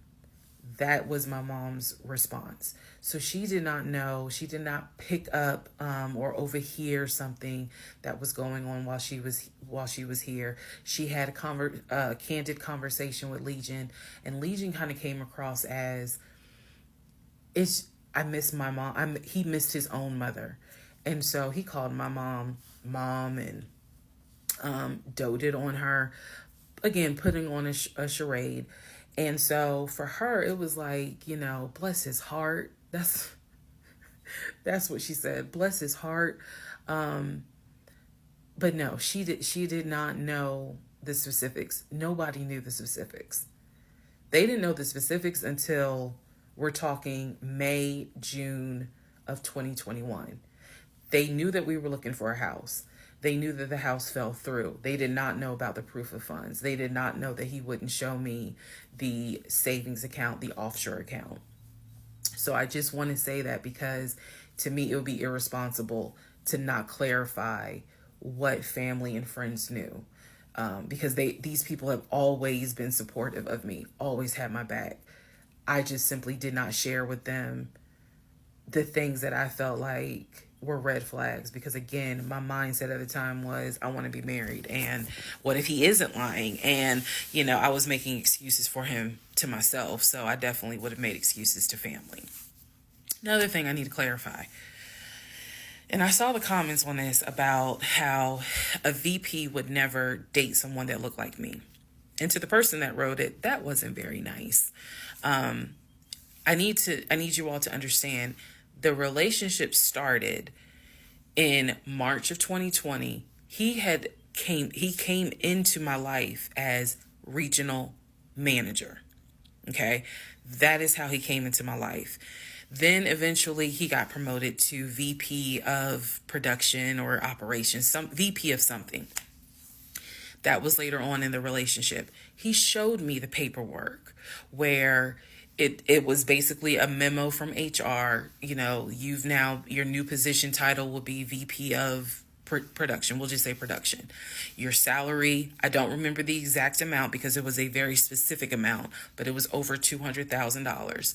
It listed some of the benefits that he would have. He would have an office. He would be getting an executive assistant. That's where we get David from. If you don't know who David is, please go back and watch the series in order. He would be getting an executive assistant. He would be getting use of the company helicopter. He would be getting a company car. That is where we're introduced to the fact that he was starting to shop for a company car that could not be more than $90,000. That's what he told me. I didn't see this in the memo, the amount of the car, but that's what he told me.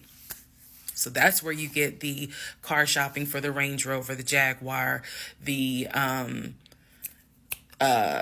BMW. He even test drove a Mercedes GLE, I believe. So I'm just trying to, again, bring some clarity to this so that way we all can understand what's going on. And hopefully this just makes a lot more sense for everyone. All right. Part 31. Part 31, who the fuck did I marry? So I found his mother's obituary online. It then told me, it listed his brother in Philly and his wife. It listed Legion, and then it said his wife. I took the name from the obituary and I did a Metro Atlanta court search with that name. I found a divorce record. I found a divorce record with Legion and the same woman's name that was in the obituary. In that divorce record, it looks like he's the one that filed for divorce. This would have been around 2016. This was after the mother's death. He filed for divorce. She was the respondent. I think that's the correct terminology. Both had a temporary protection order against each other. He had one against her. She had one against him. The divorce ended up getting granted, finalized. Then it looks like he went on his way. In the course of the search for her name, I discovered that at one point in time, the two of them had lived in Rhode Island. So that's the connection with Rhode Island, because for the longest time I could not figure out who lived in Rhode Island. That's where that came from. The two of them, he and this woman, lived in Rhode Island several years prior, or a few years prior. I could not find the obituary for his dad. I searched and I searched. I could not find the obituary for his father. For whatever reason, I knew his grandmother's name. I just randomly decided to do a Google search of the grandmother's name. Initially, nothing came up because I was looking for the grandmother's name in Philly. Nothing came up. I looked for the grandmother's name down here in Georgia. Found a record, but it wasn't quite clear. What was clear was that she had died several years prior. So what I found was a different website where it was like a legacy.com type thing. So I believe legacy.com holds old obituaries. Did a search for her name, found a match. That is when I discovered that she actually had passed away in July of 2008. Read the caption of the obituary and verified that in fact it was his grandmother. Because at the bottom of it, again, obituaries tell you a lot. It names who she leaves to cherish her memory. So it lists all the different family members. It lists the brother in Philly. It lists Legion, no spouse, and then a brother in Nashville. Once again, it did not list the two sisters, Shantae and Kim. So I'm even more like, okay, clearly something, is up when it comes to Shantae and Kim. But what I do know is that he has talked to them multiple times in front of me. So I'm not sure what I'm missing. Maybe some family feud happened. I don't know. So that is how I discovered that when he told me the grandmother died from COVID and he was crying, boo-hooing and all that shit, she actually had died in July of 2008. I found this out the same time that I found out about allegedly, and I say allegedly because I'll explain, allegedly the first wife, or at least what I think is the first wife. So while all this is going on, Legion is almost bedridden from what happened with his knee. And I need to take a moment to address this issue with the knee. Again, the story started, he hit his knee. Then it turned into, it was an old football injury. And this has happened before. He's going to the doctor. The doctor's telling him to ice it and to elevate it. He eventually moves into the guest bedroom to be more comfortable. I'm going to make this statement. This is probably the only time I will make this statement. He was not lying about the injury that he had. I don't know where the injury came from, but what I do know was he was not lying in the fact that he was in pain. You could clearly see that he was in pain, and the pain was becoming debilitating. Please understand what I'm saying. The pain was debilitating enough to where he was taking my pain meds from when I had the miscarriage. And then also, it was hard for him to walk. He was not eating. So this is what made me believe this, whatever was going on with the knee, there was more to it because he was not eating. When I met this man, he was a size 3X. At this point in time in May, he's down to a 2X. He is not exercising. He is not doing anything mobile. He's simply not eating. So there definitely was something going on, something concerning. Honestly, I thought it might have been cancer. But he kept saying, no, it's not that. It's from a football injury. It's from a football injury. I said to him, the next time you have a doctor's appointment, I want to go. It was that bad. And he kept making excuses like, okay, fine, I'll make the appointment. I'll let you know what it is. Cool, I will take off work. I want to be at that doctor's appointment because whatever is going on with you is serious to the point where you are losing weight rapidly within a 2-week span. So now we can go ahead and enter into June. When we enter into June, I have verified, read the divorce documents for not one wife, but 2 wives. I have called San Diego State, verified they have no record of him. He claims he was a private citizen. I don't believe that. They're saying there's no record of him. I have pulled his background. It is showing that you've lived in Pennsylvania, Rhode Island, and Georgia. When I look at the addresses, it is tied to at least 2 women, both of whom I'm showing divorce records on file that you had. I've also verified that your grandmother actually died in 2008 and not in 2020 from COVID. I know all of this as I'm going into June. His birthday is June 17th. So all I've been doing is just trying to figure out what is it I'm going to do. I spoke to the pastor and his wife. I believe it was actually the pastor I spoke to because I knew the pastor previously before he did our marriage counseling. And I told him what I found. Mind blown. Mind blown. Had no idea. He knew something was up. He knew that Legion was not really trying to make this marriage work. He had no idea all this was going on. So he asked me, are you wanting to stay or do you want to end the marriage? I said, oh, absolutely, I'm ending it. Oh, hell yeah, I'm ending it. I have to. I have to end it. I have no idea who that man is in my guest bedroom.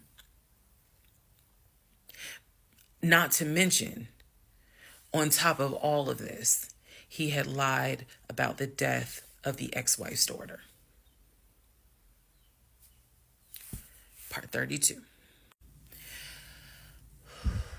Part 32. Who the fuck did I marry? All right. So we're now in June. By this point in June, I have been offered the new job, accepted it, put in my 2-week notice at my previous job, and was going to be starting the new job later on in the month. So when he laughed where I told him I wanted to get a new job, that laughter fueled me to get a new job. So here's what happened the beginning of June. At this point, he's completely bedridden. When I say completely bedridden, what I mean is, I'm trying to clarify this so it makes sense. From what I see, he is going to work, but he's calling out a lot more. Okay? So he had already left the condiment company and was working for Apple. So he's calling out quite a bit because the pain is pretty bad. So he's hardly eating. At this point, hardly. For example, if I were to say, oh, I ordered a 10-piece wings, he's eating 2. And that's it. That's all I would see him eat. I was going to work and coming home. The house was in the exact same place that it was when I left. Nothing in the kitchen had been moved.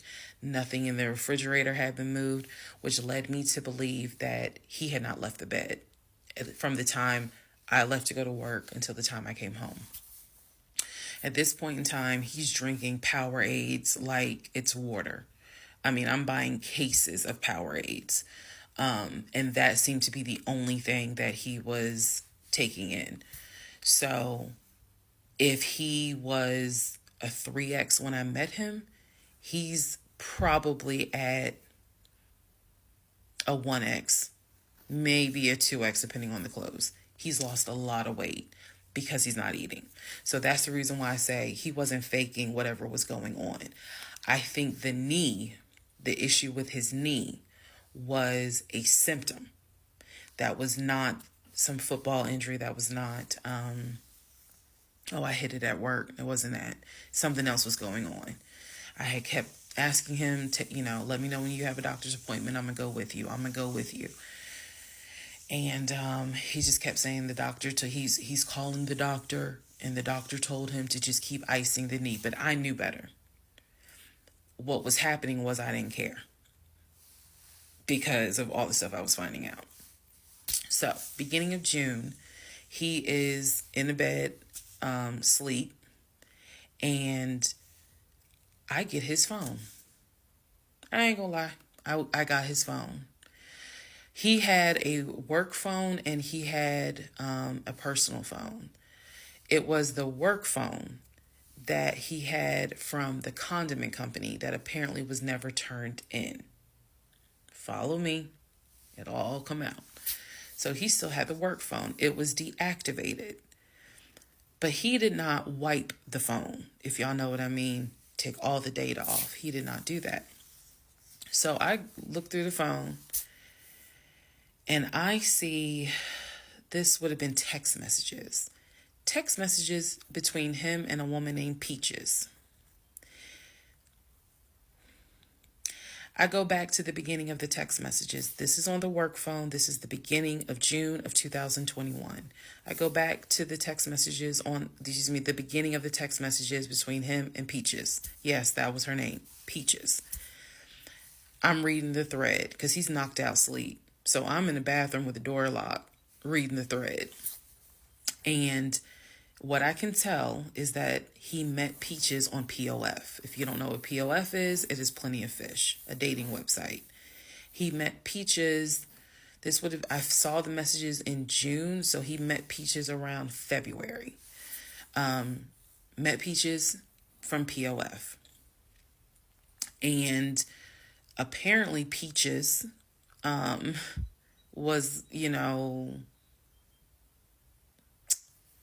there's no nice way to say it. Apparently Peaches was a prostitute. So the reason why I say that is because in the text messages, she's listing the prices. So he asked for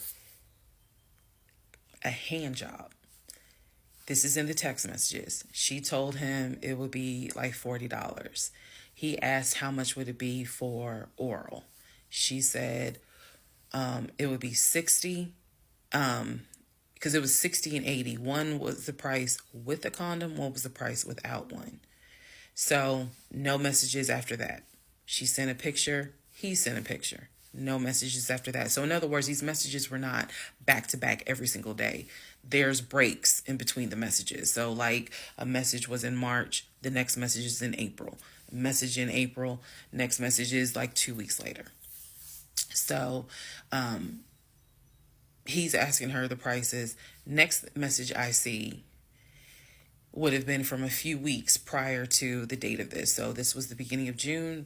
The message is from sometime beginning of May, where he is thanking her and says to her, thank you so much. That was really great. I hope I can see you again. Then there's messages where she said, hey, basically she was at a new spot. She must have moved. So he said, okay, I'm going to come through. I'm going to come see you. He's asking her to confirm the address. He was like, is it the house with the brown trash can with a white car in the front? She says, yes. So I'm thinking he was actually in front of the house when he's texting these messages. Then again, he does whatever he does, and he sends her a message a few hours later saying, thank you. That was great. I'm reading all this. And I will tell you guys something that you may or may not understand. Some women may or may not understand it. the cheating didn't even faze me. Didn't even faze me. I didn't cry. I did not feel like, what did I do wrong? I was relieved. The reason why I was relieved is because up until this point, I kind of struggled a little bit on whether or not, God, I know, Lord, you hate divorce, but I can't stay with a guy that lies. So when I saw the cheating stuff, I was like, oh shoot, thank you, Jesus. Okay. Because I know my Father in heaven is going to forgive the fact that I'm going to divorce him for infidelity. Go ahead. It's fine. Jesus will forgive me. So I was relieved, to be honest with you. Like, oh, okay. I got grounds now, bitch. That's how I felt. So saw the messages, forwarded the messages to my phone. Or excuse me, I had to take my phone because the phone was deactivated. So I kind of had to do a little ghetto. Hold the phone up, take my phone, and take pictures of what I see on the phone, so that I would have proof on my phone. Then I put the phone back and continued on. Now, in the next part is the day that he gets kicked out. And I will tell y'all what happened. Part 33, who the fuck did I marry? June 17th, 2021. So, you guys have been on this ride. You now know exactly what information I did have. The morning of June 17th, which was his birthday, he was in the bed as usual. Powerade bottles all over the place because I wasn't in the mood to clean. And so I went in his room. He was awake. He was watching YouTube on his cell phone. He watched a lot of YouTube, watching these two guys that always were fixing Jeeps on YouTube. And if I saw them, I would know exactly who they are, but I can't remember their name. It's a popular show on YouTube. Anyway, so I go in there and I just calmly sit on the edge of the bed. And I was like, can we talk? And he was like, yeah, what's up? I said to him, Legion. Obviously, I called him his name. Legion. I said, I'm going to ask you something. I just want you to be honest with me. So he starts, I can already see in his eyes, he's about to get defensive. And I was like, calm. Because this is the tone I had. Calm. I said, you never went to San Diego State, did you? He rolls his eyes and he's like, I said, calm down. Watch your tone. I said, you never went to San Diego State. I said, you never lived in California, did you? And he said, of course I lived in California. He's like, I fucking showed you the house I had in California. He said, and I told you about San Diego State. I was a private citizen. My dad paid for me to be a private citizen. And I said, okay. I said, I called San Diego State. And he looked at me. His eyes were like empty. Like he wasn't shocked. He wasn't like, oh my God. He was just more like, okay. I said, they have no record of you.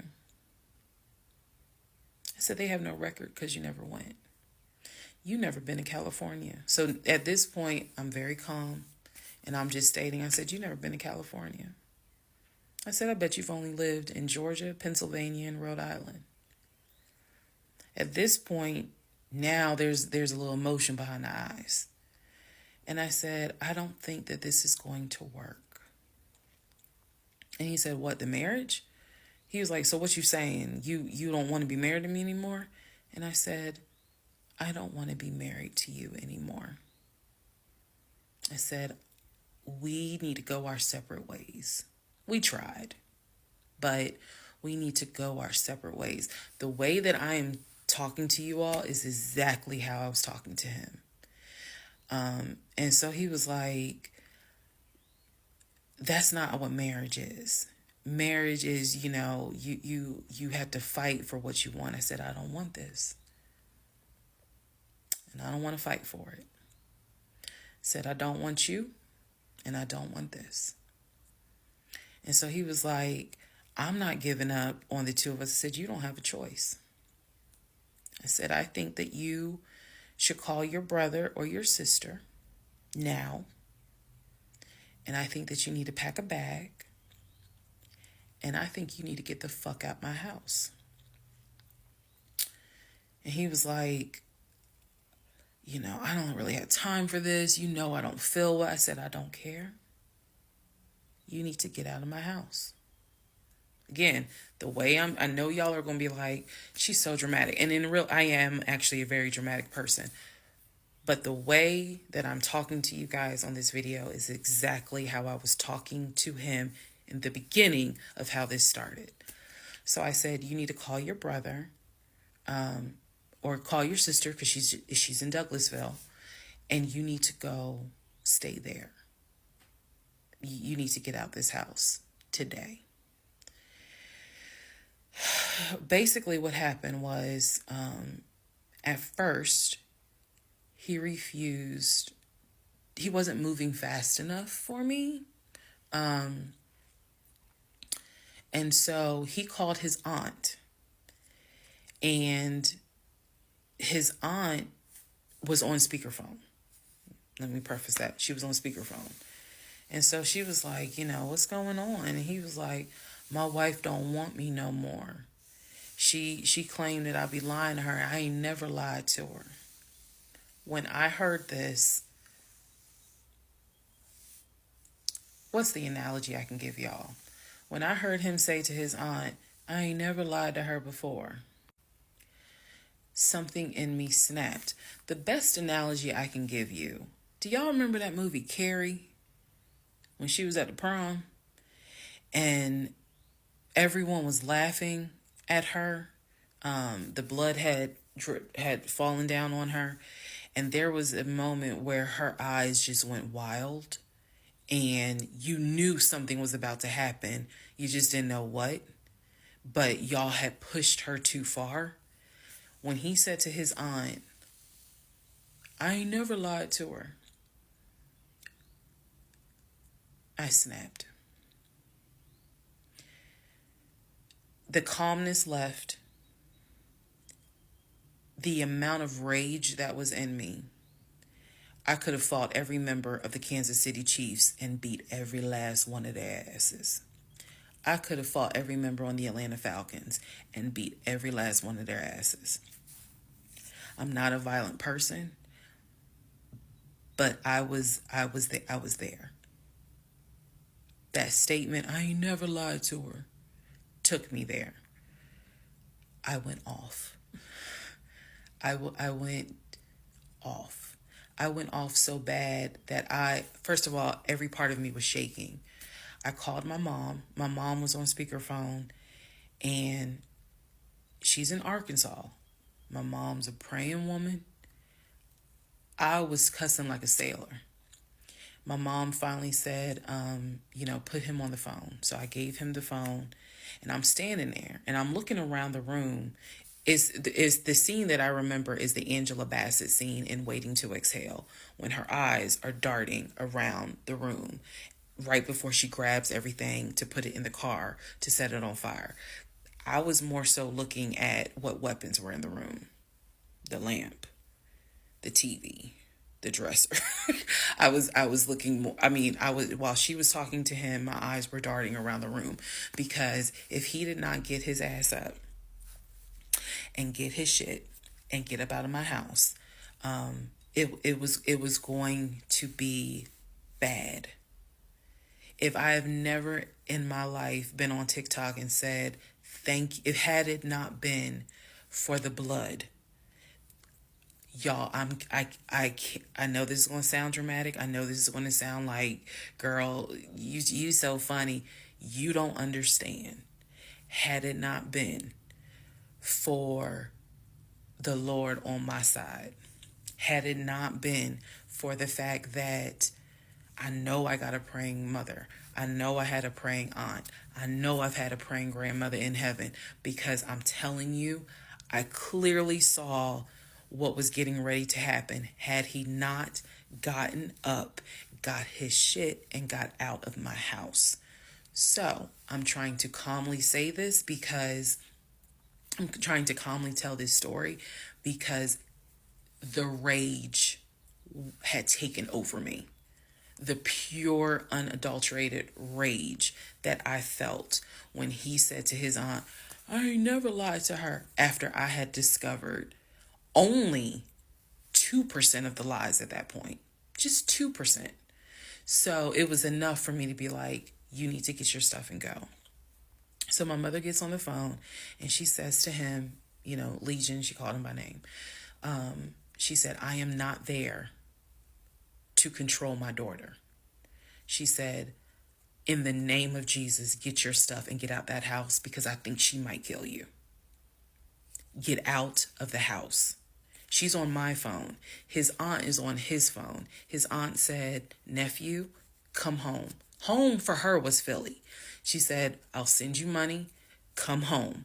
Leave that house right now, she said, because I think that woman is about to kill you. Let's just go to part 34. Let's all just take a deep breath. Part 34. Who the fuck did I marry? So the aunt told him, I'll send you money. Come home. I'm yelling in the background, by the way. I'm not standing there calmly. I'm yelling. I said, oh, he got money. Yeah, you got money. You got money in that offshore account, right? You got money in that Chase account. You got money to drive. So do what you got to do. I told him, and I'm not going to repeat some of the stuff I said because my mom might see this TikTok. But I did tell him, I was like, if you don't get out of this house, actually what I said was, you have two options. You either going to leave this house voluntarily or you're going to leave this house involuntarily.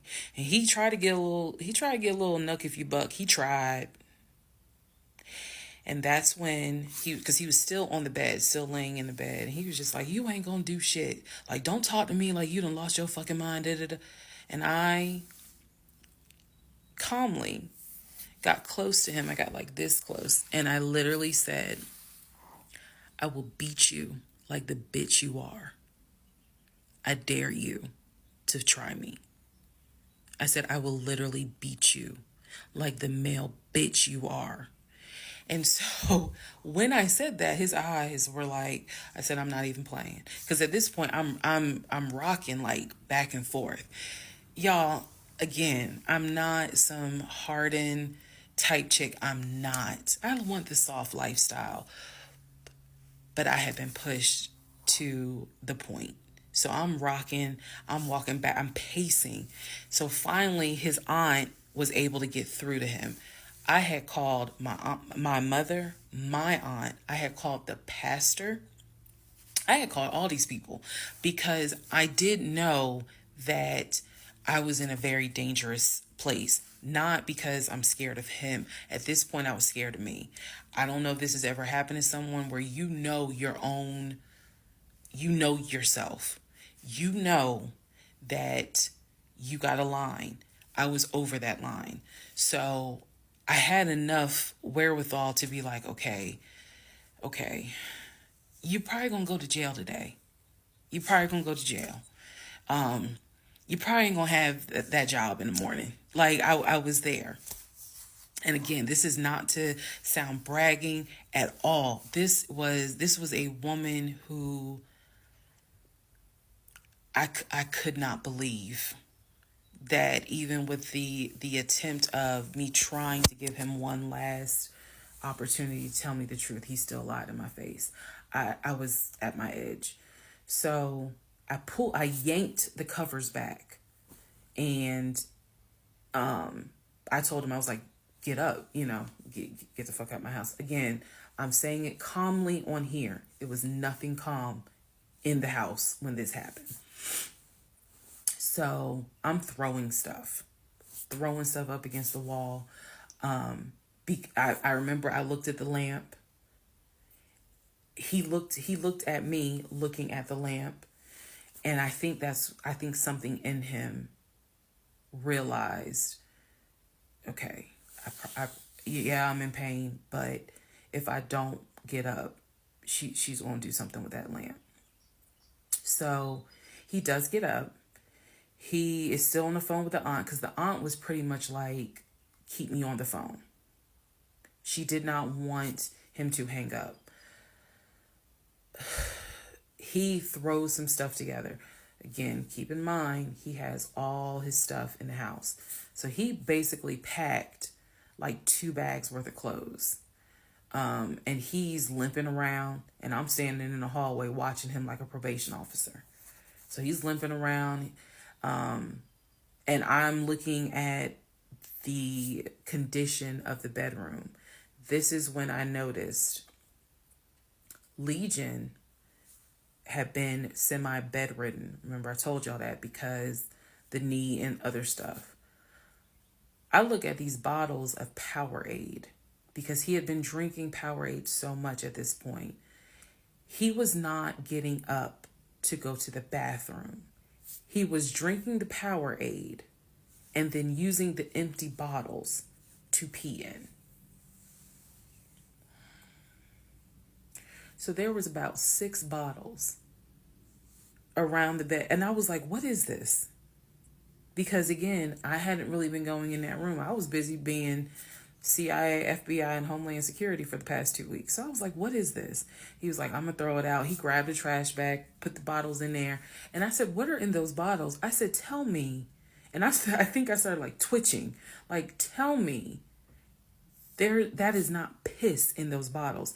He was like, I couldn't make it to the bathroom. I was in too much pain. So at this point, I'm even more like, yeah, get the fuck out. Get out. Get out of my house. So I helped him. While he was packing his bags, I went downstairs. I took the house key off of his keys. I went back upstairs.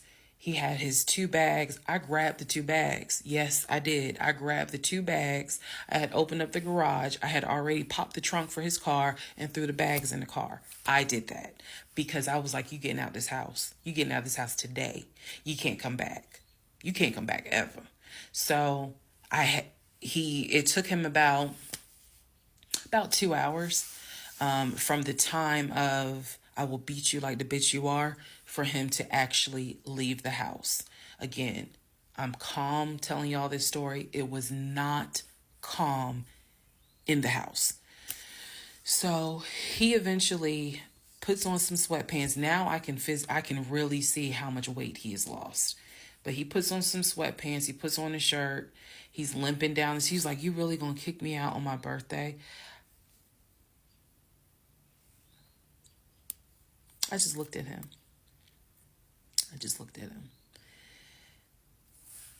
Opened the door. He went through the garage, got into his car, called, his aunt was still on the phone, and she was like, I'm going to send you some money.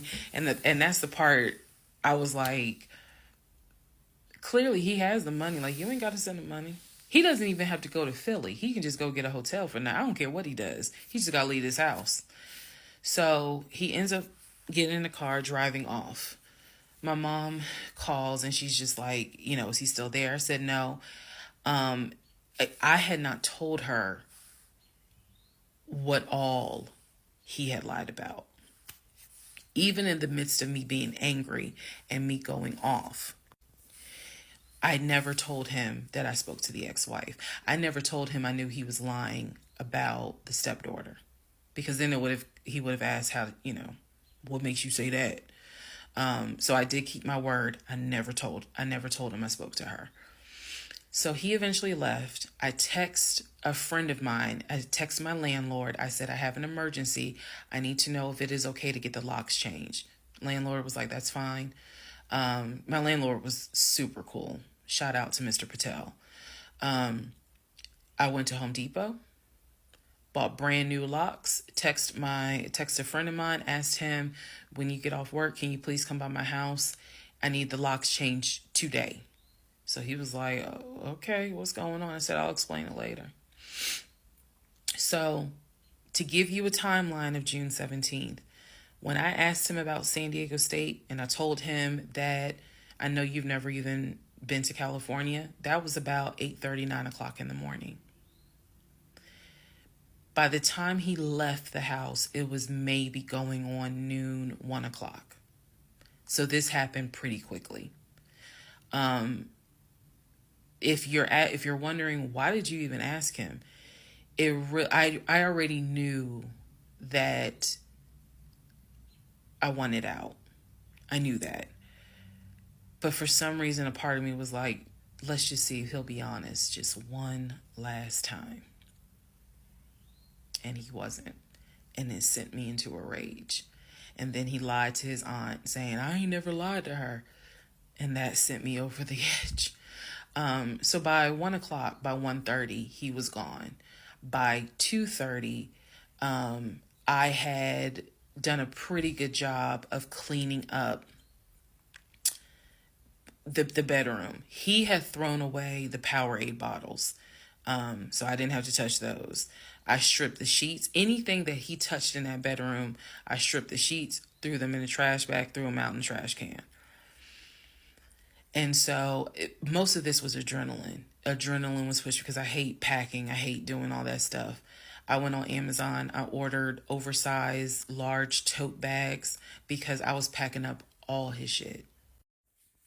Part 35. Who the fuck did I marry? So I packed up all his stuff. Okay. The reason why I packed up all his stuff is because, so I had a 3-bedroom, 2.5-bath townhome. One room was the guest room. Obviously, there was a master bedroom. And then we had a TV room that he had made like his Philadelphia Eagles man cave.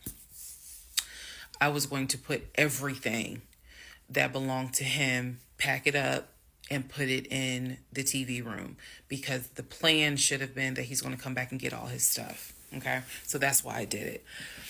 And honestly, it just felt good to pack up his stuff and go through it freely. Because when he packed in a hurry, he left obviously really important things. He left all his Invicta watches. He left all his WWE championship belts. And if you know anything about WWE championship belts, you know those things are expensive. He left all his Jordans. He left suits. He left Cole Haan shoes. He left all that because it was such a hurry for him to leave. So all that was still in my house. So around 2:30, I think I wasn't even at a place where I could start crying. I was just too angry, still shaking, packing everything up. One of the things that he left is a photo album with all the pictures of his mom and dad and his siblings growing up. Now, I had the thought of I was going to have a burn party. And I was going to put it on Facebook Live. I was going to burn it with my friends and drink and dance and play music. But it's his deceased parents. I do have a heart. So I put that somewhere special, meaning I put it up in the closet. He had told me that he was going to come back and get his stuff. And so I just did not, I didn't throw anything out unless it was like something I knew was trash. Other than that, I put everything up and kept it, in the TV room. So that's June 17th. Also on June 17th, I had already ordered his birthday cake. I had ordered the birthday cake like the end of May because it was like a special birthday cake. So I also had to go get the birthday cake from the bakery in East Point. And I took it to my family's house and we ate it. Yes, I had left the house, went to my family's house, filled them in, my aunt, my little cousin, and my grandfather, because my mom was in Arkansas. So went over to their house, filled them in on what was going on. They could not believe it. Although my grandfather then told me, he said, he ain't look like he was a football player. He was like, I ain't want to say nothing, but he ain't look like he was a football player. Gotta love grandparents. So we ate his birthday cake. Went back home. The friend that I had called came, changed all the locks, I changed the security codes. Effectively, he would not have been able to get in that house. So that is what happened on June 17th.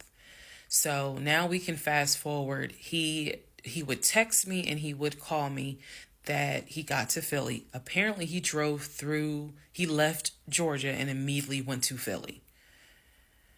So he immediately went to Philly, and he did text me and said that he made it to Philly and he was staying at his aunt's house.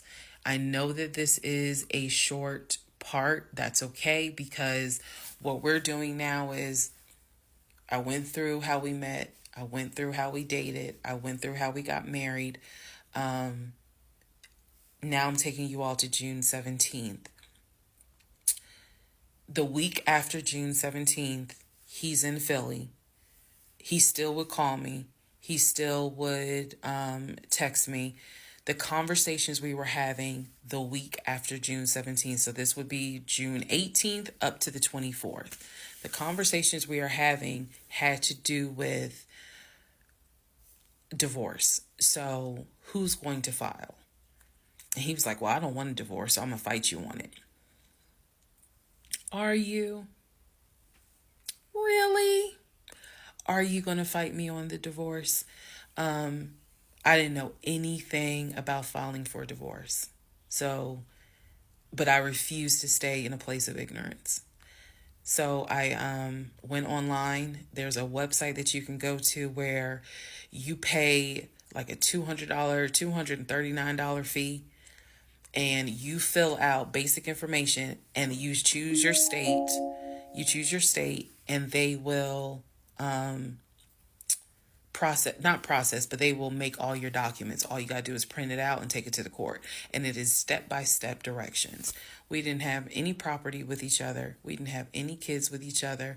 So by the state of Georgia's standards, this should be an uncontested divorce. So the conversation that last week, the week of June 18th to the 24th, was about divorce. What stuff do you want to keep? Well, I'm going to come and get all my stuff. I just don't understand why you couldn't talk to me about it. I said, there's no room for talking because you've been lying to me since day one. But even still, keep in mind, as of June 17th, June 18th, June 19th, I did not know what I know now. So the lies were really only like 5% of the whole story. So June 24th or 25th is when I had printed my documents.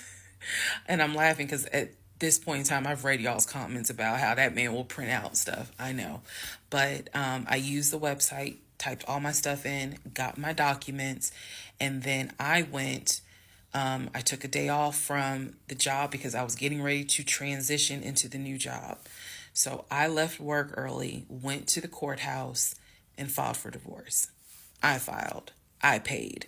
And then I already had the documents where he would have needed to sign so that it could then be entered into for a divorce settlement agreement.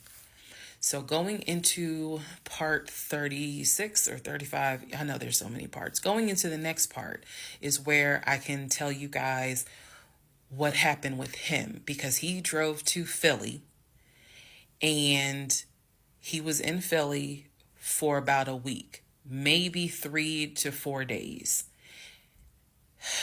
Then I get a message on Facebook Messenger from a woman claiming to be his cousin.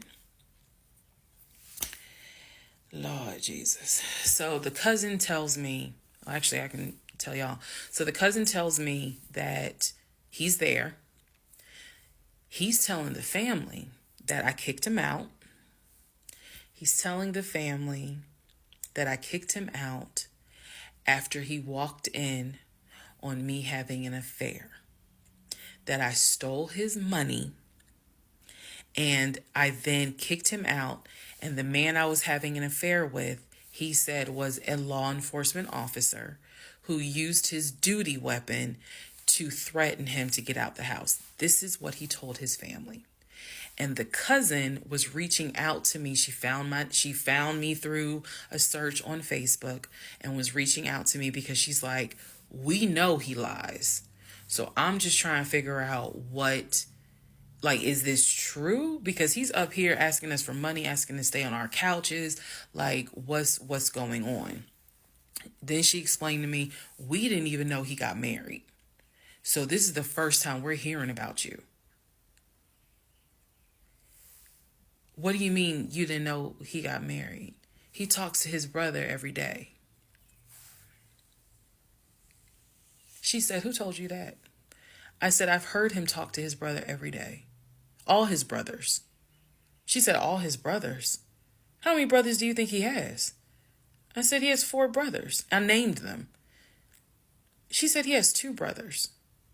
She said, he has the twin and he has the older brother. I said, twin?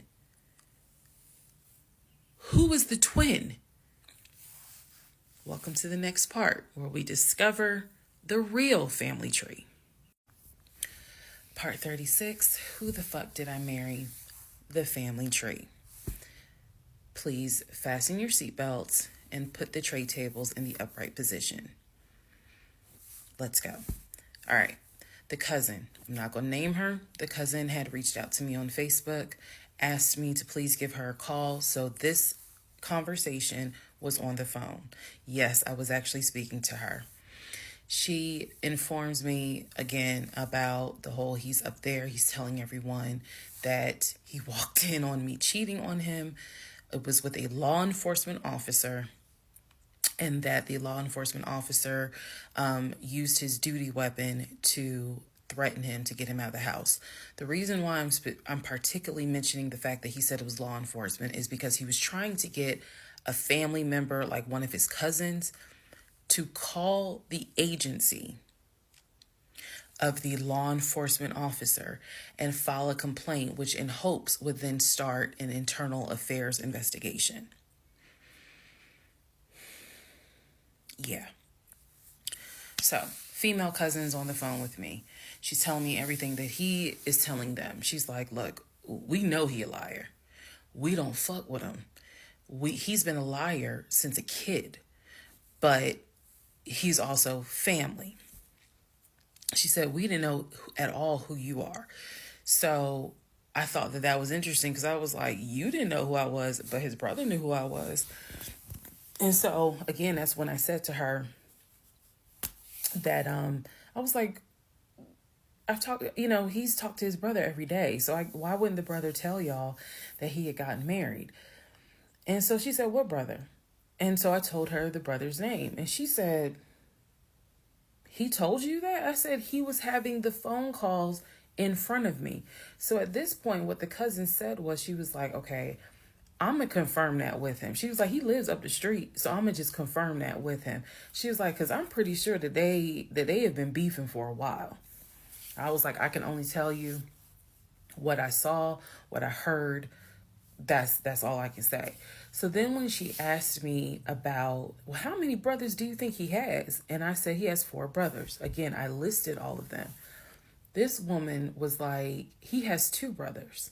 She said he has the twin, and he has the older brother, the one that he was on the phone with every morning, blah, blah, blah, blah, blah. I said, twin? Who's the twin? So this is where she explained to me. She said the parents, mom and dad, had the older brother. The older brother is about 5 or 6 years older than Legion. Legion and the younger brother, who lives in Nashville, they are twins. So when he kept saying the younger brother, my younger brother by 2 years, it's his older brother by 20 minutes. They are twins. I have seen a picture of this brother. Yes, they do very much look alike, but I didn't know they were twins. It doesn't even matter. I didn't know they were twins. But definitely they had the same mom and dad. So she was like, no, that he's older than Legion by 20 minutes. They're twins. She said, so the parents had 3 boys. Brother in Philly, the older brother, and the twins. She was like, who the hell are these sisters that you talking about? So I tell her, I was like, Shantae and Kim. She said, I don't know who Shantae is. She said, Kim is my daughter. Kim is not his sister. Kim is my daughter. And she said, that's his cousin. She was like, and they haven't spoken in about 20 years. So, no, that's not his sister. He does not have any sisters. And I said, well, then what about the other two brothers? She was like, what other two brothers? I said, the brothers from his dad.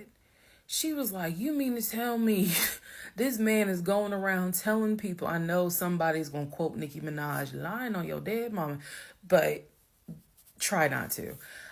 She says, you mean to tell me this man is walking around lying on his dad, saying that his dad had kids outside of his mom? And I kind of stuttered like, yeah. She was like, he does not. She said, I have no idea who those two men are. She said, those are not his brothers. But if y'all remember, I've met those two. And he introduced them as, you know, man, this is my brother John. This is my brother Matt, you know, type thing. And so they both were like, oh, my sister, it's good to meet you. It's good to meet you. Remember that, because obviously I do eventually talk to those two men again. So she says to me, the family tree is mom and dad, the three sons. She was like, there are no sisters. She said, I don't have a clue who Shantae is. She said, Kim is my daughter, so that's just their cousin. But again, they ain't spoken 20 years. I said, okay. And then there was the grandmother. She said, yeah. She named the grandmother. She was like, yeah, she died in like 2008. I said, yeah, he told me that she died in 2020. And that, you know, all of you were coming down for the memorial service. And she's just like, she died in 2008. I said, then there was the uncle who also died from COVID. She was like, which uncle is that? I told her the name. She said, he's been dead since like, 2010.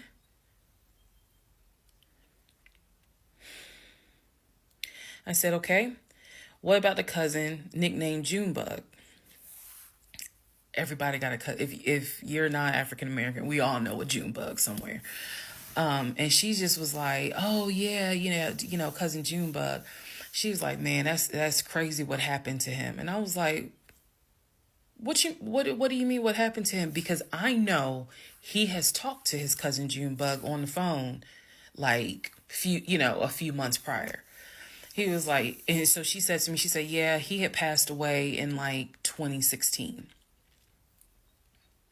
So this is now 3 people that she's naming that I recall him having either a story about or a phone call with, and she's telling me that they are all passed away. So this is when the conversation kind of changes, and she's like, you know what? She said, let me speak to the older brother, because he probably wants to talk to you. She was like, you probably should talk to him, and a lot of your questions will get answered. She was like, this dude's been lying ever since he was a kid. She was like, she said, literally, we don't fuck with him. I remember her saying that verbatim. She was so adamant. She was like, and when he showed up here out the blue, talking about how his wife cheated on him with a law enforcement officer, and how the guy took his gun out and threatened him to leave the house. She was like, we knew something was up. She was like, that's why I had to find out who you were and reach out to you and find out the truth. I said, there was no other guy. There was no law enforcement officer. And she was like, yeah, because he was telling us where the dude worked and how we should go ahead and help him file a complaint so that this dude could lose his job. I said, there is no other person. I said, I kicked him out. That was me, all by myself. No gun, just my fist.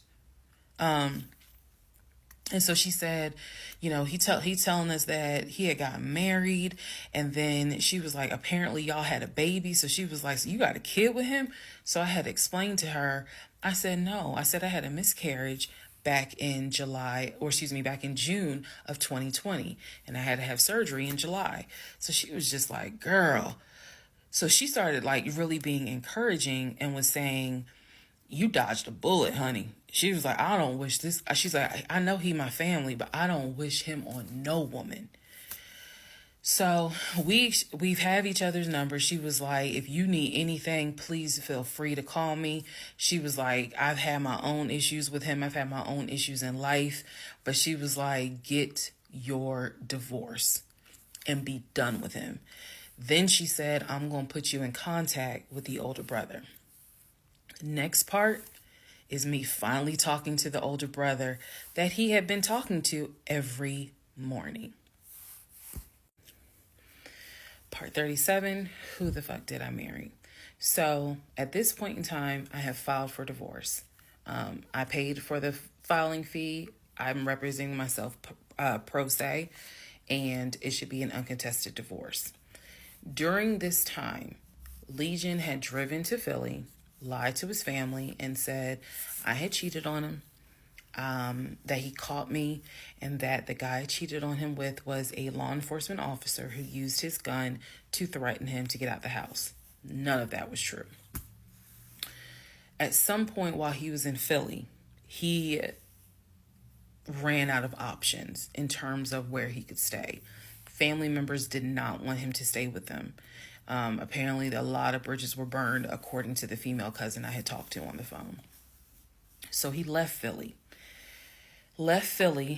and went to Augusta.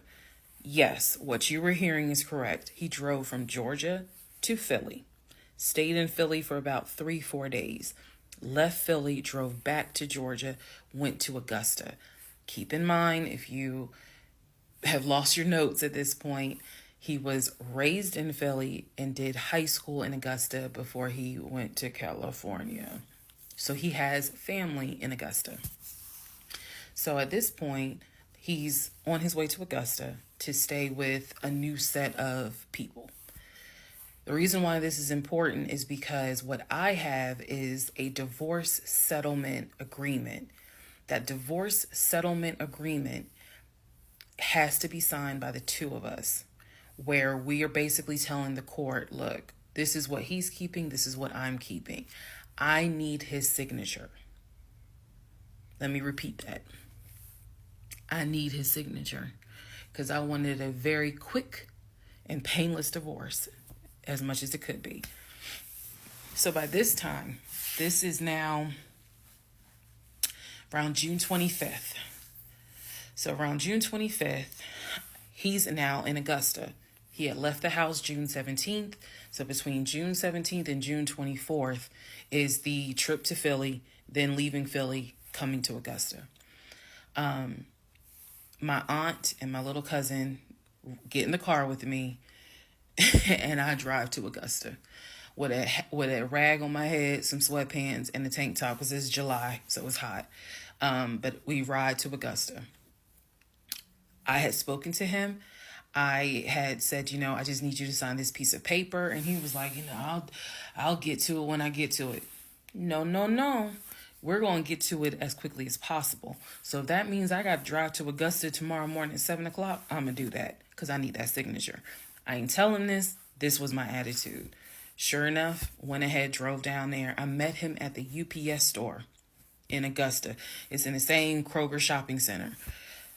They had a notary there because I needed the papers to be notarized. So he pulls up. It's only been a week since I last saw him.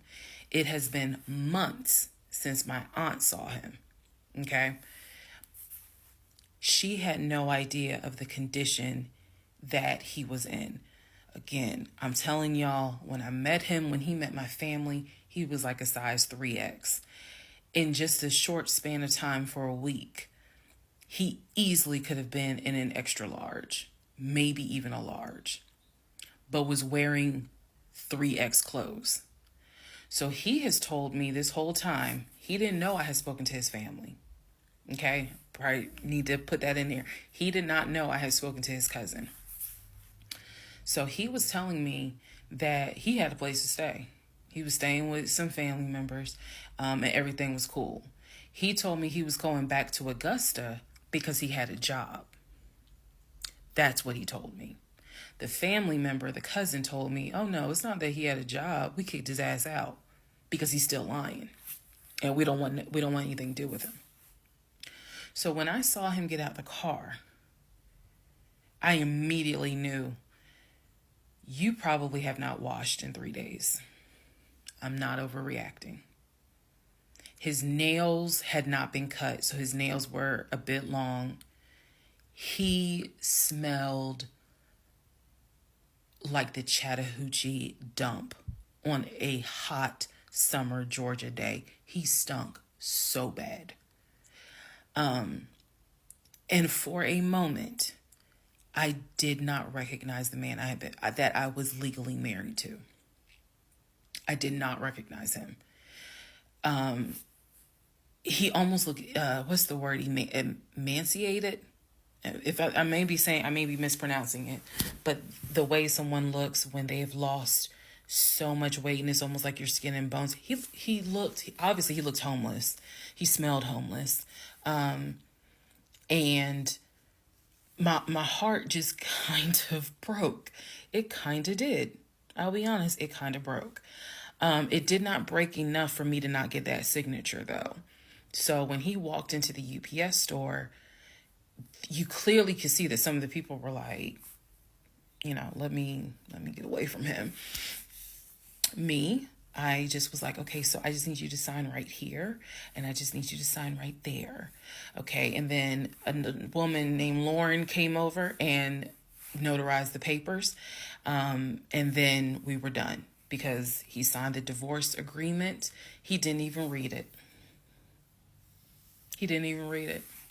Reason why I'm pointing that out is because he didn't read the part where what's left in the house now belongs to me. Where he took technically what he was going to take. Everything else in that home belongs to me. Remember, I told y'all he had left all his Invicta watches.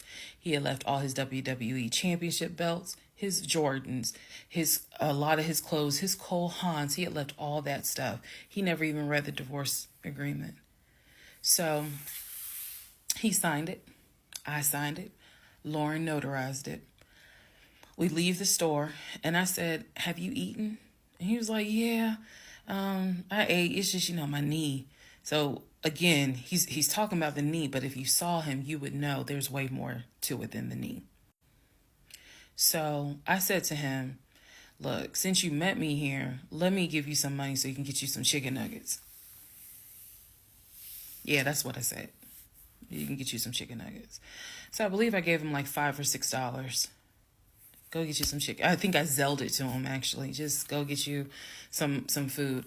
Then because where he parked was not far. It was like, okay, I'm parked here. He's parked in front of me in the other row. So there's that aisle that you can drive down. So I walked him to the car. And I saw the condition of the inside of the car. And that's when I knew he's been living in his car. He's been living in his car. So clearly, I no longer had a question of, so where's his offshore account? Where's the U.S. bank savings account? Where's the checking account?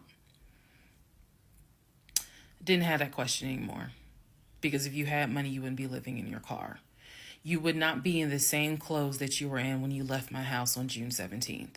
And this is now June 25th. So he was like, I'm going to be all right. I'm about to start a new job. I'm going to be cool. I got a family member I can stay with. Everything's going to be okay. All right. I said, I will let you know when the divorce is granted. I said, I will send you a copy of the divorce decree. And he was like, okay. He said, well, how long you think that's going to take? I said, I'm not sure. I thought I had to wait 30 days before I could file the divorce agreement settlement form. And then the judge would grant it in 30 days. So basically, this is like June 25th. I'm looking at the end of August that it would take for the divorce to be granted, assuming there were no hiccups, assuming he didn't decide he was going to pull a fast one. So I told him, I was like, I'm going to file this, and then once we get the divorce decree, I'll send you a copy. He said, okay. He got in his car. I got in my car. I drove all the way back home, and he went to wherever he went. Next part is the next series of lies that I was faced with. All right, part 38 of Who the Fuck Did I Marry? I'm going to call this housekeeping and missing pieces. So, housekeeping. First and foremost, as much as I know you all have enjoyed this series, and some of you have told me how entertaining you have found it, the story will be done this weekend. So, in other words, I don't care how many parts I gotta film, it will be done this weekend. We're not going to drag it into the new week. So I just want to let everyone know that. So please be sure to tell your sisters, your mamas, your aunties, your cousins, your best friends, hey y'all, go ahead and watch all the parts, because she's saying she's wrapping it up this weekend. But I'll leave the playlist up, so don't worry. Also, let's see. I'm sorry for the people who were like, I keep talking really slow. I didn't know that I was, and they're like, you're just long-winded. I'm very detailed. So that's probably what you're feeling, is that I'm detailed and I'm trying to get everything out, again, in a responsible manner. So, you all have asked me if I will do a live. Yes, I will. I don't have any issue doing a live. I feel like if you're going to put the story out there, you know you're going to get questions. So if you stand on business and you stand on what you said, do the live. So yes, I will do a live, and I will let you all know when I'm gonna do a live. So it won't just be some random shit. I will actually do a live and let everyone know. So that way, if you have questions, bring them. The issue with doing a live is that I need moderators. So because I just anticipate a lot of people have questions and I'm just one person, and I don't want to be accused of she's ignoring my question, which means there's holes in her story. Y'all, we all know how TikTok is. So, but I will absolutely do a live. That's the housekeeping. Missing pieces. So when I said before that it's important to me that I'm responsible in how I tell this story, meaning I'm clear and I go in detail, I realized that I left out some missing parts. And it was brought to my attention by a number of you. Thank you, because I'm all for accountability. I did not go into how my ex-husband, Legion, left the condiment company and then went to Apple. I also did not go into detail on when my mom came to visit. Both of those were in the month of April. I was going to go into detail a little bit more on the Apple situation because, as you probably have figured out, of course something came out later on. But nevertheless, in terms of April of 2021, my mom came for a visit. She lived in Arkansas. She came to visit us. She came to visit us after we had that whole sexting on Facebook incident, and just after we had started marital counseling. There were no fireworks during her visit. Nothing was weird. I did talk about how, my family has always been there. And if you spoke with my mom, she would tell you she didn't see anything out of the ordinary. But there was something in her spirit that just didn't sit right. She didn't talk to me about it at the time. She did not raise her concerns. She simply, when she came to visit, we welcomed her with open arms. Legion was excited to meet her. She was excited to meet him. We took my mom out to eat. It was a typical, very quiet, non-active visit. I didn't know what my mother thought until later on. So she didn't share with me during the visit, something don't seem right. She and I sat in the guest room talking. I never told her anything that was going on. Number one, because again, it goes back to that mindset of what happens in my marriage needs to stay in my marriage. And I talk about how I didn't think looking back, it was not a good idea that I told my aunt what had happened. My aunt is not the type that's going to tell my mother that, in other words, if you confide in her, she keeps it between you and her. So my mom never knew that there were any issues. And so there was nothing for her to be on mama bear mode. Had she known, this would have been a very different trip, but she didn't know. So she did come to visit. Everything went fine. He and I put on a united front. Oh, we're so happy. We're so, in love.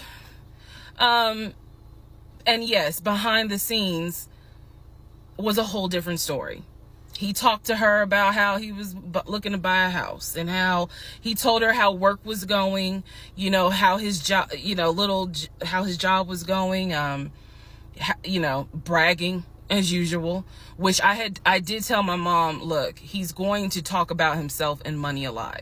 So, just change the subject. If he brings up a house, change the subject. That was my instructions to her, because I was like, I don't even want to get into the whole house situation. So other than that, uneventful. Now, once my mom left, this is still in April, everything was fine with him at the condiment company. As far as I knew, everything was fine. What ended up happening is he randomly came home one day and starts complaining about changes that are going on at the company.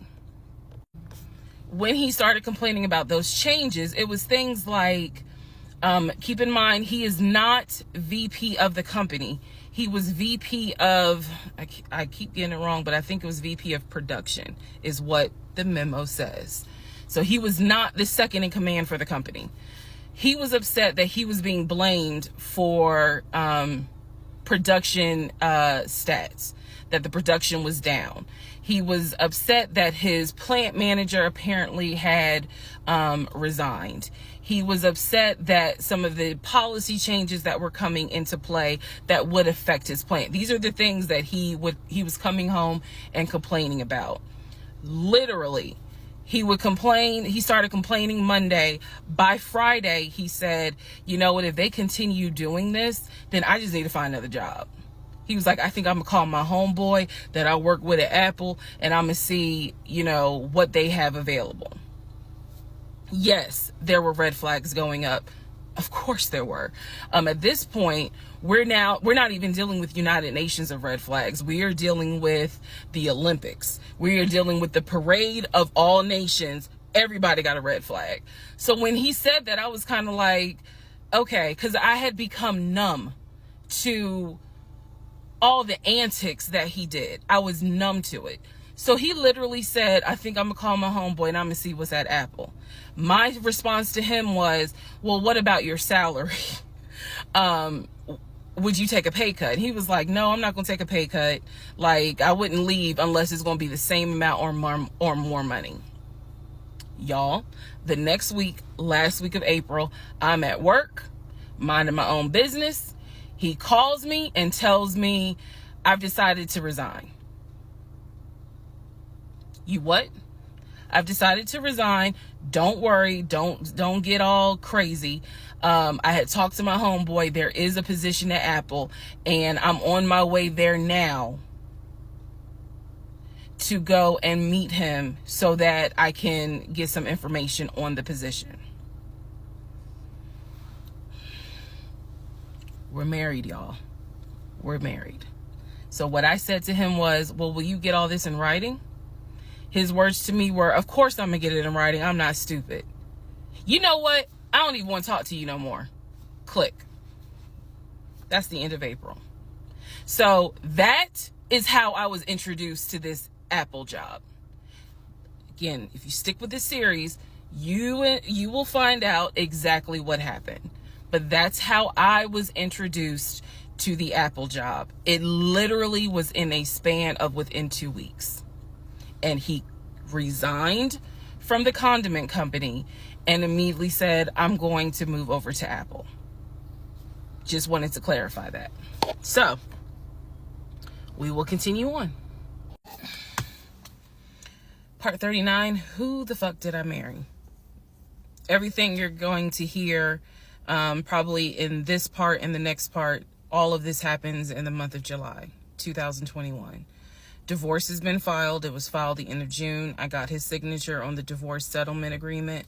I thought that I had to wait 30 days before I could actually file that with the court. And so this is kind of in the limbo period because I'm still within those 30 days. So he left a book bag at the house. Book bag that had all kind of paperwork in there. Inside the book bag, this is the paperwork that I found. Number 1, I found a packet from the condiment company where it showed his 401k contributions. It also stated in there that he had been terminated. So he was terminated from the condiment company according to the paperwork in the packet that I saw in the book bag that he left at my house. Also in the book bag were paycheck stubs from a previous job where he worked at a cemetery. The same cemetery that he took me to show me where his grandmother and grandfather were buried. So let's go ahead. I'll do this video and say this is what he told me. This is what I confirmed. He told me his grandmother and grandfather were buried there. He showed me a headstone with a family name on it. If you go back in previous parts, I talk about it. The truth is they are not buried there. He is of no relation to the people who are buried at that particular gravesite. Only reason why he knew about it is because he had worked there. Also in the book bag, it was a copy of a driver's license that he had. The address on the driver's license, now this I still don't have an answer to, but the address on the driver's license was the same address as the cemetery, because I looked it up on Google. Also in the book bag was paperwork from another construction company job, meaning it was paycheck stubs from another construction company here in Atlanta that he had worked for. It did not have dates on it, so I don't know when he worked for the construction company. Also in the book bag paperwork was unemployment paperwork. So it looked like he had been receiving unemployment just before I met him. I met him in March. It looked like he had been receiving unemployment January and February. So once again, let's confirm. He did not work for the condiment company for 6 to 7 years. Also in there were scraps of paper from a temp agency where it was information on the job that he had been placed at. Where was that job? The condiment company. He would be a forklift / loader is what it said. So I interpret that to mean he can drive a forklift, but he would have been loading up the 18-wheelers for them to go out to their deliveries. Also in this book bag was paperwork from Clayton County courts, I believe, for a weekend, what is it called? A weekender jail. It was like a weekender jail receipt. So I had to do some research. So apparently what that means is that there is an option where if you have a job, let's say you were sentenced to 60 days in jail, but you have a full-time job. Apparently the court can say, okay, you'll go to jail on the weekends. So in other words, you have to report to the jail on Friday at 5:00, and you'll be there Friday, Saturday, Sunday. You will get out Sunday at 6:00. Apparently that's actually a real thing. So what was in the book bag were multiple yellow receipts for different weekends that he had to report and get out of jail. Last but not least, there were some additional pictures, and then there were some, and when I say pictures, I'm talking about family photos. And then there was another additional copy of his driver's license with the Douglasville address. I looked up that address. The name associated with that address was the same name as the ex-girlfriend that he had in between the ex-wife and me. If you go back to the video where I talk about the conversation I had with the ex-wife, she tells me that the address was going to come back to the ex-girlfriend. I'm simply saying that is correct. So what she told me is true. So because of everything that I found, I decided to go down a new rabbit hole. Again, just recapping what I said in previous videos. Ex-husband was always a stickler about law enforcement. His dad was a retired police officer. I'm just telling y'all the story. His dad was a retired police officer. Mom was a retired teacher. After his dad retired, they moved to Augusta, started a church. He took me to that church in Augusta, the same day that he took me to meet his aunt who lived in Augusta. So these are now things that he actually took me to, just like he took me to the cemetery. So that's what I found in the book bag. The Weekender jail receipts. I went ahead and went online to find out exactly why did he have to go to jail for the weekend. And I'm going to end this part here. The next part has to do with his criminal history. Part 40, who the fuck did I marry? So we are now at the point of July 2021. We're at the point where I've spoken to the female cousin, and she gave me the phone number for the older brother. For the purposes of this video, we're going to call him Chris. Chris was very nice. I called him. He was gracious. He was willing to answer whatever questions I had. And what he said to me was, he said, my brother has always been a liar. He's always been a liar. He said, but ask me what questions you have and I'll confirm what's real and what's not. First question I had was, when was the last time you spoke to him? Without missing a beat, Chris says, 2015, just after our mother's funeral. I explained to him about the phone calls, the fact that Legion would be on the phone for 35 minutes, laughing, talking to Chris, relaying messages from Chris to me, and relaying messages from me to Chris. Without missing a beat, Chris says he was never talking to me. And he said, now I am going to say this. Maybe he was on the phone, but he was not on the phone with me. He said, because he knows that if I ever see him, I'm going to whoop his ass. And I'm laughing because obviously Legion loves to say I'm going to whoop somebody's ass. So for the people who are confused, like, wait, what does this mean about the phone calls? What this means is every single time that my ex-husband was on the phone, holding his phone like this, talking, laughing, cracking jokes. Hey, my wife said that, we can go later on this evening and all this other stuff. Every time they were doing things like that, every time he was having a phone call or conversation that he claims to be with Chris, no one is on the phone. No one's on the phone. That is what that means. So I'm on the phone with Chris. My mind is spinning. It is blowing up like a volcano. I mean, I'm going crazy. I'm going crazy because what this means is that for the past 4 or 5 months, every morning that he is having a phone call with his brother Chris, I am now understanding in real time that phone call was completely fake. So Chris tells me maybe he was talking to somebody else, but it wasn't me. He said the only family member that Legion actually talks to is the twin. And that's only because for some reason, I guess it's their twins, he helps him out when he needs it. Legion only calls the twin when he needs money.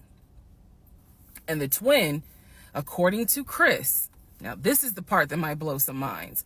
The twin brother, the one that is older by 20 minutes, is VP of his company, is married, drives a luxury car, and lives in like a 4 or 5 bedroom house in Nashville.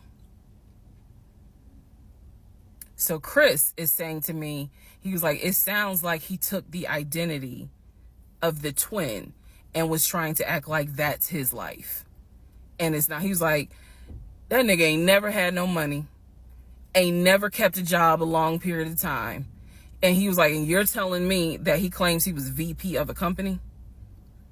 And so he was like, did you ever see anything? Did you ever meet people like Chris? I respect the fact that he was asking me the same questions y'all are asking me. Did you ever meet any family members? And I told him, I said, I met your aunt. Well, what aunt is that? I told him her name. He said, that ain't our damn aunt. I don't know if y'all have ever dealt with people from Philly. So he was just loud. He was like, that ain't our aunt. He said, that is our mother's best friend. And I don't trust that hoe. I'm sorry. It's the way he said it that it makes me laugh. Anyway, he's like, I don't trust her. I don't trust her at all. She is not our aunt. She was our mother's best friend when our mother was living in Augusta. She's not our aunt. So then I explained to him about the other brothers. The brothers, remember, there were 2 half brothers from his dad. One lived in Baltimore, one lived in Augusta. Chris is on the phone saying, I don't know who them niggas are. They ain't related to us. He said, our dad never had other kids. He was like, so you mean to tell me this nigga going around telling people that our dad had kids on our mom? And I said to him, well, the way he actually put it is that the 2 brothers came before y'all. He was like, hell no. No. So then I explained to him about the sisters. He was like, who the hell is Shantae?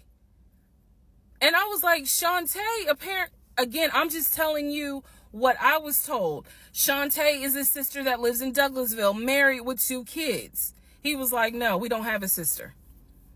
Told him about Kim. He was like, Kim's not our sister. She's a cousin. And he said to me, and I know she ain't talked to him in forever in 2 days. He said, so everyone, the only people who are his family members is Chris and the twin. He's like, we got some cousins up here. I told him about Junebug. I told him about the uncle. I told him about the grandmother. And he's just sitting back like, oh my God. He was like, I realize that every relationship my brother gets in, he gets worse. And it sounds like he is actually worse than what he was in the last relationship. And I thought he was talking about the ex-wife that I had spoken to. No, he had no idea there was another wife. Because again, he hasn't spoken to him since 2015. So he was like, the best thing I can say to you is this. He said, thank God you ain't have kids with him. He said, get your divorce and forget you ever met this man. And he was like, and I know how that sounds because he's my brother. He said, but if I didn't have to claim him, I wouldn't. And I said to him something that I should have probably said in this whole TikTok series. This is not someone that you forget. This is not a situation that, man, I don't even remember him. No. What I don't remember is the version of myself before I met him, because nothing so far has turned out to be true. The only thing that Chris was able to tell me is true is that, number one, yes, there is a brother in Philly, him. Yes, there is a brother in Nashville, the twin. Yes, both parents are deceased. That is what I was told from the beginning. Those pieces of information are true. The grandmother did die in 2008. He was like, no, she didn't. She definitely didn't die in 2020. I told him how I found the obituary. And so he was like, and the uncle, he said, which uncle is he talking about? Because if you guys remember, back in one of the parts, I talk about where he said his uncle was giving him advice on why he should not open up his savings account to let me see it. He would not let me see it. And so I'm telling Chris about the uncle, and he was like, that uncle been dead for years. I told him about Junebug. He said, Junebug been dead for years. And I said, Chris, he was having conversations with Junebug on the phone in front of me. He was like, it wasn't Junebug. He said, it sounds like my brother was making up the conversations. He said, he definitely was making up the conversations with me. He said, hell no, I ain't gonna be on the phone at 6 o'clock in the morning. So the conversation with Chris solidified that this is the actual family tree. And no, there were never any conversations with his brother every morning when I was getting ready to go to work. They had never talked. On to the next part. Part 41, Who the fuck did I marry? So this is a continuation of my conversation with Chris, which will then lead into some other stuff. So Chris has confirmed that he has not spoken to Legion since 2015. So now we know that the phone calls that Legion was having every morning on the phone with Chris when we were, getting ready to go to work, the phone calls were fake. I demonstrated in the last video how I think how he was doing those phone calls. Because he would relay messages from me to whoever was on the phone. So Chris and I also then talked about their parents. So if you remember in the beginning, I told you from the get-go, this man was, very respectful of law enforcement because his dad was a retired Philadelphia police officer. The mom was a retired teacher. And so he had the utmost respect for law enforcement. That's what he used to always say. Because, again, there's a lot that he lied about. So I'm trying to only highlight the big things because, truthfully, it got to a point where when he would say that as a VP in his company, he had a meeting with the local sheriff. Child, we know that's a lie. So I don't even need to go into detail about that because, again, why? So I told Chris what Legion said about their dad being a retired police officer. And I was explaining how he said the mom was a retired teacher. So Chris listened. Again, very gracious, very nice guy. He listened and he was like, so are you ready for me to tell you what's true and what's not? And at this point, I was already convinced I was going to be drinking heavily that night after this phone call. So I was like, go ahead. All right. So here's what Legion said. Legion said, my dad was a retired police officer with Philadelphia PD. When he retired, he and my mom moved to Augusta. I was there for high school and they started a church. He took me to that church in Augusta and showed me where the church that they started. The truth. Dad, according to Chris, their dad was nowhere near the church. That man ain't go to church on Easter. He ain't go to church on Christmas. He was like, my dad he ain't stepped foot in the church since the day he got married. That was the last time he went to church. He ain't have nothing to do with church. He said that their father was the furthest thing from a pastor. And he was like, I love my dad, but that man drank, smoked, and he was not a pastor. The mom was not a retired teacher. She did substitute teach at one point, but she was not a retired teacher. The dad was a truck driver. And not only was the dad a truck driver, at one point, he was a correctional officer. And so I said to Chris, I was like, I said I had no idea, of course. I had no idea. So now we know the truth. The dad was never in law enforcement. And I'm not knocking correction officers. I want to make very clear because I know that sometimes people that work in law enforcement feel like, look, when I'm out there patrolling, that is not the same as being a correction officer, and correction officers may feel the same. So I just want to give the distinction between the two. So the dad at one point was a correction officer. However, his primary career was a truck driver. And so the dad would do long hauls. So Chris is explaining, no, he was like, now that's funny. He said, if you knew our dad, you would understand how funny that is to even insinuate that he was a pastor. And so I told him about the church that we went to. He was like, oh, okay. So he took you to a church in Augusta and told you that was our parents' church. He was like, now, our mom used to go to church, every now and then. But he said, our dad ain't been to church since the day he married mom. So the church that Legion took me to and said that his parents started that church, that was not true. So he just took me on a field trip for nothing, basically. So I told him about the weekend, because I did tell Chris where I worked. And that is when Chris said to me, because at the time I worked in a law enforcement agency. And he said to me, now how does that work? He said, because Legion, he done been in trouble a few times. And I was like, what do you mean? Because I had not yet gone online into the court system to see what type of trouble he's been in. And so he explained to me, he was like, just run his criminal history and you'll see it for yourself. He said, because I don't know all the charges, but run his criminal history. I said, okay. He gave me some homework. I'll run his criminal history. So again, he cleared up a lot of stuff in regards to the family dynamics. He did explain to me that yes, he does have a daughter. He and his ex-wife are divorced. And I said, well, Legion would talk about the niece, meaning Chris's daughter, and would send her stuff for her birthday.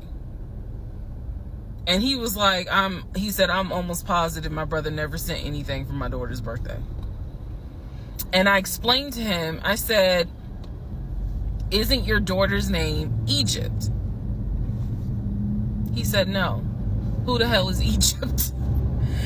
And I said, I was told that was your daughter's name. That's the reason why I'm saying the name on here, because obviously we're about to confirm that's not the daughter.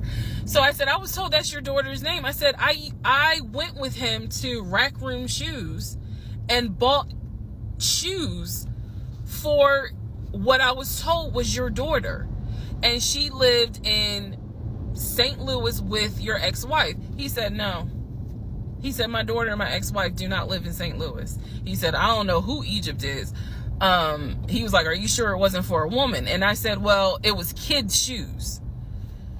And he was like, no. He said, and I told him, I said, I went to the UPS store, I mailed it, and it, they printed the label with the girl's name on it, and I'm thinking this whole time it's Legion's niece. Chris is like, I don't know who that is. That's not even the name of one of our cousins. So I have no idea, ladies and gentlemen, who my ex-husband was buying girl shoes for and had me sending them, telling me it's for his niece. I have no idea. So Chris is like, yeah, he finally said to me the same thing the ex-wife said, which is pretty much whatever he told you is a lie. And I'm being honest with you guys. It is very hard to comprehend that everything is a lie. Like, there has to be something that's true. I'm like, how was he paying? If he wasn't working at the condiment company, or he got fired from the condiment company, how was he still paying the bills? Keep in mind, we never joined our accounts. He wanted to, but we never did, because he wouldn't show me the offshore, the savings account, which of course never existed. So I'm just trying to figure out, like, I know that I saw his checking account. I know that I saw his savings account, and he had money in there.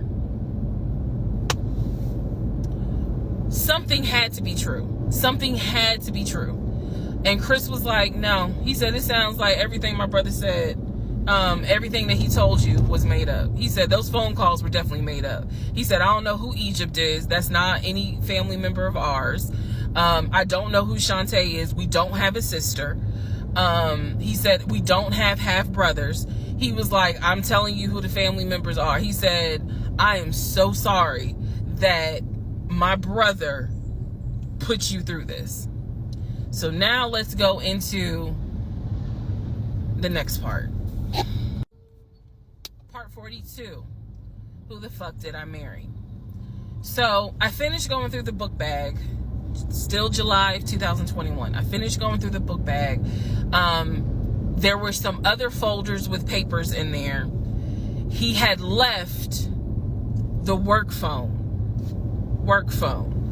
What I actually found out was that it was not a work phone. It was simply a secondary personal phone. He told me it was a work phone. I thought that the company was paying for the work phone. That's what I thought. No, because I found receipts where basically, and I didn't know this, ladies and gentlemen, I had no idea, but I found receipts where it was a prepaid phone and he's paying to add minutes to it. So it's just receipts of, you added minutes to the phone on this date, you added minutes on that date. So the work phone whole thing, that was a bold-faced lie. Obviously it was a lie, because as we now know, he was a forklift loader. So the work phone that he's been walking around with was really just a secondary phone. He had left the phone. He took his personal phone, meaning the main phone, I should say, but the work phone he left. So I'm going through the work phone, just trying to find some sort of answer. Now what is really burning in my mind is how is it that he had all this money in the accounts, but again, the last time I saw him, he's living in his car. Like, the math is not mathing. I go into not just the photos of the work phone, I go into the deleted folder. So, ladies and gentlemen, if you're going to go through somebody's phone, which I will never do again, but if you're going to go through the phone, don't just go through the text messages and the pictures. Go into the deleted folder, because sometimes you find a gold mine. In this case, I went into the deleted folder of the pictures in the work phone. I keep saying work phones because, again, this is just a secondary phone. It is deactivated. There's no minutes on it. So I go into the deleted pictures, and what I see is what looks like a screenshot of his checking account, the one that I saw with the available balance. Then there's another photo of the screenshot of the savings that he showed me. Now, one of two things it could be. Either one, it's not real and it was pulled offline, or two, he took a screenshot of his own account and saved the photos. So this is when I got introduced to reverse Google image search. I did a reverse Google image search. Sure enough, as you probably have figured out, some of you, because I read it in the comments, what he showed me when he turned his phone around, showing me his available checking account balance, was nothing more than a screenshot that he had found on Google. When he showed me his savings, turned the phone around, because remember, I demonstrated for y'all how he was, and then, turned it around and showed it to me as if he was signing in. When he did that, he was simply showing me a screenshot that he had taken from Google Images. Because when I did a reverse Google image search with those two photos, the checking and the savings, it came right up. It was nothing more than just Google Images. In my phone, I didn't even need this, because again, I already knew that he was not a VP regional manager, but still, for shits and giggles, I did a reverse image search of the charcoal BMW. Remember, I told y'all he had sent me pictures of the company car. Nothing more than a screenshot he had taken off of Google Images. The house that he showed me that he had in San Diego, Google Images. So, what we can now confirm is anything he showed me when he's turning his phone around is nothing more than an image from Google Images at this point. The checking account, the savings account, Google Images. The house, Google Images. The company car, that charcoal gray BMW 5 Series, Google Images.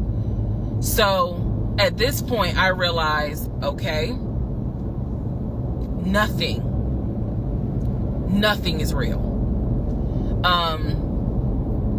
And I wasn't so much in a rage, to be honest with you. I wasn't in a rage then and there, as much as it was, I really truly had a moment where I said to myself, oh my God, what the fuck have I let in my life? Like, this is not even human at this point. That's really how I felt. Like, again, as someone who, I studied psychology, but I didn't graduate with a psychology degree. However, I have never dealt with a pathological liar. I have studied about them, but I have never come into contact with a pathological liar. Because to a compulsive liar, if you ask them, man, why did you lie to me? They probably are going to have a reason. Pathological liars don't have a reason. Like, there's no limit to the lie. So I have now confirmed that at least 70% of everything that I thought I knew is now absolutely not true. Absolutely not true. So in between all of this, I get a phone call from the aunt in Augusta. The aunt in Augusta, who Chris has confirmed is the mother's best friend. She is not their mother's sister or dad's sister. She's the best friend of the deceased mom. She calls me, and this is the one I have met. This is the one that Chris was like, I don't trust that hoe, anyway. So she called because she wanted to know what happened. She wasn't trying to be nosy or messy or anything like that. She's just trying to find out what happened because apparently Legion is trying to come stay with her. So she asked me, sweet lady, but she said, what happened with you guys? And I told her we're getting a divorce. I said, because he lied to me a lot. He lied to me a lot. And so what breaks my heart about the conversation with her is that she said, so whatever happened to the baby? Mind you, we went to Augusta, told her I was pregnant. I thought he told her that I had a miscarriage. He didn't. He never told this woman I had a miscarriage. So she informs me, this is what she tells me. So now we're confirming something else. She tells me that on at least 5 times while I'm at work, Legion was driving to Augusta and telling her that he was going to visit the church of where the parents allegedly the church that the parents started. And I was like, what do you mean he went to Augusta? She said, I've seen him like 4 or 5 times. He's come down here, and each time I've asked him to bring the baby. And I said, what baby? And she said, the baby that y'all had. He told me that y'all had a baby boy. And I said, no, ma'am. I said I had a miscarriage in June of 2020. And she said, oh my God. Oh, she was doing that whole thing. She said this whole time he told me that y'all had a son in January. And I have been asking him for pictures. I have been asking him to bring both of you down here so I could meet him. And he always had an excuse as to why he wouldn't bring the baby. And the last time he was in Augusta, he said that he was leaving you and he was taking the baby with him and that you were at work. I am not making this up. That is what that woman told me. And I just was like, no, ma'am. None of that is true. There is no baby. I said I had no idea he was going to Augusta. Next part. Part 43, who the fuck did I marry? So after the conversation with the aunt, again, she's telling me that Legion has been keeping up this lie that we had a son. I let her know, no ma'am, there was no baby. We did not have a baby. And I said, I thought that he told you. And she said, he's told a few people that you all had a baby. And she said, because I know some people were trying to send a gift to celebrate the birth. I didn't know anything about that. Didn't know anything about that. So she said, he's trying to come stay with me. She said, but I don't think I want him to, again, she's an older lady. She's like, I don't think I want him to come here because I don't really want to get involved with his divorce again. And I said, what do you mean again? I said, are you talking about the previous wife? And I said the previous ex-wife's name. She said, I don't know who that is. I'm talking about LaTanya, that one, the first one. And I said, well, what happened? Do y'all remember I said in my previous video that I read their divorce records. He had filed for divorce and they had a temporary protection order against each other. I said that. So now the aunt is on the phone saying that she had to go to court and testify on Legion's behalf in regards to the temporary protective order. And I was like, well, what happened? She said they got into a fight with each other. And she slapped him. And I said, well, do you know why they got into a fight? And she said, yeah, apparently he had lied to the wife and it was something major and they got into a physical fight. And she said that woman almost beat his behind. And so he asked the court for a temporary protective order. So now I'm just getting the backstory on how that TPO was even came into play. So I told her, I said, you know, Miss Christy, we'll call her. I said, you don't have to worry about that. I said, we're not, he's already signed the paperwork. We're not fighting. I don't have it in me. I don't. So I said, I'm not going to tell you not to have certain people in your home, but I am going to tell you that I'm just barely kind of discovering exactly what the lies are in regards to Legion. So if you feel comfortable having him in your home, then do it. I said, but I am going forward with this divorce, and once the divorce is final, I will have nothing to do with him. And I said, and I'm so sorry, you know, that he lied to you and kind of pulled at your heartstrings in regards to a baby. I said, there is no baby. So she said, so y'all are really getting a divorce? I said, and I didn't want to cuss to the older ladies, but I said, yes, ma'am, we are. And so we get off the phone. Also during this time, Legion would call me every now and then. Legion had no idea. I've spoken to his ex-wife. I've spoken to his brother. I've spoken to his female cousin. He had no idea. I have now, if we want to go through real quick and talk about what we can confirm. We can confirm that there is no sister. We already knew there was no baby. There was no VP job. Again, he was a temp, and apparently he was making decent money. So what I believe, and this is just what I think off of putting pieces together, I think that he made enough money to pay the household bills, because it wasn't as if the household bills were so expensive. He made enough money to live on his own. But instead of him living on his own, he's living with me. So we can also confirm that when he told me that he was paying his car off and he called the dealership and paid his car off, we can confirm that that's a lie. That story will come up later on. So pretty much at this point, the only thing I know to be true, his name, his date of birth, the secondary social security number that was on my background check, and that he has 2 brothers and the parents are deceased. At this point in time of July 2021, that's all that I was able to confirm that to be true. So later on, Legion calls me.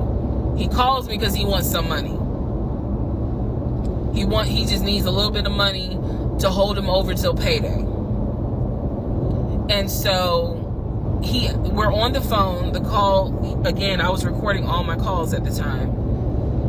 We're on the phone, and I finally kind of confronted him, number one, about having a twin. That's when he tells me, you know, I don't know why I lied, but I don't really talk about him.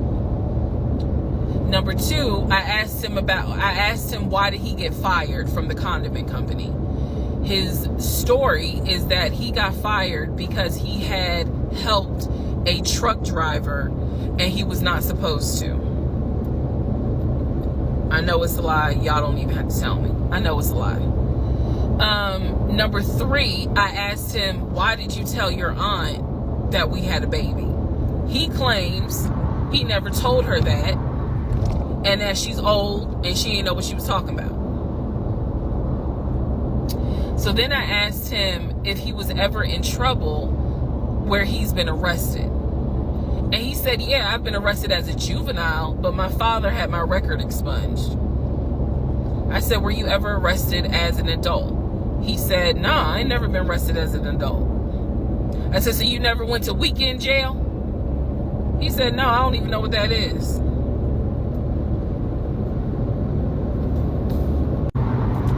So he doesn't know what weekend jail is. That's his story. And so he was still standing by the lies he told me. So finally, I just asked him, and this is where let me just say it. I asked him, why the hell did you even marry me? Like, why? Why did you even marry me? Because you easily could have just stayed dating or been the boyfriend or just moved on with your life. Like, you didn't have to marry me. You didn't have to pull me into a marriage and make me think that this is what you wanted. This is what he said to me on that phone call. He said, I had to marry you. And I was like, no, you didn't. He said, yes, I did. He said, I knew full well from day one that there was no way you were going to stay my girlfriend for longer than a year. He said, I knew it. He said, I knew in order to keep you, I was going to have to marry you. Y'all, my jaw hit the ground. I could not believe he said that. And he said it so matter of fact. And I was like, that is the most fucked up thing you could ever say. Part 44. Who the fuck did I marry? The videos that you saw earlier were filmed earlier today. And yes, I'm aware. It was brought to my attention. I had to make a decision whether or not to finish, keep my word, or stop, disappear. I mean, disappear. Okay.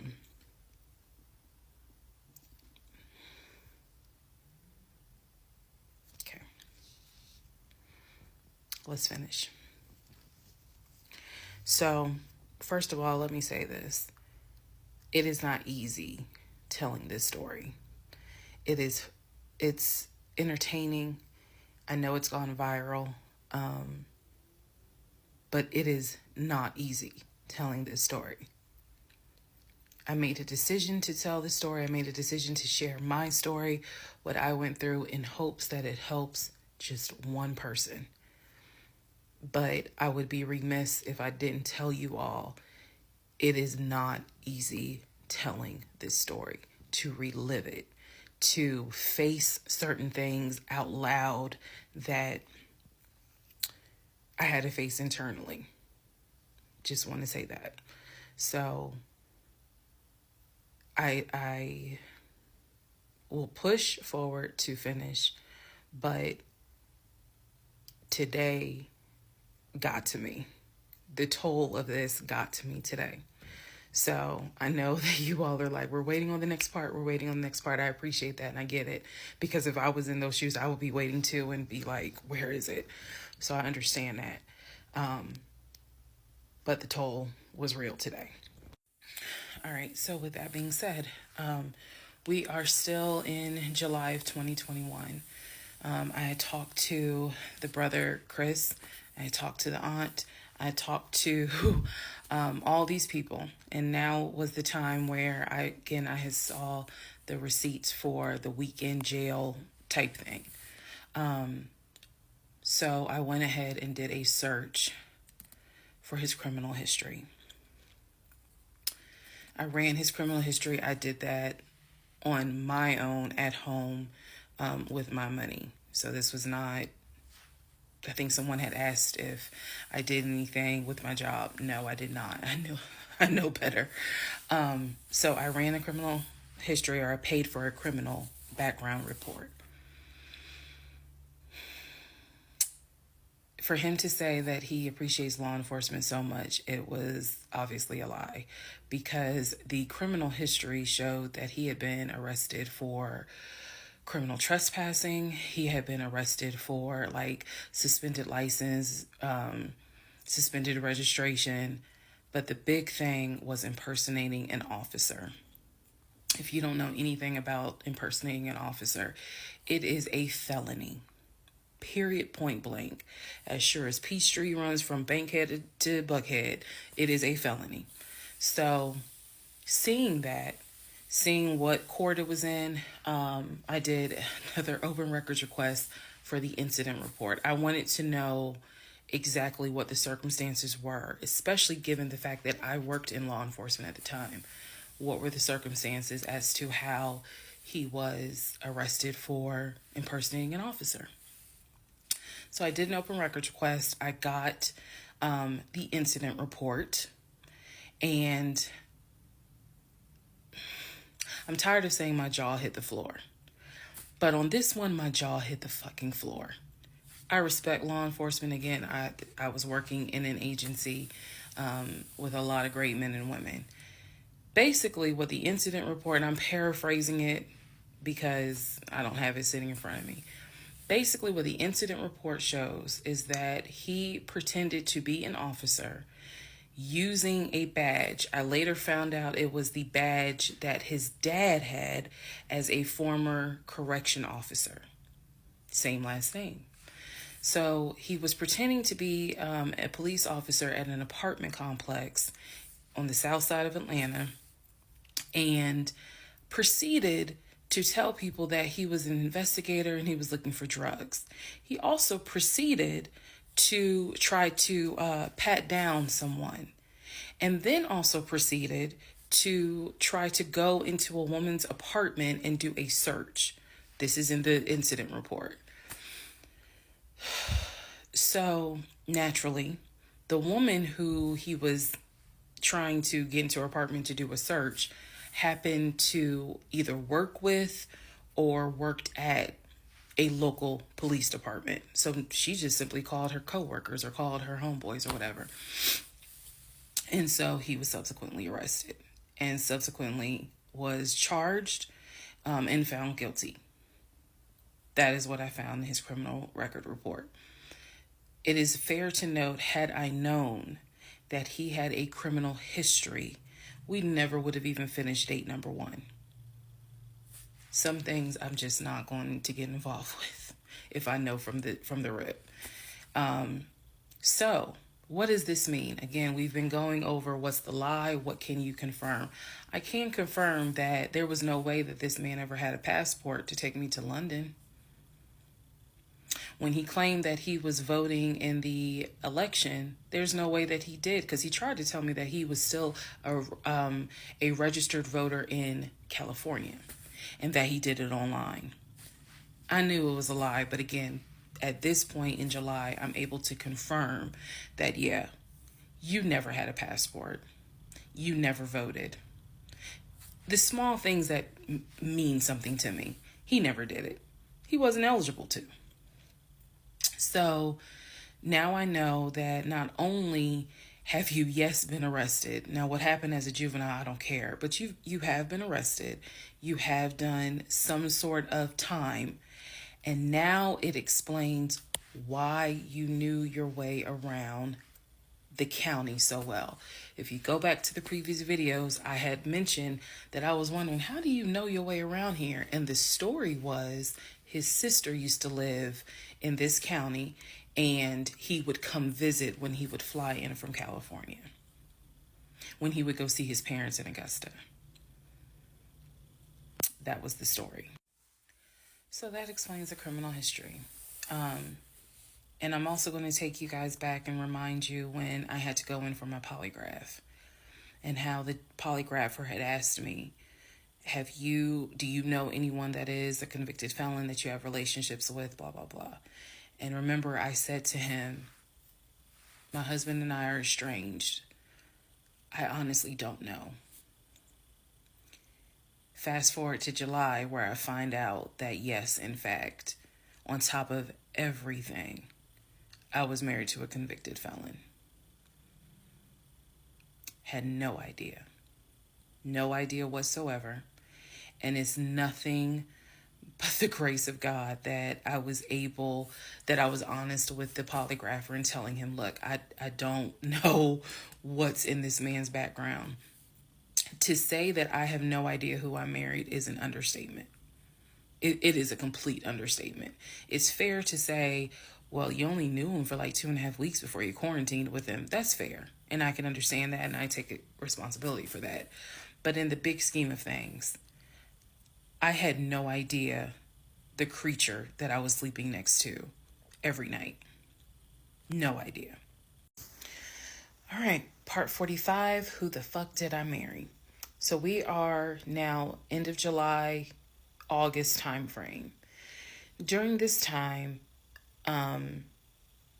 Legion basically disappeared. Remember, I'm still waiting on the final divorce decree to come up. I'm actually waiting for the 30 days to be up so I can file the divorce settlement form. So I'm waiting on those 30 days to be up. I'm playing nice with him. I'm being cordial. I have uncovered all kinds of stuff. But just in case he was going to act a fool, I was trying to be cordial.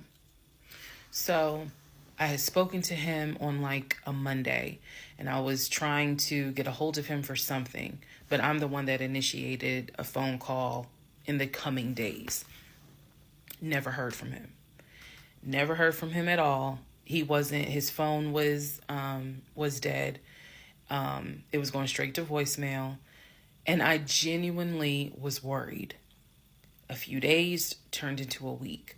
By the time I hadn't heard from him in a week, because I knew he was not living anywhere but his car. I knew that. So this is what happened, y'all. I first reached out on Facebook. Remember, even though he has told me that he had all these siblings, we know he didn't have all these siblings.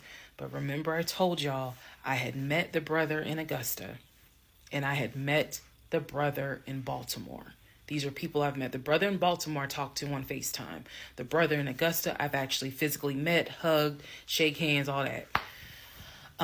So I reached out on Facebook to people that I remember him talking about all the time. The friend Omar, the brother in Augusta, the brother in Baltimore, another cousin in Augusta. I was doing a search for these people's names, just like, hey, have you heard from Legion? The brother in Augusta told me, no, I haven't heard from him. I've been trying to reach him, but the phone's going straight to voicemail. I knew he was living in his car. So my brain was doing everything it could not to go on the deep end. I reached out on Facebook to the brother in Baltimore. And I said, hey, gave him my name. And I said, have you heard from Legion? Now, mind you, the brother in Baltimore and him have talked on speakerphone. I guess it's important that I make that distinction. They have talked on speakerphone. So I know that they have talked at least in 2020. So I said to him, again, according to Legion, they talk all the time. But I have heard them on the phone in 2020. So I said, have you talked to him? The brother from Baltimore informs me, no, I ain't talked to him. He owes me money. So I ain't got nothing to say to him. And I said, wait a second, he was telling me that y'all are brothers. He was like, man, he's like a brother. But I don't fuck with it. I don't fuck with him because he owes me money. So they had not spoken. This is now July 2021. They had not spoken in well over 6 months. So all the phone calls, this is what it means, guys. All the phone calls that he had with the brother in Baltimore in 2021 were not real. Then I reached out to the Omar guy. And I remember the story was that he and him known each other's years, since California, worked together at the condiment company. I reached out to Omar and said, have you heard from Legion by any chance? Explained who I was.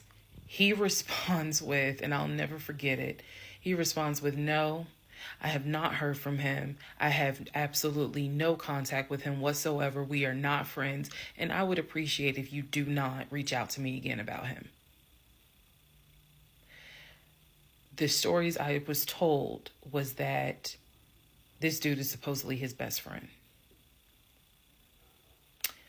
Shocking moment. So they had not spoken in years. They're not cool. He does not fool with him. Okay. Went on to the next person, a female cousin I had met. She said, no, I have not heard from him. Why would I hear from him? We don't really talk. Like, I think she was genuinely weirded out by the fact that I'm reaching out to her out of the blue asking, hey, by any chance, have you talked to my soon-to-be ex-husband? So what I discovered because he ended up being gone for 2 weeks. What I discovered in those 2 weeks, let me be very clear with the statement I'm getting ready to make. I reached out to every person I know who apparently has had some form of relationship with him. Either he said that they were friends, they talked on the phone, he said they hung out. The brother in Baltimore, I was told, had been to the house while I was at work. Brother in Baltimore said, no, that never happened. I've never been to your house. All these people knew that Legion was a liar. And I think that they all felt bad, with the exception of the Omar guy, felt bad that I was kind of just discovering what they've known for years.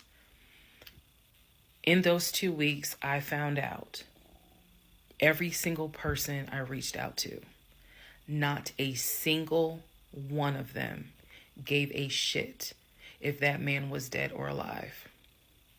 All of them had the attitude, some even said it, no, I haven't heard from him. I don't care to hear from him. It was as if, for me, it was such a sad moment because I discovered this man has no friends.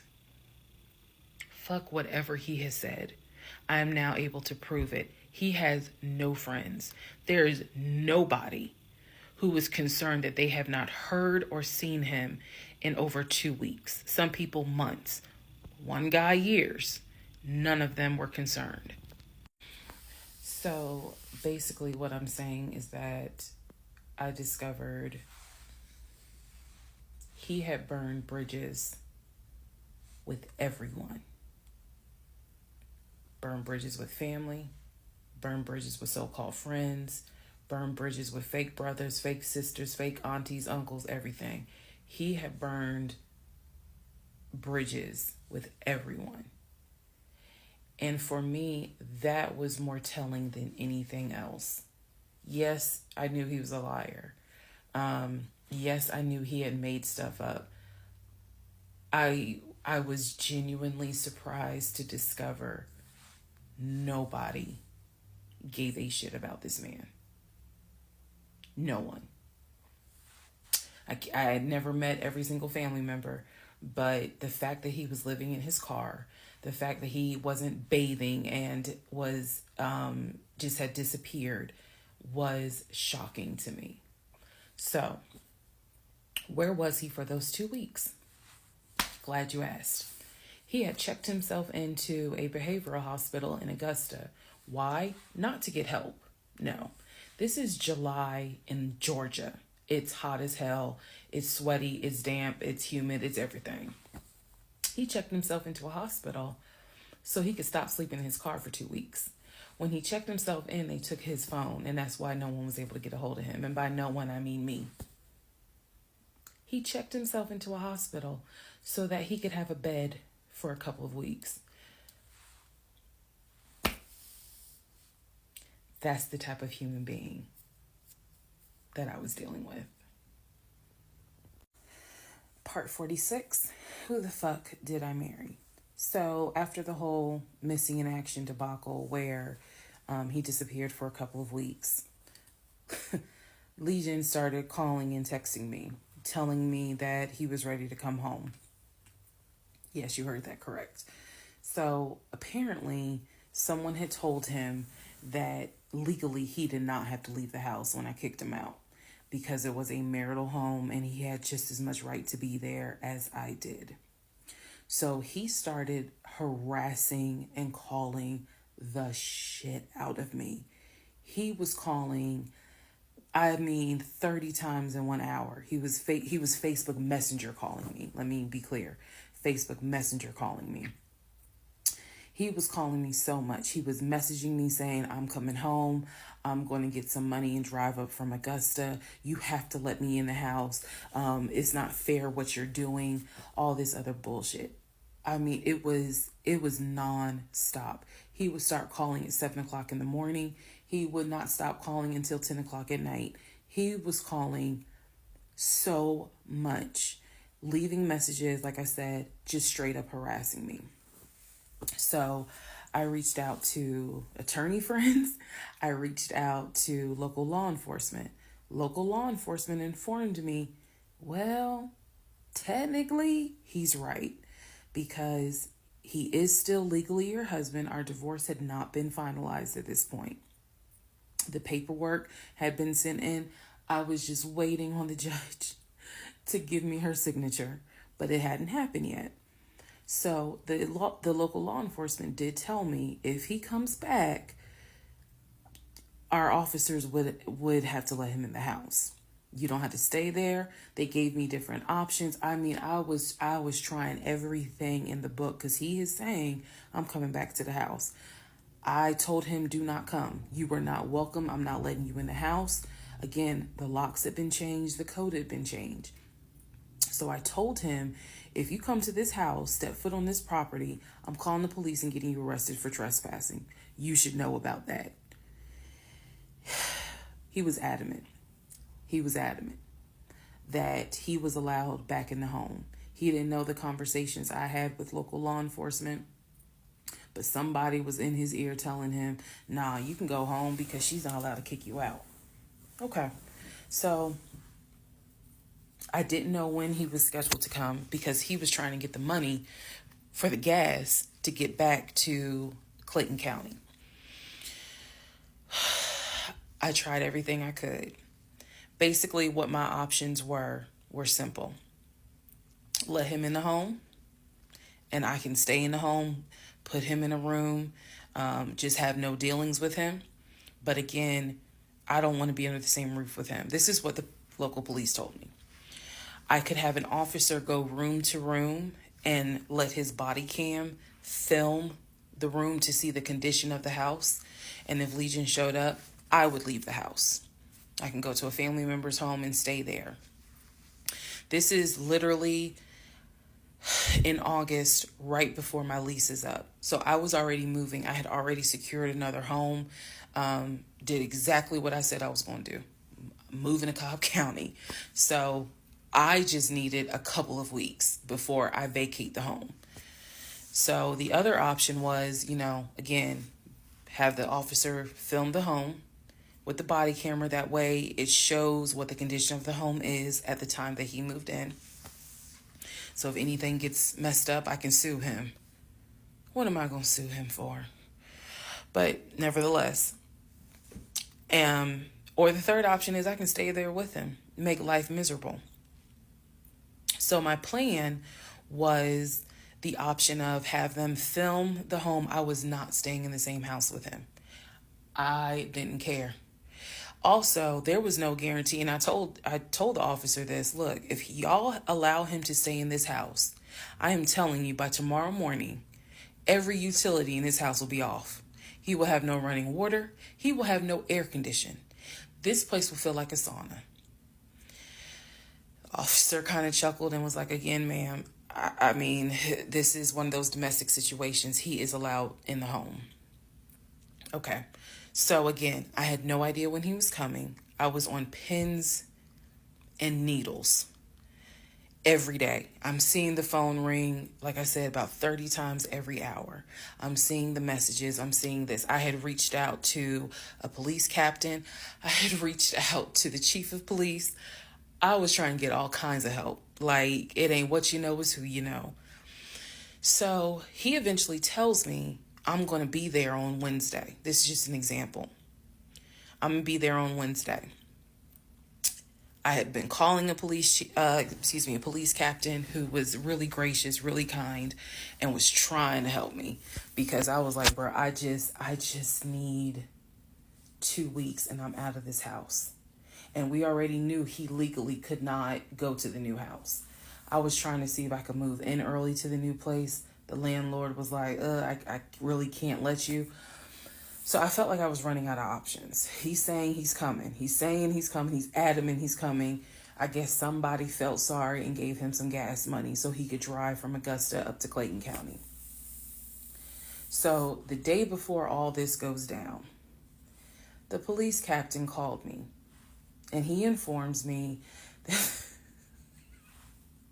that they ran his name through GCIC, which is a database that law enforcement agencies use. Turns out, he has a warrant for his arrest. So the police captain says this changes everything. If he shows up to the house, don't do anything, call us. I will have officers to your home, and they will simply arrest him. So I know that this is a short part, but I'm going to dedicate the next part to what happened when he showed up to my house. Part 47, who the fuck did I marry? So here's what happened. This was mid-August.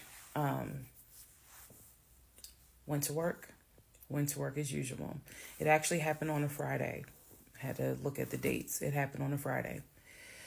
Went to work. Still, he was calling me, texting me, messaging me that he was on his way. And so I was a bit on pins and needles all day. I was dreading going home, and that is a horrible feeling, to dread to go home. So he had called me and said that he was at the house in the driveway. I guess he had to use the restroom, so he decided to go to the Walmart up the street to go use the bathroom. I wasn't answering phone calls. I wasn't answering text messages. I simply called the police captain. I said, hey, he's saying that he's at the house. The police captain himself drove by the house, but I believe he drove by the house when Legion went to Walmart to use the bathroom. So the police captain was like, I don't see anyone there. But again, when you get home, if he is there, do not engage. Call us. Okay? No problem. Because I got you on speed dial. So I go home. I'm on the phone with both my mother and my aunt on a 3-way call. They're both like, oh my God, you know, what do we need to do? I drive into my subdivision. What he did not know was that he had backed into the driveway up against the garage. Normally I park my car in the garage. But what he didn't know was that at the time I was driving a fleet car. So I wasn't even in my normal car. And I know that he was waiting to see my car, the Nissan Altima that he helped get, pull in to the subdivision and then pull in towards my townhome. That didn't happen. Because I'm in a different car, he didn't recognize it. So when I turned onto my street, as sure as it is hot in Georgia in the summer, that man was sitting in the driveway in his Ford Taurus. Okay? So I live at the time not far from a cul-de-sac. So when you go straight down, you just turn around the cul-de-sac to come back up. So that's exactly what I did. I went to the corner, turned off so that I can see the house, but he would not have been able to see me. I went ahead and called 911. I was very calm, told them exactly what the captain had told me to say. I was like, my name is, the address is, I need police here because my ex-husband is here. He is not supposed to be here. And I feel as though I am in danger. She said, okay. She, again, regular phone call. She said, we're dispatching police to your home. As soon as I hang up, I then call the police captain. He immediately answers the phone. He says, we just got the call. I'm sending 4 officers your way. Okay, good. Get off the phone, call my mom and my aunt back because they were both like, call us back. Call them back on 3-way. I continue to sit there until I see 4 officers, 4 cars pull in and stop just in front of my house. So then I ease up. He gets out the car, I guess, trying to see what's going on. I explain to the officer that walks to my window. I say, this is what's going on. So I was trying to sound extra law enforcement smart. I was like, check him through GCIC. You're going to find that he has a warrant out for his arrest for violation of probation. And the officer kind of smirked because she was like, we know. We already checked GCIC. The captain called us. So I was like, okay. So anyway, they tell me to sit in the car. They go up to the window of the car and get him, ask him to step out of the car. He does. When he stepped out the car, I was like, oh my God. I hadn't seen him since the end of June when I met him at the UPS store. And he looked bad then. He was still in the same clothes. When I told you guys when I met him, he was like a size 3X. What got out of the car was easily a medium or large. Easily. That is how, and it makes sense because, he probably wasn't eating, except for somebody gave him $6 for chicken nuggets. But what got out of the car was something I didn't even recognize. So he gets out of the car, they arrest him. There was no incident or anything like that. He was arrested peacefully. They put him in the back seat. My neighbors are all looking like, what is going on? And so the officer comes up to me and she said, he's asking to speak to you. Do you want to speak to him? I said, yeah. So she walks with me. Keep in mind, she's wearing a body cam. So she walks with me to the window. They put the window down. And I remember looking at him. I was like, I told you not to come. And he said, I just wanted to get my stuff. I just wanted to get the TV. I said, what TV? The TV that you gave me in the divorce? And he was like, yeah, that TV. And I said, it's mine. You gave it to me. I have the fucking text messages proving that you gave me the TV. And I'm trying not to scream because the neighbors are all watching. And he was like, I know. I just needed my stuff. I'm sorry. I'll never bother you again. I'm sorry. And so I look at the officer and I was like, you have me out here with 4 fucking police cars. You have embarrassed me to no end. You have made a fool of me. And you got the audacity to now be like, I'm sorry. I'm like, fuck, you're sorry. So the officer was kind of like, okay. I said, I never want to see you again. He was like, you won't. I'm sorry. I'm so sorry. So I walk off. The officer is like going through the stuff that was in his wallet. They took it out and put it on the roof of the car.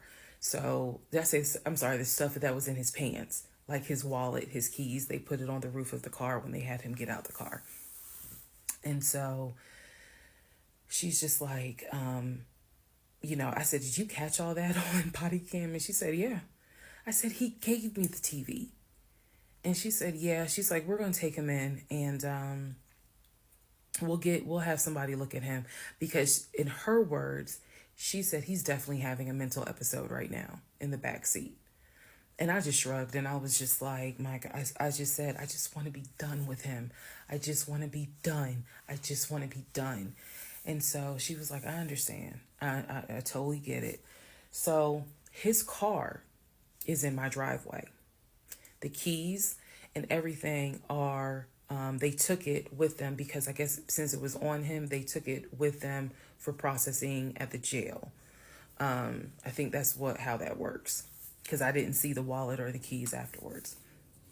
So at this point, 4 officers leave. I go into the house. Everything's peaceful and calm. A few minutes later, I go outside to check the mail. What's in the mail but a letter from the court?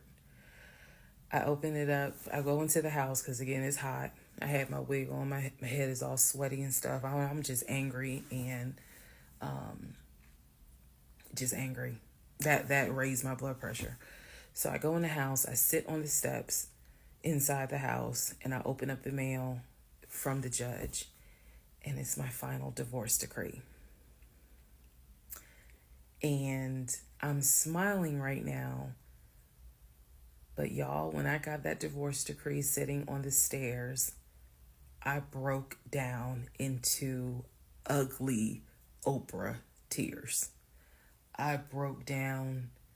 It was as if a year worth of weight came off of me. I broke down, and I mean, I wailed. I broke down. I broke down so bad. Next part. All right, part 48. Who the fuck did I marry? So after I finished breaking down, wiped my tears, and his car is still in the driveway. I couldn't park in the driveway, so I called the car company. I had called the car company once before when he went missing for those 2 weeks to ask them if they maybe had a tracker on the car and could track it. And the nice gentleman informed me that the tracker had not been giving a signal off for about 5 months. So he wouldn't really give me details on the car, but obviously the car payment was not being made on that car. It had not been made on that car for quite some time. So he and I split in June, but apparently the car payment wasn't made long before June. Can't speak to that, but he still had the car. So, called the car company. I told them, I understand that y'all are looking for this Ford Taurus. And the lady said, yes, or you can make a payment. I said, no, y'all can come get it. Here's the address. When do y'all want to get it? And she said, well, I can have a driver come get it tomorrow morning. I said, no problem. That car will be ready for you to get it tomorrow morning. And so the car was repossessed out of my driveway the next morning, Saturday. The driver was there about 7 o'clock in the morning. He had the master key for the car, cranked it up, drove it, put it on the tow truck, and left. Here's what that now means. When Legion left my house in June, he left with 2 bags of clothes. Everything else was in my house. At the end of July, or towards the end of July, everything that he had left in my house had been donated to the domestic violence shelter, which means that the only thing that Legion had were the clothes that he had taken with him in the car. When he got arrested in my driveway, all of his clothes were still in the car. And when the car got repossessed Saturday morning, all of the clothes were in there. Which means that when he went to jail, whenever he got out, he only got out with keys to a car he no longer had, a wallet with probably no money in it, and the clothes that were on his back. Everything else was gone. Now we can fast forward to what happened around August 29th. So I was scheduled to move August 31st. Remember, I'm moving up to Cobb County. We had been checking the court documents. He had a court date scheduled for around August 29th or August 30th. I don't remember the exact date. The court time was supposed to be around 9 o'clock in the morning. My mom was watching the court filings online. And according to her, because I missed it, they showed him on the screen because this was still during Zoom. They showed him on the screen, and then he was ushered out out of the court into like a back area, and an attorney spoke on his behalf. Between the time that he had been arrested and the time of the court date, I had never in my life slept so good. Truthfully, never slept so good. I was officially divorced. I had no ties to him. There was nothing in the house of his there was nothing of his that was still in the house. I felt free. So, when the court date happened and my mom told me what she saw on the Zoom, I was confused. Is he getting out? Is he having to serve time? What's going on? I called the courts. I tried to speak to his attorney, and his attorney had a horrible attitude and was like, "Why are you calling me?" And I informed him, I said, "Look, I'm a bit afraid of this man. So can you please just tell me if he is being released, or is he going to be kept, or if he is going to be sentenced to a longer jail term?" He said no, he's not being kept in a longer jail term because the warrant had expired.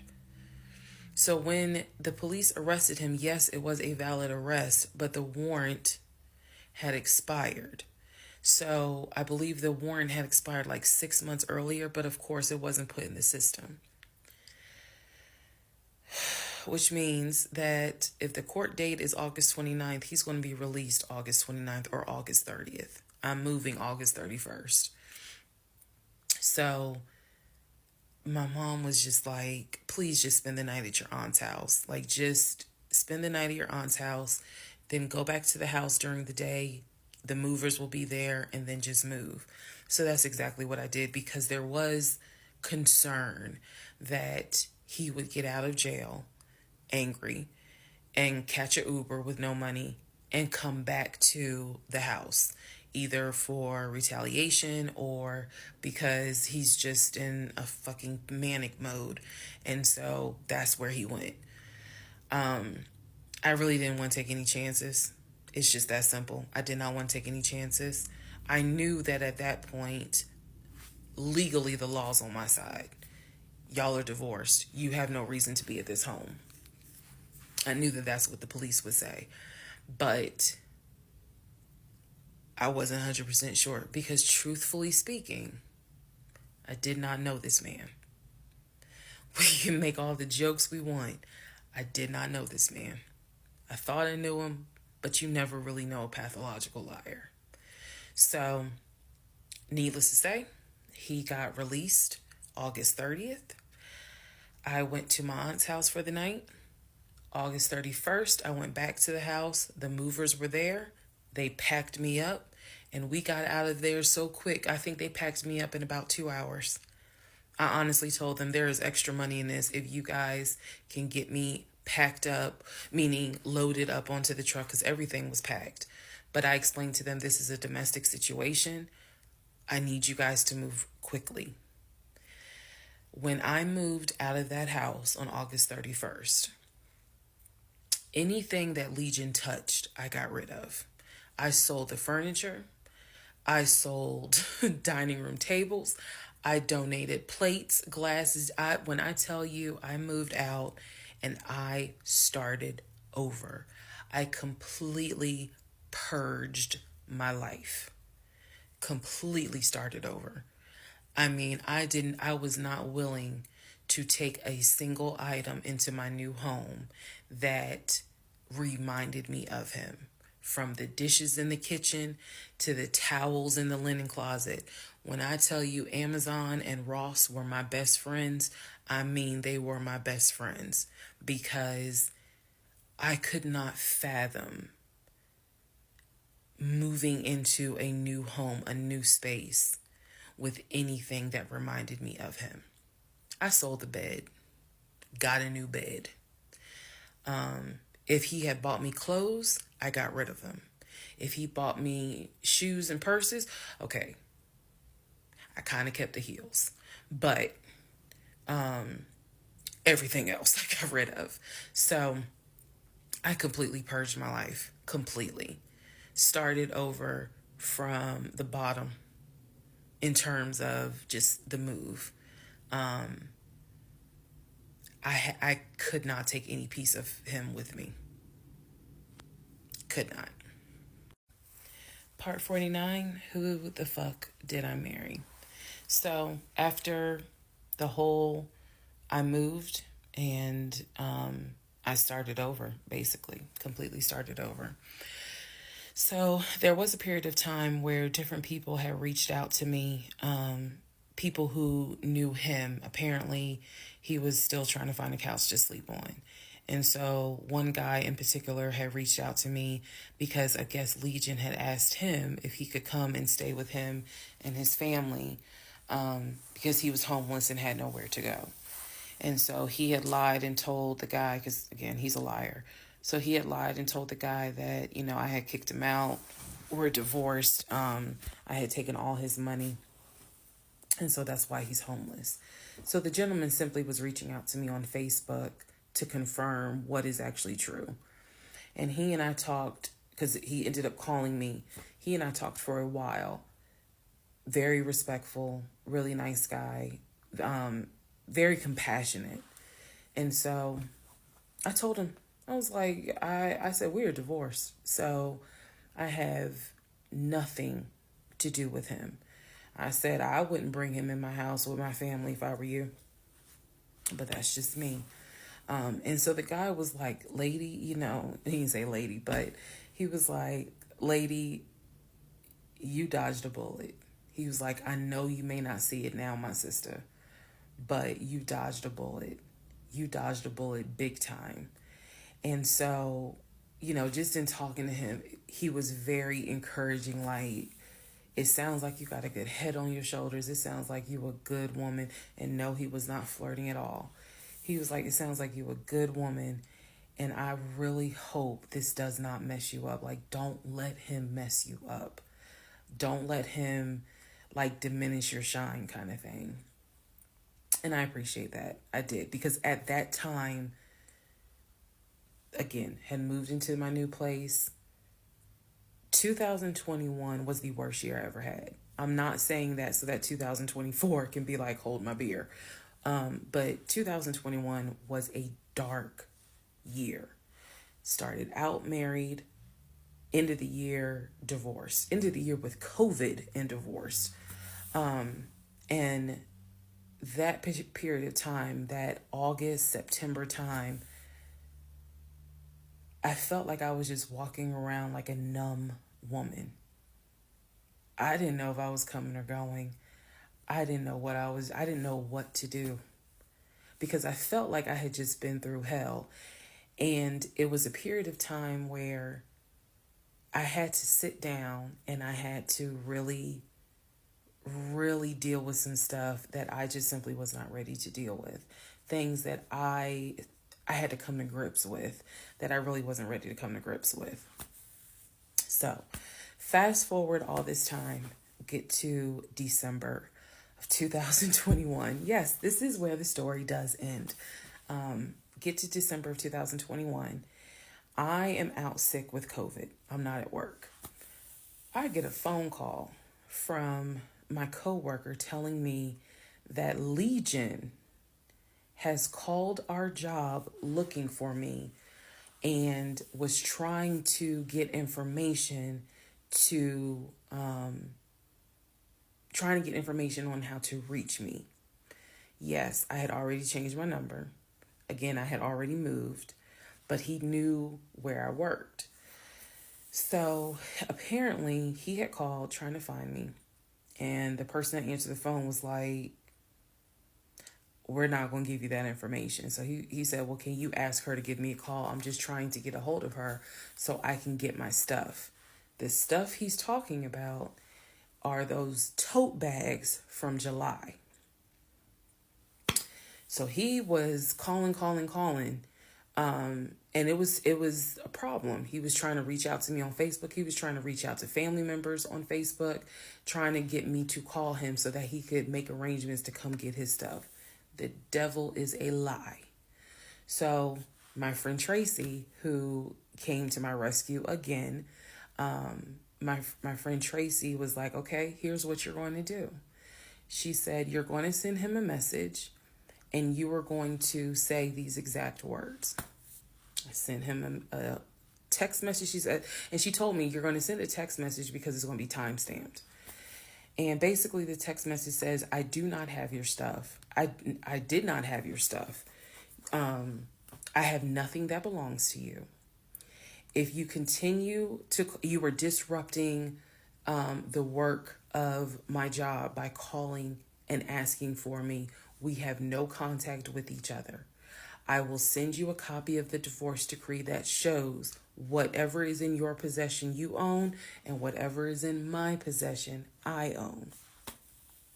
If you contact me directly or indirectly ever again, I will get a restraining order on you. Now, for those of you who are watching this in 2024, and you're probably like, wow, she's dramatic. Please understand that what I just said, I meant. I mean that. If you ever try to contact me directly or indirectly, I will get a restraining order. I have it in writing. I've always had it in writing. And if I need to rewrite it again in 2024, I will, because the boundaries still stand. And that, ladies and gentlemen, is the last time I had any contact whatsoever with my pathologically lying ex-husband. Part 50, who the fuck did I marry? So, the aftermath. There are some realizations I had to come to after the divorce and everything had passed. One, Legion never loved me. He never loved me. He doesn't love himself, so I know he didn't love me. Number two, he didn't even like me. He watched me get excited about things that he knew I was not going to get. And not even just the possession stuff. Like, of course, we know I was excited to be the woman whose husband is like, I'm taking my wife to London. I was excited to be the woman whose husband was like, yeah, I bought my wife a brand new BMW X5. You have to understand, as all the jokes that we make about the BMW, it was the time and effort that he spent in taking me to dealerships and being sure to put me in the car and test drive the car and, you know, oh, I can see you in this. I like this for you. It seems safe. It was the effort to really make me believe that he was going to get this. Just for him to fuck with me. The effort in taking me to all these homes, to see my face light up as a woman who grew up on welfare, to be able to walk into these 4 and 5 bedroom homes, knowing that he didn't have any money to buy it. Imagine if he had just been honest and said, hey, I like in my free time to go to open houses and just see how the other people live. Imagine if he had just said that versus wasting not only my time, but the wasting the time of the realtors who did nothing wrong. There's a level of cruelty to my ex-husband that I had never experienced before. And God knows, I pray I never experience it again. That's the word that comes to mind when I think of him. He is cruel. And it wasn't just me, he did it to the ex-wife. So, do I trust? No. I trust the people who were in my life before him. If we were friends or if we were in a relationship or whatever and I knew you before him, I trust you explicitly. But if you're somebody I just met, I don't trust you. I don't. There's no point in me getting on here and saying and making it seem like, oh, I'm so strong, I'm so brave. I struggle big time. Because on one hand, I want to like someone. On the other hand, I'm immediately thinking, what if it's a repeat? And I'm going to be honest with y'all, I can't go through that again. I can't. Every single thing in our relationship was a lie. It took me a while to realize every single day this man lied to me. Every single day he lied to me. Every conversation he had was a lie. I will never know how much he lied to me. I'll never know. I've made my peace with it. I will never know how deep it really truly goes. I only know what I experienced, and I only know what God allowed me to see. But I'm willing to bet that there's a lot I still don't know.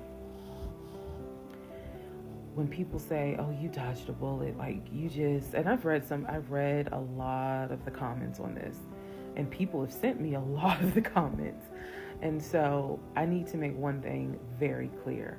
I am fully aware I dodged a bullet. I am so grateful to my God that I did not have that man's child. I'm sorry if that offends some of you, but it's the truth. I'm grateful that we didn't buy a house and that I'm not financially tied to him in any way, shape, or form. But I am also grateful for the fact that there are things about my ex-husband that I discovered in terms of how he is when it comes to other women. And I'm grateful that God has kept me and protected me. That's all I'm going to say. So when I started out making this series and I made the decision to tell my story, my motive was I just want to help one person. If there is a woman out there who's like, God, I want to be married and I met this guy and something don't seem right, but maybe it's not that bad. My advice is, honey, just go ahead and do your research, because I can honestly tell you, being single sucks, okay? In my opinion, sometimes it sucks, but being married to the wrong person is a type of hell no one should have to go through. You should not have to be married to someone that does not like you. You should not have to be married to someone that doesn't even love you. And I know what that is like. I know what it's like to be told, hey, babe, I love you. And yet, I swear, I think that man sat back in the recliner with his WWE Championship Roman Reigns belt and laughed his ass off at me every day. Like, damn, she really believed that. Ha, ha, ha, ha, ha. I do. I really do think that. My radar was broken, because I am an intelligent woman, and I know that I know better. And I still sometimes ask myself, how the fuck did you let this happen? How did you let this be your story?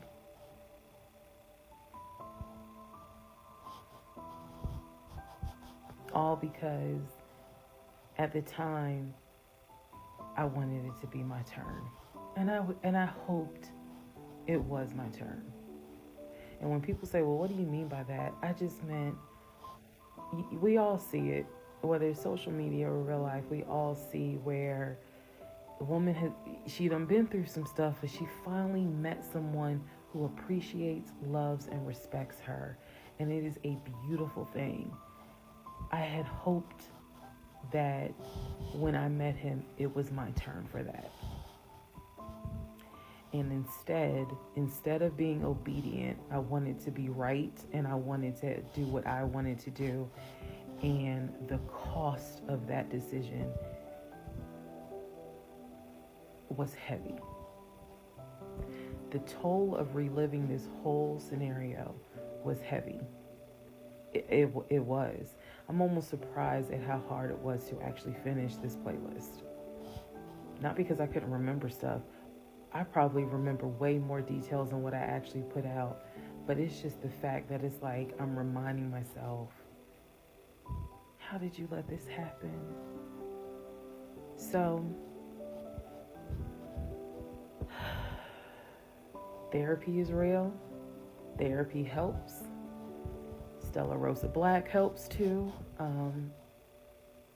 And yes, I will one day get to London.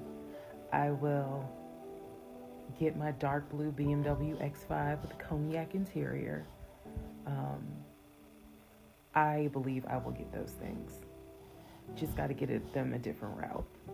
So, thank you all for being on the playlist of Who the Fuck Did I Marry? I promise I will go live, and I will let you all know when I go live so that we can have a wine night full of question and answers. Thank you for watching.